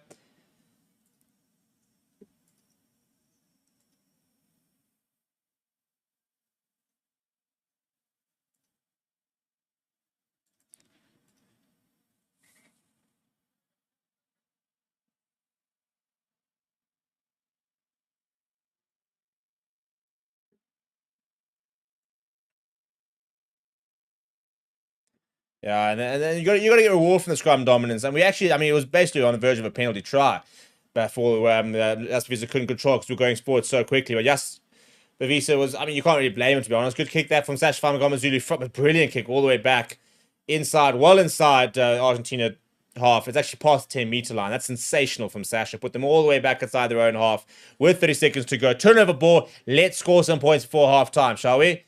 Let's make it count. Let's keep that subscribe train going because it has gone up by more than 50 subscribers since we got it going. 150 to go to get to 97,000 subscribers, and there's definitely 150 of you not subscribed. I know you guys. You can see in the stats, I think it's like 85% of people who watch our videos are unsubscribed, which means we actually should be well over 100,000. Keep that subscribe chain going as Marcus Kramer runs into Pierre Step the Toy. See Khaleesi there. Will they just go into touch over here as the Hooter goes? I think that's going to be the case. Prish Cantelli says no, thank you very much. He launches that into the Twickenham crowd. Half-time, the box will not lead. But that try means we will go into half with momentum. 13 points to 10. Bit of a scrappy half, but to be honest, last week was also quite close at half-time, and then we ran away with it. So a big shout out to everyone who is on the subscribe train. Again, up over 60 subscribers since we started it. When I get back from half-time, let's see if we can get back to over that 67,000 mark. We're going to go to a short break, and the break we're going to just have a reminder of what the team looks like. And when I get back, we'll go through some of the stats and look at exactly where this game is currently being won and lost and what the Boks need to do in the second half. So don't go away. Smash like on the video, subscribe, as mentioned on that train, and see you in a bit.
of Argentina. So not been the ideal start from the box, and hopefully we will see a much improved second half, because it took us a while to get going. In all honesty, it took us a while, and I think that it's just a case for me of being more accurate, and how many times have we said that? I think that's the biggest problem. When we've played our best and we're accurate, that's when we're starting to put on the cricket scores as they were. And today, starting to look a little bit of both. We've been accurate at times in terms of like the scrums, for example, and we've been inaccurate with a couple of sketchy passes and the likes of that. So a bit frustrating. It's a bit frustrating. A big shout out to our latest member, Monique van der Walt, and who has joined the members club over there. And if you would like to feature in the Rest Coaches Corner, get your halftime super chats in. Let me know what you think of that half. But as you can see over here, didn't start well. Try from Batista Delga in the 4th minute. Santiago Carreras makes no mistake. Then Sasha adds a penalty. And then we see the 2 penalties coming from Santiago Carreras, and then a late try from Kobus Reinach, and Sasha did add the extras. So in terms of some of the stats, this is kind of what we're looking at, So possession-wise, that was all towards the second half of the first half, really, in terms of us getting that possession back. Initially it was 87% at one stage for Argentina, and that shows you how dominant that they were. But made more carries. They've had to make more tackles, though. 1 try apiece. They have run more meters. Our defense was a little bit shaky to begin with. Took us a while to kind of get going. But if you go look at some of the more detailed stats, on attack, we're making a few clean breaks. Possession, we're getting a lot better. But for me, the worry was the early defensive part, and the fact that we missed 11 tackles earlier on. As we've gone on, Argentina have actually ended up missing more. A nice part of it, though, is we were much better at a breakdown point of view. We have 2 turnovers, and Malcolm Marks, I think, was one of them, and it might have actually been both of them. But the turnovers are much better, and good to see us competing at the breakdown. From a set plays point of view, scrums, lineouts have been pretty flawless. Scrums have been one-way traffic at the moment, which is really good to see. So we've had 4 lineouts out of 4. Scrums, we've had 3. We've won all our scrums. We've had scrum penalties galore. We even won their scrum, which was really cool. So in terms of Campo, says the backline cohesion doesn't look fresh. Gluten says, depend what's left in the Puma tank for the second half. I hope they don't wilt. I wouldn't be massively upset if they do wilt. I wouldn't mind running in a lot of points in that second half. So, I'm all for it, really. I'm all for it. And interesting to sort of see how we deploy the bench. I think there's a couple of players coming on who are not under pressure, but want to make a point. The likes of Jesse Creel, for example. I think that he's desperate to come on and really make a big impact, and to really show what he's about, and the fact that he's still in and around the side, and he still deserves to be given the opportunities. And Kempo says, how about our 7-man scrum pushing them over the ball? Commentators didn't pick up that we had a 7-man scrum by choice. Yeah, listen, we're out here living our best lives, aren't we? Doing what we want, dominating when we want. As we kind of look at what the conversation is, Tony Brown, the man currently speaking in that box change room. So lots to get through there. And Westman says, why must you on the screen? Probably because, well, what else do you want on the screen? You start putting match action on here, and you have a bigger law. So I'll tell you what, if you're willing to pay for the lawsuit, then by all means. Probably cheaper to get a TV subscription, though, than to pay for the lawsuit for illegally streaming content that you don't own. But by all means, go forth and do it. Go forth and do it. Kevin says, what's going on with these spam bots? I know, it's a disaster. And we can't do anything about it. We report them. We try and do all these different things that we try to stop them. It's an absolute disaster. We are trying to stop them. It's not easy, unfortunately. It would be really good if YouTube could get on top of that, because that's very frustrating. Meanwhile, by the way, we are less than 100 away from that 97,000 subscriber mark. So keep going in the subscribe train going.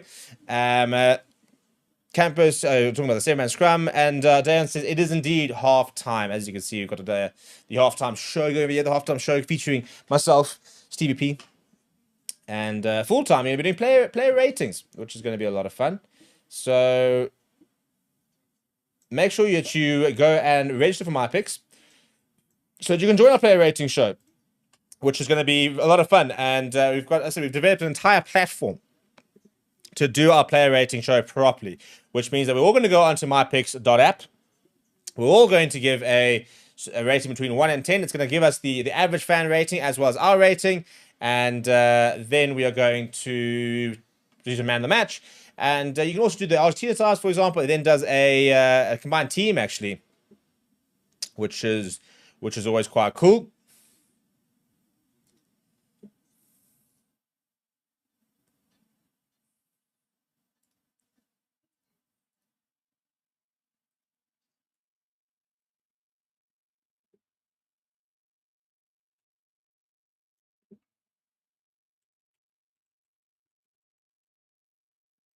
So what are we thinking, people? What are we saying? And what's our halftime poll going to be? What should the Bok bench split be? Should the Bok bench split be? We've basically been all on the 5-3 split recently, and so we're going to look 5-3, 6-2, 7-1. We should put in the 8-0 just for shits and gigs. So go and vote in the poll. Let me know what would you have as the Bok bench split. You know, how would you go? What sort of bench split would you go? 6-2, 5-3. What we're thinking? Go and vote in that poll. That is our poll for halftime. We'll get a new poll going when we get the second half going. But please do smash like on the video, people. There's 2,000 people watching. There are fewer than 500 likes, and we can't be doing that. We cannot be doing that. We've got to be getting 500 likes. We're going to be having at least a quarter of the viewers having liked the video. It's not hard. It's not even 4 people. Surely.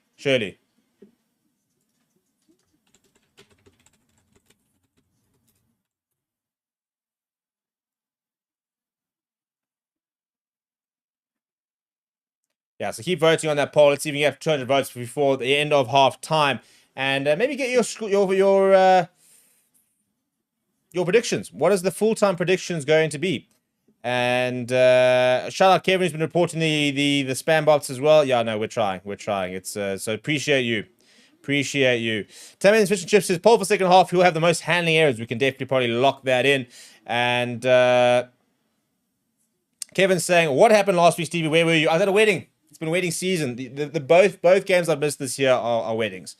In fairness, it's not like I was out here, Jordan, just randomly. I was at weddings. I don't know who decides to put a Bok game on a wedding. It is a disaster, an absolute disaster. I mean, you know, if I ever get married, we've got a very small window, and that is about May between the hours of about 8 and maybe 11 in the morning, because there's sport to watch, people. Sport to watch. You could probably do a Wednesday wedding these days. Manchester United's not in the Champions League. We can't be doing Saturday weddings, especially during box season. It's a disaster. Can't be doing that, people. Cannot be doing that. However, wedding season is over, so that was my last wedding for the year. So I'll be with you guys for every single Bok game. The other 5 that are still coming up, as well as games like New Zealand versus Ireland, big game. France versus Australia, some very nice games at the end of the year. I think it's England, New Zealand as well, and looking forward to the end of year tour. What are we saying, people, from a full-time prediction, people? What are we? I mean, are we going to run away with it in the second half? Is it going to be a bit closer? I don't think it was going to be closer than last week. I said, you know, we haven't really ever put together, you know, to win about 30-odd points 3 games in a row is huge. Huge. I don't necessarily foresee it happening, because it's not something that lots of teams do. You know, there's always usually one game, or for example, where you might not be at the top level. Welcome, Denzel. And as MC says, a wedding on a Bok day. 2 weddings even this year on a Bok day. I know. Look, one was Zimbabweans, you know, so fair. I mean, it's not like the Sables were playing on that day. But as a South African, having a wedding on a Bok day is criminal. Absolutely criminal. If you want to get married, people, you got to do it between January and May or mid-October. That's your only window. Or else you got to go deep into December. Nothing in July. Nothing in August, nothing in September, nothing in November. Those 4 months are blocked out. You can't be organizing weddings on Bok days. You cannot. Oh, now there's a sign of there saying Sasha better than Messi. Imagine. As Brett says, let's go, boys. Well, they are coming out for the second half, so we are getting ready. Tammy says, shout out to your friend who held down the fort. But yeah, good old Alistair, you will see him again. He'll be involved at the end of year tour with some of the other games and the likes of that as we continue to build our team. As you can see there, Monique van der Walt became a member shortly after the halftime whistle went. surely we can get another few more members. We're trying to do a member per day from now until to the end of the year to get to 300 members. So we are now on top of that. In fact, it was slightly ahead, but I want to push forward. Let's even get maybe 10 members in the second half. 10 members gives us a nice buffer for when next we get a bot game and the likes of that. And on cue, Carl Casson joins the Premier Sports Members Club and gets his animation on the screen over there. We do have kickoff as we go to the left-hand side. And we've won kickoff back, are we not? Thomas Toy lost it forward. We went and lock it back, but then Thomas Toy lost it forward. However, in the contest, Argentina actually lost it forward. And as a result, it will be a Springbok scrum just outside the 22. And if you could have given Rassie Erasmus a Christmas present or the likes of that early, a scrum just after half-time is exactly what he would have wanted. Because this is the perfect opportunity for the Boks to just get back to what they were doing, and that is decimating this Argentina scrum. So let's get settled in for the second half. Get your score predictions in. Welcome, Carl, to the Forever Sports Members Clubs. West Fishing and Hunting says, no jokes, a Boks by 17. Cyber says, with the utility talent currently in the Springbok squad, you'll be seeing a lot more 5-3. Gail earlier saying Saturday morning weddings and all the guests can watch the game that day. Exactly. That's what I might actually have to do. Ceremony done by like 3-4ish. You do your photos and you do a grand entrance at 4:30. Get the tunnel going, get the line up, down. Brandy's open, 5-7, bot game, and then no Hollandsbraai. Sorted. Absolute sorted. Original Venom says, every wedding that I went to had a World Cup semi-final on the same day. I mean, we can't be doing this, people. We got to be doing better as a country. We've got to, wedding venues, you've got to be closing, or at least saying that nothing happens between those hours. Here comes the scrum. It's gone down. Penalty advantage. Kubus Ryan's going to go to the left-hand side. To Kane Moody at first up. Kane Moody gets into the 22. Ball available. Quick ball. Rusty Visa pops up to Kubus Ryan. Goes to Damien Willemse. Does well to stay inside.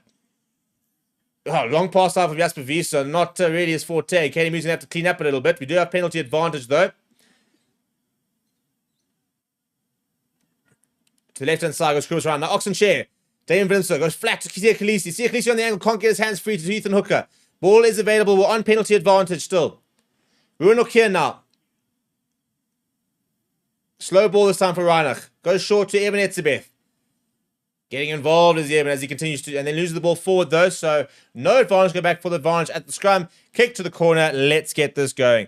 Let's get this going.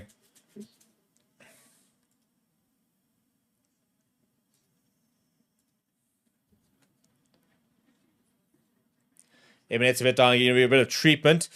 And thanks for subscribing. A couple of new subscribers there. Welcome, Can Fish, Michael Browse, as well as Virgil Bitboy, as we continue that subscriber train, really, which we had going. We'll do another one when we score, because there's a lot of people over here who aren't subscribed and are lurking in those comments. I see you guys. But we are up to 96,927, and surely we're going to get to 97,000 by the end of this stream. Alicia, we're going to have a look at TMO here, potentially, so might be some foul play. Alicia saying Boks will win with 30 points. Ballsy, I like it. Taman Fish and Chips says we will reference TMO. You're winning. Could you imagine? Are there anybody that objects and go little TMO there, little TMO bunker check to make sure everything's done? A couple of yellow cards at the reception, a couple of reds. Be good fun, actually. And Clever Yannicka says wedding on Bok weekend, absolutely criminal. It is. Unless you factor in the Bok into the wedding, in which case you say that the theme is semi-formal. Suit, pants, jacket, Bok ties. So we're having a look over here. It's already a penalty. We are looking at potential foul play. I don't think it's going to be anything too serious, though, so I think it'll be able to get going nice and quickly here.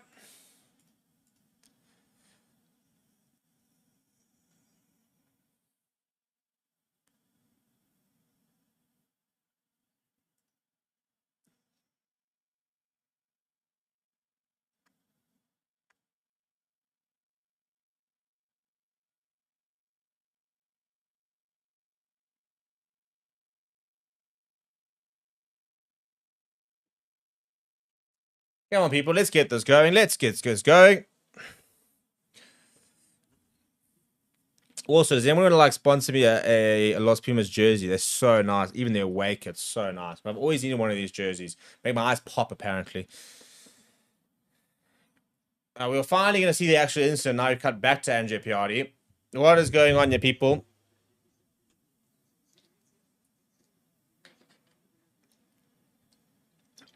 We do have a yellow card. We do have a yellow card. Right, big opportunity this now for the box. Marco Vivas, the loose head, will go to the bin. And we'll get that yellow card up.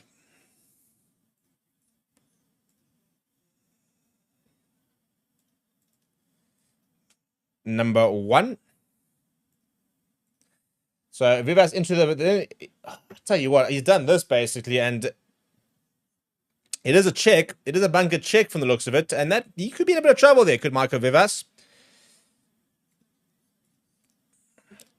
Right, let's get those votes on the bench split, people. At the moment, 41% for the 5-3 split, 6-2 getting 34%. Let's keep voting on those polls. Let's keep subscribing. Let's keep jumping into that members club, people. I said I'd love to get up to another 10 during this half. Carl's already, so we're actually at 9 because Carl jumped in there on cue. Going for the rolling more, but once is the call down to 14 men are Argentina now working with on the left-hand side. Malcolm Marks spins in the tackle. And he has got crowning. There we go. Perfect start to the half. Let's move, boys. Let's move. And he just rides the contact and then goes wham-bang. Puts that, slams that ball down. Perfect start to the half. As West Fishing and Hunting says, now we must capitalize. Yellow card was for a shoulder head on Evan Etzebeth. Marco Vivas basically just standing up in the tackle almost like this. And that is why he's gone to the bin for foul play.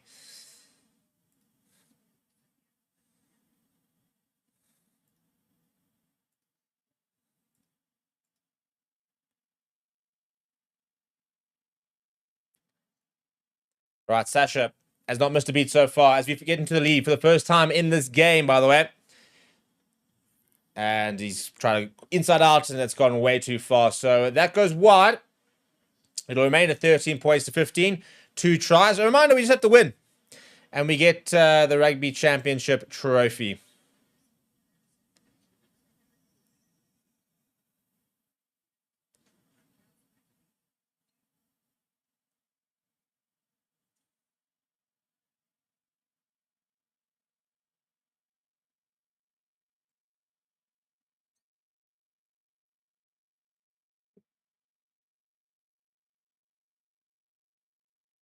Bit of a break here. Now Santiago Carrera is eventually ready to get us back underway again. Goes to the left-hand side. It'll be underneath it. Oh, deep is a bit of miscommunication, but Damon Delendi does adapt very, very well.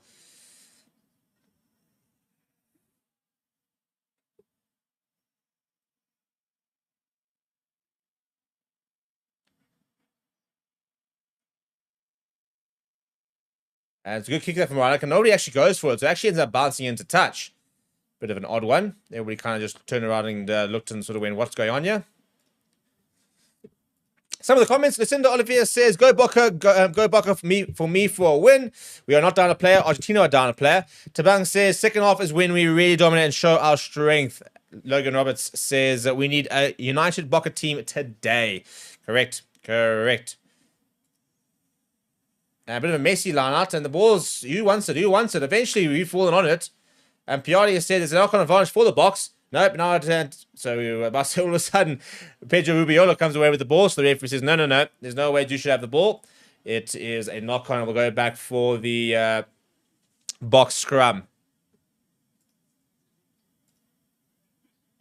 Still about 50 yards short of that 97,000 subscriber mark, people. Let's keep getting those subscribers coming. Keep them coming, boys and girls. Keep them coming. We are just over 3,000 away from that big 100,000 subscriber mark. And the big thing for us, we've never bought a subscriber. There are some channels, and you'll see they've got 95,000 subscribers or 100,000 subscribers, and you'll look at the views, and there's like 100 views in a video. So you can go buy subscribers. We never bought. So there are genuinely 97,000 people out there who have subscribed, including all of you people. So we're very proud of that fact, and we're very excited to get to that 100,000. And that's YouTube plaques, and you're right over there. I don't know why I went that way. Right over there. Or maybe at the congratulations. One of those two is where our YouTube plaque's going to go. Anyway, we're getting ready for the scrum over here. Renko says, good afternoon, brother. Roman Governor from Johannesburg.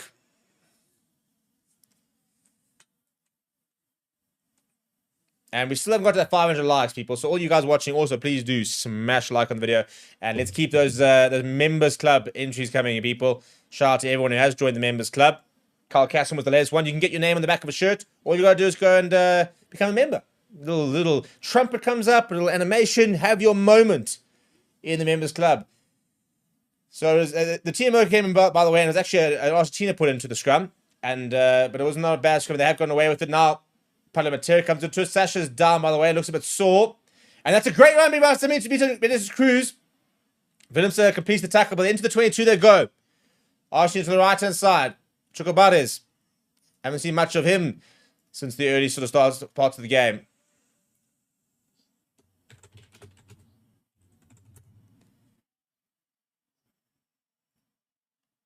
Benitez Cruz to the left-hand side. Good carry there coming from Rubiolo. Almost through goes Marcus Kremer.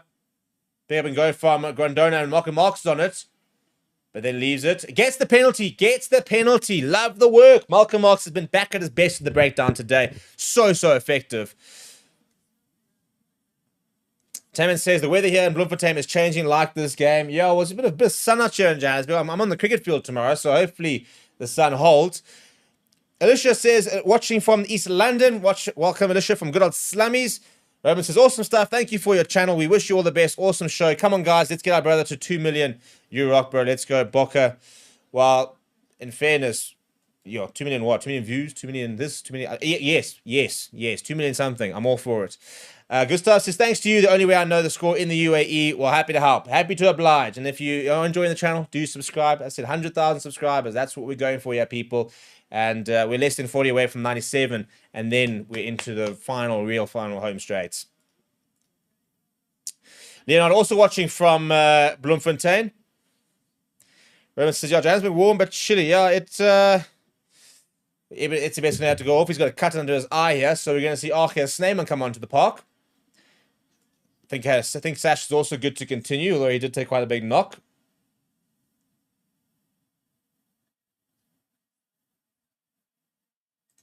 Yeah, Arcus Neyman comes on to rapturous applause from the fans.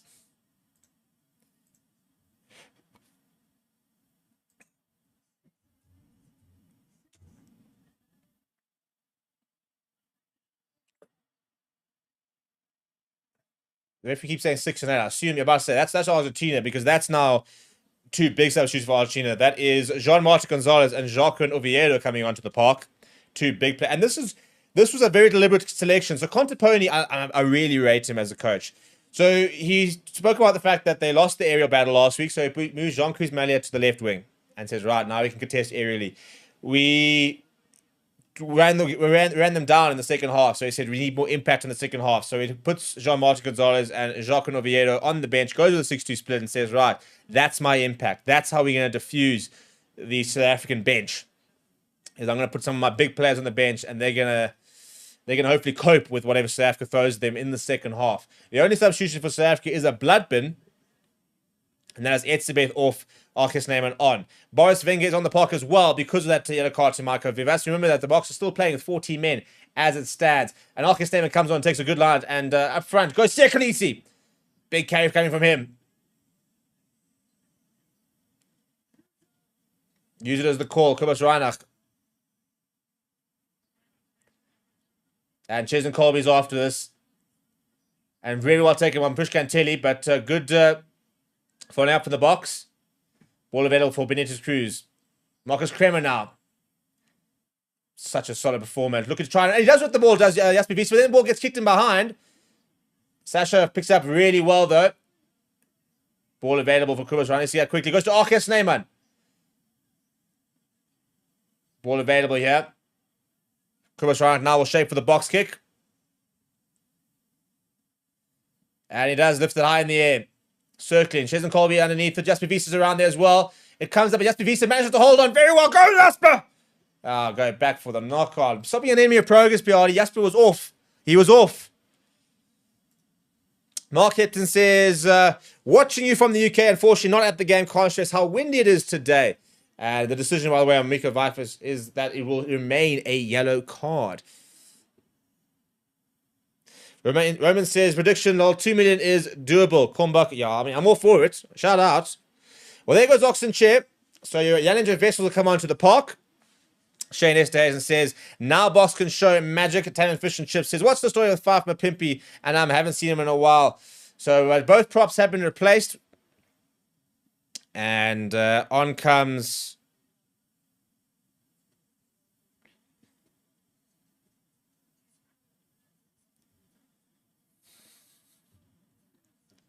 Jesse Creel on for Kane and Moody. So Jesse Creel will see out the last half an hour. Yellinger Vessels and Volko Low get their first scrum of the afternoon immediately. We always make those subs. We always bring on the props at a scrum, and I love that about them. Welcome, Mark Hipton, latest member to the Forever Sports Club, joins it and becomes a forever fan as we continue to. Let's look at that scrum, and there's the penalty.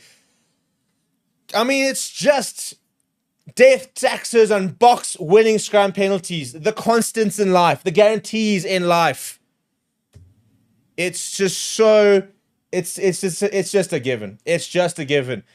You know, there are 4 things in life that you just know will happen: death, taxes, Steve smacking a brandy and coke on a weekend, and a box scrum win. And they've just come onto the park. It is their first scrum, and they've just decimated Argentina. And it's Vilko. I mean, it's just the unison. There's just so much power. So welcome, Mark Hepton, to the Forever Sports Members Club. Just as you're rocked up, now we've got big scrums. Up to 218 members. Can we get to 230 by the end of the day? That would be so cool. Give ourselves a bit of a head start on the end of year where we want to try and get up to 300. We need 1 member per day for the rest of the year. We're now ahead of the game with regards to that. Looking for the rolling more here. Malcolm Marks right up against touchline, comes back inside. He's got 1 try today so far as Malcolm Marks. He'd have another one, although I do think we'll see Bongi Manambi on the park pretty shortly. Damon Delendi fighting for the ball, pops up to Pierce the toy. He's got Arcus Neyman for company. Nice carry from him. Ball there for Kubas running from the back of the back. Sirkalisi. 5 meters out here of the box. Now goes Ruan Okia. Pierce the toy once again. He's just relentless, isn't he? Ranach shows and goes to Damon Delendi. Just short. Ranach looking for options. Goes to Jasper Visa. Good hit on him. Arcus Neyman. Lifts it up and Kubas Ranach shows and goes. And Kubas Ranach has number 2 for him. And here we go. Is this the moment the box start putting in a big score? Kubas Ranach, the awareness from him, the offload from Arcus Neyman off the ground, just pops it up there and he says, thank you very much. And now we start cooking here, boys. Now we need to start cooking. This is what I'm here for.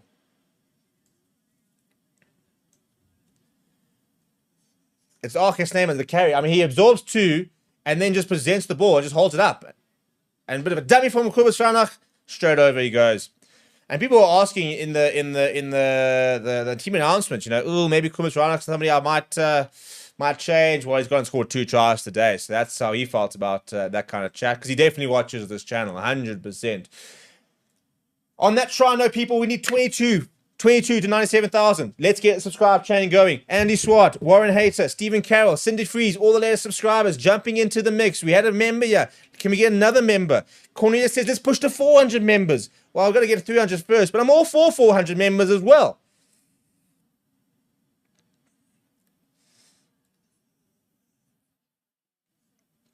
Remain says, I look forward to becoming a member when I get my pension. Lol, brother, your commentary is nothing short of awesome. Shout out to you, Roman. Shout out for jumping in and joining us. All of this happens because of you guys in the chat. Alex says he's watching the streams while on the train heading to London. Sad times to miss the game. Thanks for the service. Well, thanks for joining us, people.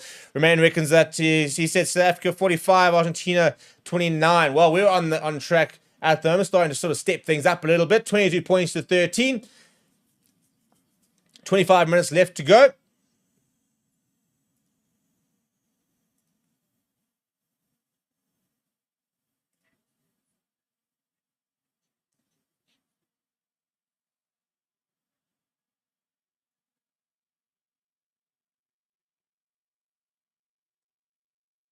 It's a good take there. Kubas Ranach now from the base of the ruck.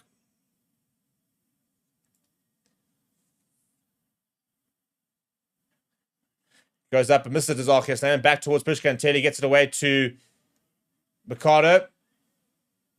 Ball available for Benitez Cruz. Goes back.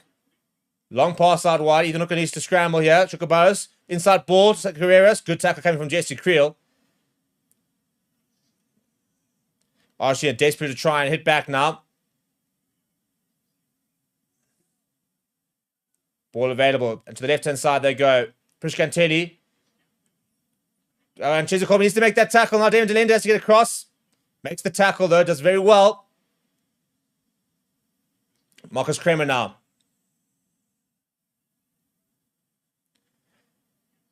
John Cruz Malia. Good hands from Argentina. Montoya caught in the ball. Jesse Creel getting involved defensively.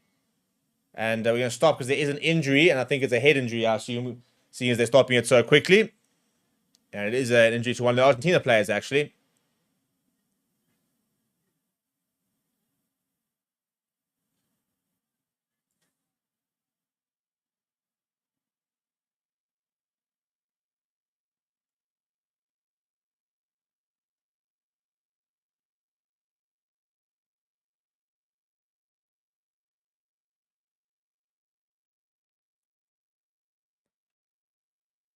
Yeah, I think it looks like a cramp over here as it goes off. So there's going to be another change in Argentina. We'll resume with a scrum, which Argentina must be fuming about. Absolutely fuming. Dear.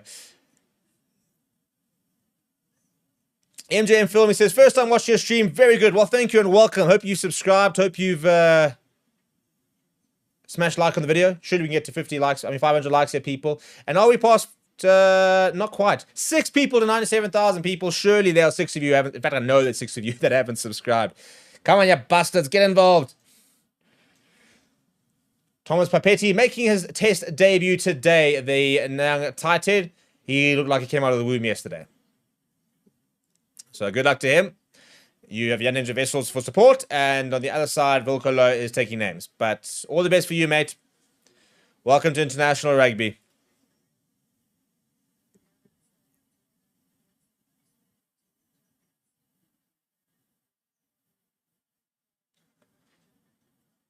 Well, you just panned to the side. I don't really recognize anybody there who's watching on.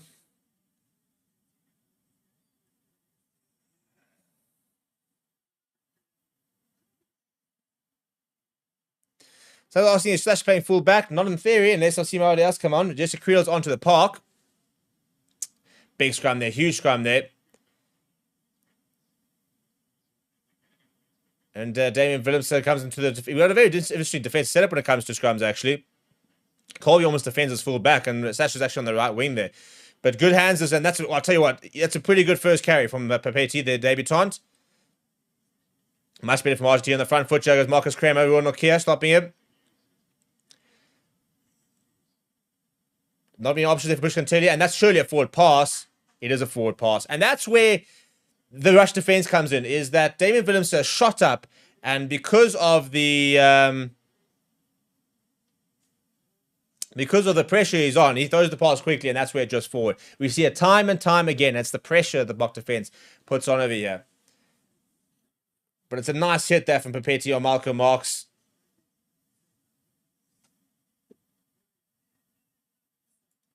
He took it, to be fair. Malcolm Marks were lining up for a big hit on him, and he rode it well. He rode it well. Taboka says he's just subscribed, and Joey Will says, just found you doing a great job. Logan says, Bocky, you need to show some Forever Strength. Well, there we go. Maybe we can start a protein line and call it Forever Strength. I'm all for it. Anybody know anything about making a protein shake? No? Fair enough.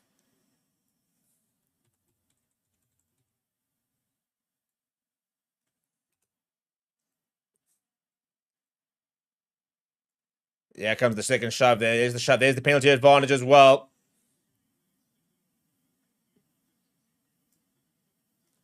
Now, but it's basically just going to do a long pass out wide to Ethan Hooker. We haven't seen much of Ethan Hooker today. Steps back inside. Into the 22 they go. Box on the front foot. Pops it up to Damon Delende. Shows the dummy. Goes himself. Kurs Reinach. Long pass out wide towards Jasper Wiese. Having a much more prevalent half is Jasper Wiese getting involved. Big carry there from Jan Vessels, but it's a good hit on him. Sasha now steps inside. Wrapped up by Marcus Kremer. He's taking that personally. There's a penalty advantage. Pick up and go here from Jan Vessels. Pick up and go here from Sia Khaleesi. Yeah, nice carry from him. Good leg drive. Eventually gets down, managed to present well for Yannick Vessels. He fires out to Arcus Neyman. Pops up to Sasha. Long pass out from Sasha to Ethan Hooker. And he can't stay in, can Ethan Hooker, so they'll go back for the penalty.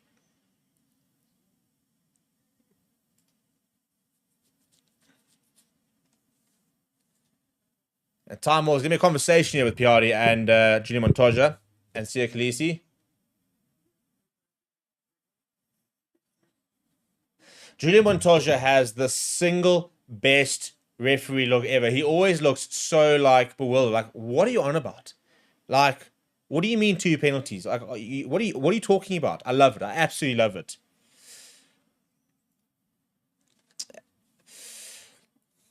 Surely. 96,995. There it is, 97,001. Well done, people. We have gotten past the 97,000 mark. Now we're going to get to 98,000 marks, to be honest. So don't stop there. Don't stop there. Let's keep it going. Past the 97,000, we get so close to that 100,000 mark.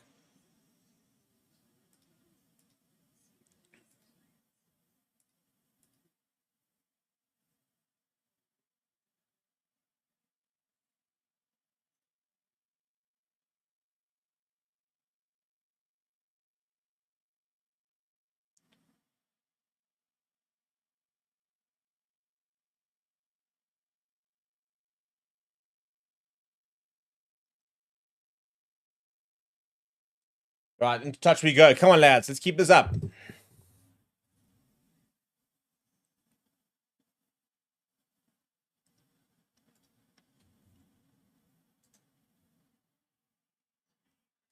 Good contest. Goes back to Malcolm Marks. He's just short. Almost caught them unawares there. No care now. Damon Delinde in around there. Reinhardt goes to Arcus Neyman. Arcus Neyman. Just short. Box looking for try number 4 here. And as the bonus strikes, there'll be 3 more than Argentina. Over he goes. Has he got grounding? He has got grounding. Malcolm Marks, tell you what, early running for man of the match here for Malcolm Marks. 2 turnovers. That's his second try. We have not missed a beat come the Lions. He's had some big tackles, some big hits as well. Over he goes on the left-hand side. Try number 4 for the box. And let's really start to step up the game. It was actually, I mean, it was a ironically, that's probably going to go down as a line lost. But he's got the awareness to get onto the ball once again. Couple of phases and over he goes.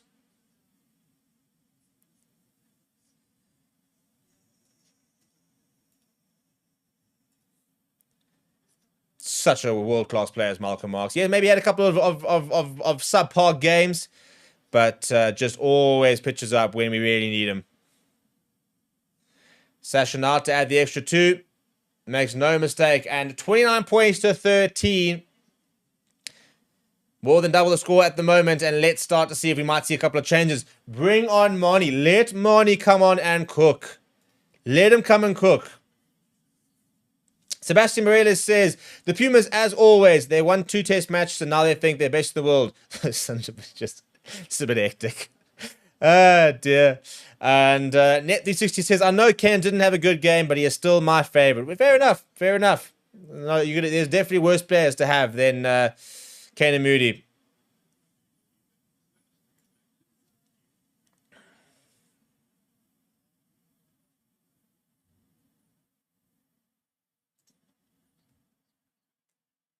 That's a good kick that from Kobus Ryan. Right, we want more. We want more. By the way, the yellow card is done. So I can get rid of that. 39 points to 13. Come on, let's put the bench on. Let's see Moni come and cook. Let's see Grant Williams. And that's the thing. You're now going to bring on a Quacker Smith, for example. You can bring on a Bongi Manamba. You can bring on a... You know, it doesn't... It's relentless. It doesn't stop. It doth not stop from the box.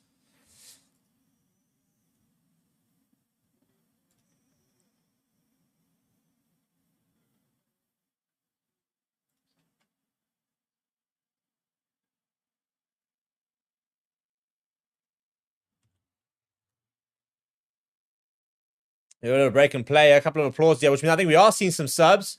And Malcolm Marks is going to give way to Bongi Manambi. Well, I'll tell you what, I think that's a man of the match candidate. A strong man of the match candidate. He was proper today, was Malcolm Marx.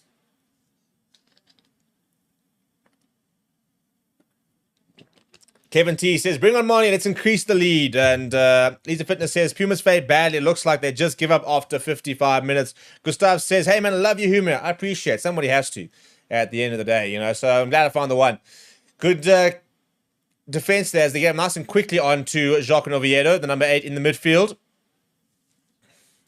But we've seen Bongi Manami coming on. I'm very keen to see what kind of game we're going to get from him because he's under a bit of pressure, I think. Kicking behind, coming from Argentina. Cheers and Colby's going to get across. Does very well. Presents well as well. Peter Steph, the toy is there. Kubas Ranak now arrives. Bongi Manami wants it. He has his first carry. Top dog, as he's known. Bongi Manami is trying to assert his dominance and prove that he is still very much in the mix for the side. As Kubas Ranak shapes the box kick. Lifts it high. Jason Creel around there. Ethan Hooker goes up and it falls backwards. And Waka Smith onto the park as well. One imagines for Sia Khaleesi. Correct. Yes, we still are on PSF's choice. Sia Khaleesi, another strong game from him. And now Kwaka Smith will inject a bit of pace into the game. Let Mani cook, boys. Let's get him on. Let's get him on. Let's get him on. Brett says, looking like the double. You're correct. In fact, I'll tell you exactly what I'm going to do. I don't know where I'm going to put it is the problem. Oh, well, I know what I should be doing. Formula 1, you can wait. Because my version of the Rugby Championship trophy is going there. I don't actually know. I put it on my table if you can actually get to see it. Doesn't really work, does it? Does it work there? No, not really. We'll put it over there on the shelf. I need to give myself a couple of replicas. We're gonna have a Web Ellis trophy over there. But that's you're gonna be lifting it up, people. You're gonna be lifting it up. I'm gonna do a trophy lift later. Another big scrum here coming from the box. Ball available there. Penalty advantage. Kubas Ranach to Damien Delendi. He pops short to Sasha. Sasha got Ethan Hooker outside and goes to Ethan Hooker. He goes to Damien Willemse. Damien Willemse tries to get around John Cruz Malia towards the 10-meter line. Pops it up to Ethan Hooker, who is arriving.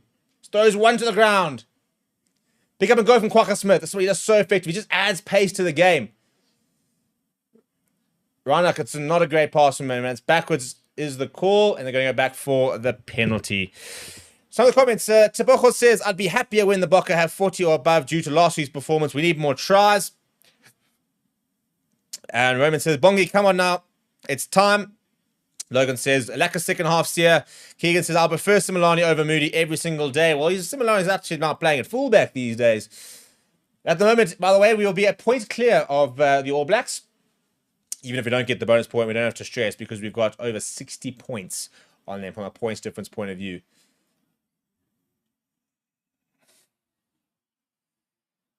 Bridget's saying, this is such fun from London. Love to see it. Tamin says, strange to see Rassi not in the coaching box. Yeah, we'll keep it on the shelf. We need to get a rugby. I wanted to get the Web Ellis replica. There was like there was a gold one you could buy at the last World Cup. It was like 500 euros, and I was like, maybe not. I do kind of regret not buying it, as if I could ever afford it. But we got to get a couple of replicas here. Our Clark's going to go there. That's Rusty. We've actually got a Ferris Sports mascot. He's going to come and sit in one of these too. So we actually need names for him. I'm going to be dropping the link to the player ratings, by the way, in the next few minutes. You guys need to get across to the MyPicks app and go start rating your players. Nice consecutive phases here from the box here. Cruise around, not too many options. Goes to Sasha. What are you doing? Nothing odd. So he's just trying to snap, hook, drop goal. Very weird decision that. Melissa says, first time watcher, now subscriber. That's what you like to see. From Arkansas, thank you for the feed. Well, welcome. As we have gotten up to 97,037 subscribers. Guys, you got to get to the 97,100. You know, we've got to get there. Says, go boys, 2 more tries, please. I agree. Long restart that from Argentina. Damien Willemse underneath it. Damien Willemse is going to kick and chase here, I think, for himself. That's what he's shaping up to do. He does. He lifts it high in the air, and off he goes, Damien Willemse. Might not quite get there. He's going to be there for the tackle. Makes a good tackle there on Carreras. And lots of pressure at the breakdown. Gets it away, does Benitez Cruz. Been quite good, actually, today as the scrum off. Oviedo loses the ball, but backwards is the call. Cheers and Colby wraps up and Ruinok here, but they do secure it.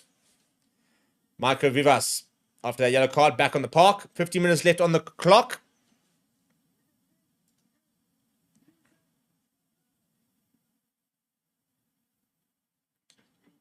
Ben's Cruz lifts it high in the air. There we go. Sasha's underneath it. Takes it well. Needs to get the offload away. Susan Colby's going to go and get involved. Hasn't had much option. Oh, that's a poor pass. Susan Colby, what are you doing? No, he's just giving it another gift. He's done it again. They're going to have to nickname Cheslin Colby the South African Father Christmas because that's another Christmas gift of a try he's given to Argentina. He keeps doing it. What an absolute disaster.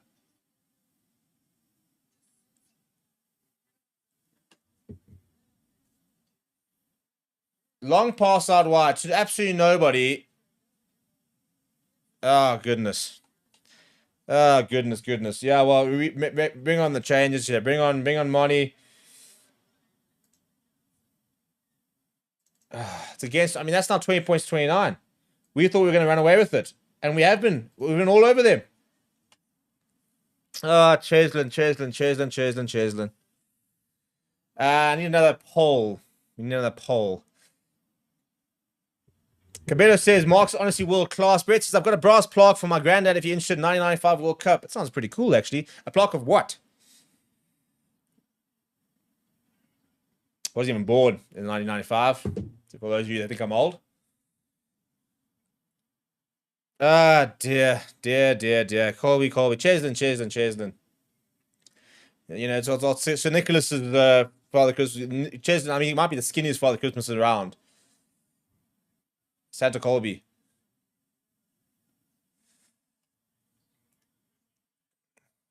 Right, and deep from Carreras with the boot. Almost a bit of a miscommunication as Sasha collides with Damien Willemse. Now he's going to go himself, but Sasha lifts it high in the air. Will give chase. Hasn't got the distance he wants, but will chase and does. No, doesn't get it back. I think that's Jacques Oviedo. I tell you what, he's had a proper impact since coming on. And it's amazing how the game's all of a sudden back on when at 29 points 13, we're thinking, how many more can we score?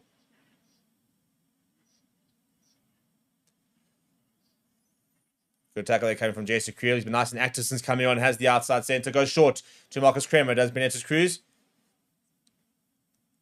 Oh, it's a big hit there coming. But still going. Resting to the ground is Boris Wenger.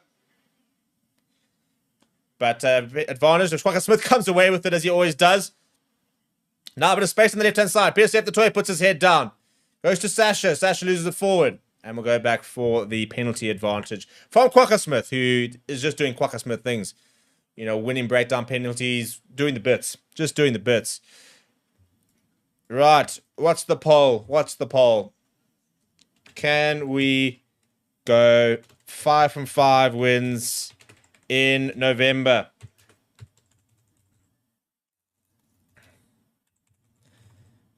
It's a big ask. I think 4 from 5 I'll be very happy with. I'll be very, very happy with 4 from 5 in November. But get your votes on that poll. Let me know if you think we can do it. Really huge if we do. Well, there goes Sasha. His game is done. And here comes the chef. Chief Chef. You know, we've got Chief Justice in this country. We've actually got Chief Chef. And his name is Marnie Liebach. Because here he comes to serve us a final 13 minutes. And on with him is Grant Williams as well. Now we're going to really take it to the line.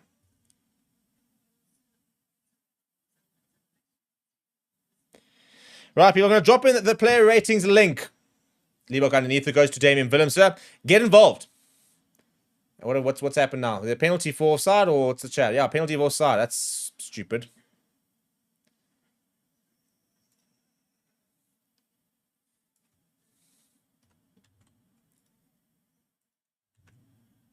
Right, people, head over to my picks and start rating the players, or just start registering in the meantime and going and getting involved in that. I want to try and get over 100 people to do the ratings, so I need you guys to get involved over there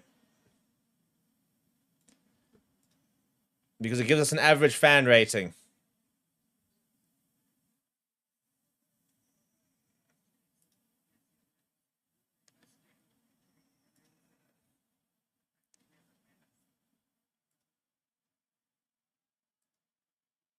Now Los Pumas on the front. If they score again, all of a sudden this game goes up in the air. And I'll tell you what, if we lose the rugby championship, I will go out and drink 4,000 brandies until I can't remember what rugby is anymore. Because goodness me, that'll be a choke. Not that I'm worried about it, but goodness me. Guys, can we just wrap this up, you people? Surely, we should have actually wrapped this up a long time ago.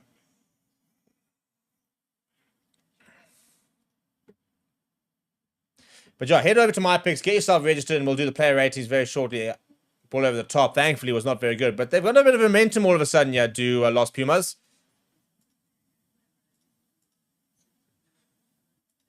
Ball over the top to Runo Kia, down to Grant Williams. Quacker Smith at first receiver.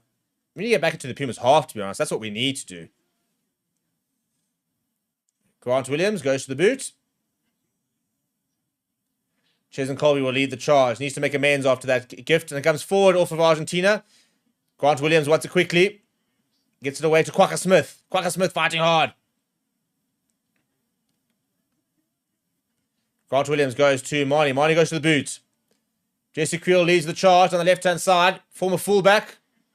But very well taken from Argentina. Carreras underneath it. Nice tackle there from Wilco Low. Bit of tight head action there. Ball available. Benitez Cruz goes to the right-hand side.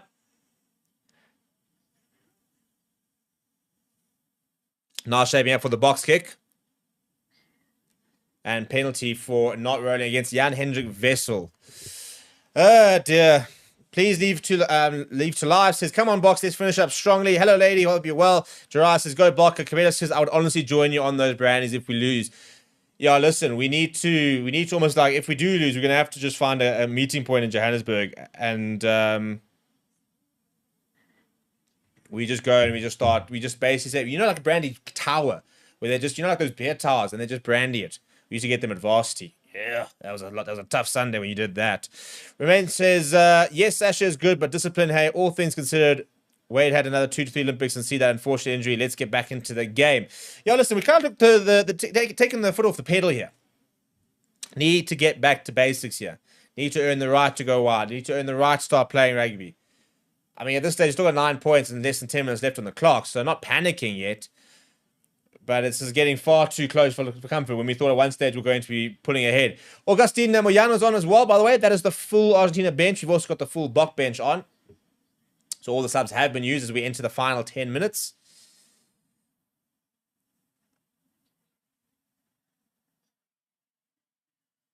PSF the toy. It's a great steal that from Ruan Nokia. Need more things like that. Grant Williams goes back to Marnie, but he goes to the boot. Chesn Colby underneath it. And it's really well taken once again. This time Baptista Delga, but Bruno Kier trying to get over the ball. Ball available there for Argentina. Quacker Smith now going through and making a nuisance of himself. Bit of pressure there for Augustine Miliano. And now big counter rack coming from the box. But they do manage to get it away to Argentina. Good intensity this though on defense. Now they go to the boot to Argentina. Far more of an aerial game at the moment. And that's brilliantly taken out the air from Rodrigo Isgro. Long pass out wide, and Jesse Creel is having to shift across here. Good tackle there coming from Jasper Visa. Quacker Smith on the ball. Quacker Smith deals it, as he does. Brilliant steal from him. Jan Vessels gets his hands on the ball. Damien Williams, just slow things down. Slow things down, boys.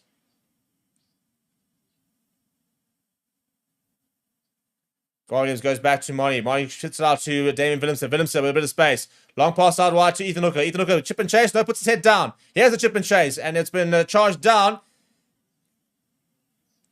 And a knock-on, that'll surely be a knock-on, will be a knock-on. That's what we need. Much better, much better. 8 minutes to go. Set up the scrum, penalty. Let's just keep this nice and basic here, boys.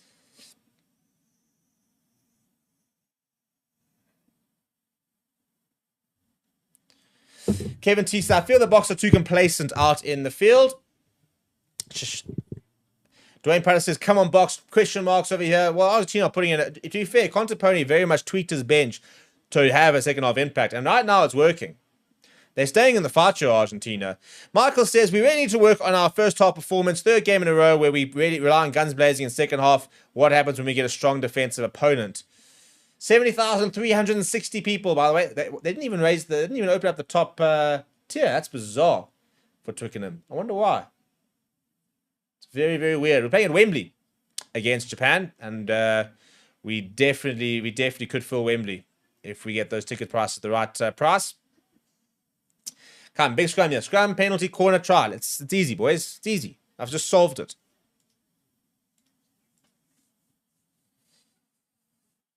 There it is. Now we're going to have a reset. But we had the dominance there. We had the dominance.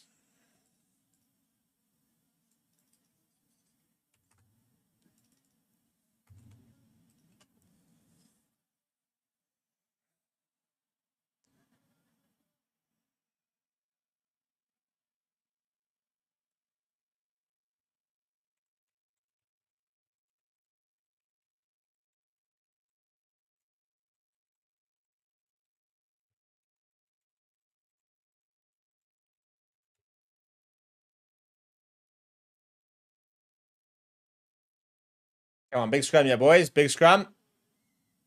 Once again, it's gone down. Once again, it's gone down. Let's get this going, people.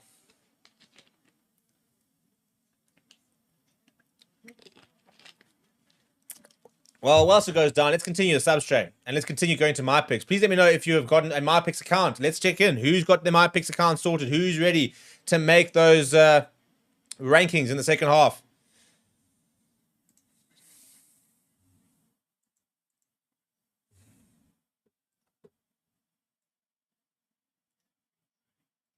So basically how this works, people, in 5 minutes time, we'll go directly into our player rating show where you guys can go and rate the players between 1 and 10 on the mypicks.app website. And then we will basically what happens, we'll start, we're going to go through the game while you guys are doing your ratings, and then we go through it all together. Big shove that coming from Argentina. They win the penalty.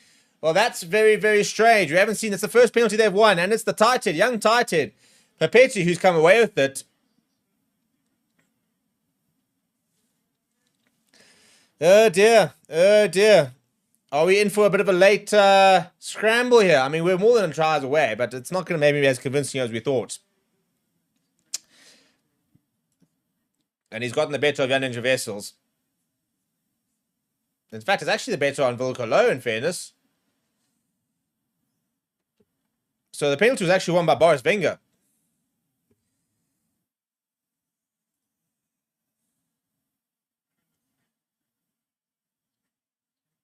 Right, Chukwubaris runs into Damien Delende and Marnie Liebach. To the right-hand side they go.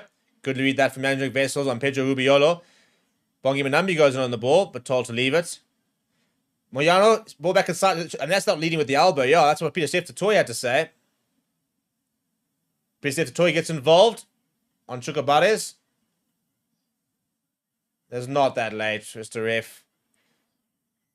And they're going back for the penalty. Now, this is an interesting decision here for Argentina. Will they take the 3 points?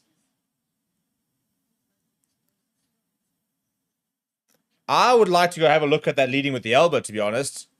Silly for manager Vessels, who lined up the scrum. I don't think it was actually that late. But decision time, yeah, I think they're going to go for the points here.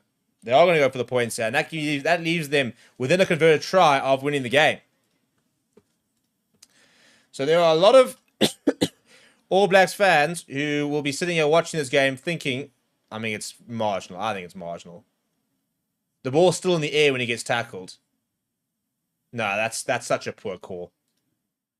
That's such a poor call. I mean, as I said, the ball's still in the air when he makes contact with the scrum half. He's committed. He's committed. Yes, he's lining him up. Yes, he knows he's probably going to pass before, but he's committed to the tackle. Right. 3 minutes, less than 3 minutes left on the clock. Herrera's now to kick them within 7 points.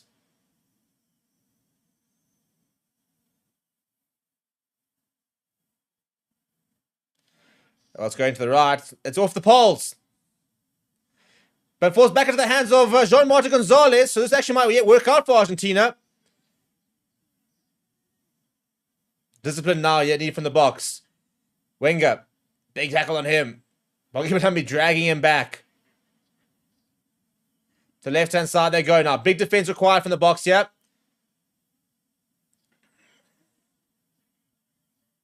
Ball's available. Discipline needed. Now discipline. Good read that from Jesse Creel. Very, very good read. It's been very good since coming on as Jesse Creel. Big hit there coming on Paulo Matera from Peter Steph to Toy. And penalty for the Boks. That's a big penalty. That's a huge moment. That's probably the game, in all honesty. That is probably the game. Less than 2 minutes to game play. I think that is very likely the game.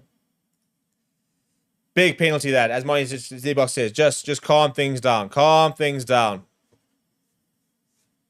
What a moment that was, though, to miss that kick.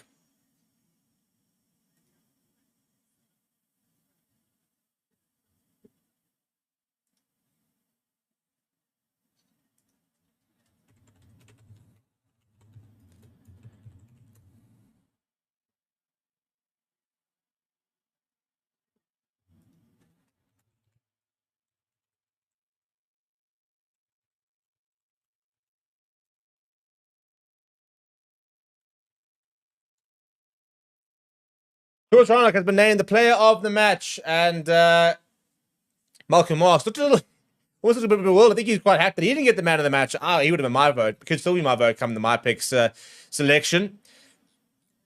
But the last minute over here, the game is done. The championship has been retained. Now it's just about can we get another try?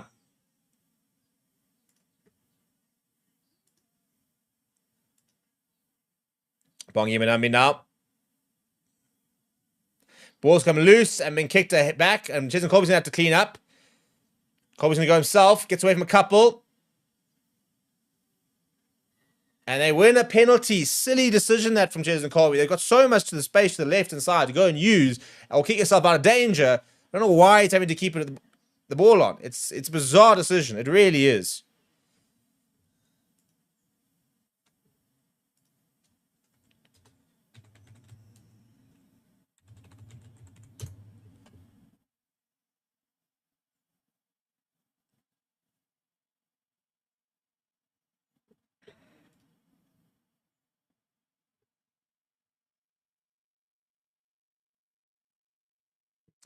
So will Argentina have the final say? The game is done. We've won the game. So we have retained the Rugby Championship, which is what we set out to do, in fairness. And I did say I think it was going to be a lot closer, which it was. I wasn't hoping it was going to be this close.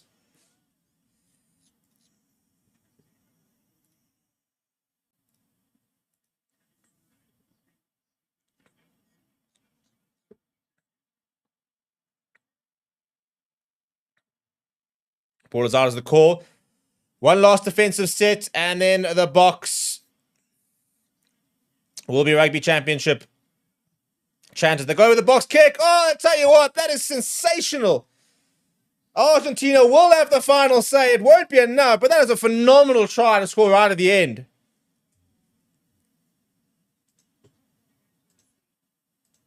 I mean, jeepers, the accuracy of that. Well, ironically, we spoke about the fact we didn't do enough in the first half. Well, it was almost that the patch to play after the first half, and that early in the second half, that's actually won us the game in the end, because we kind of turned off a little bit. As I said, it's not going to be enough to lose the game, but it was a much closer game than it should have been.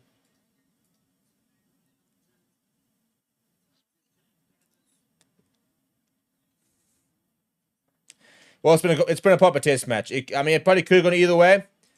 I don't think we were as accurate as you would have liked to have been.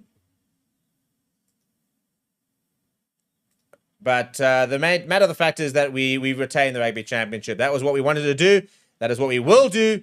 And it will be a 2-point victory in the end. So, right, well, there it is, people.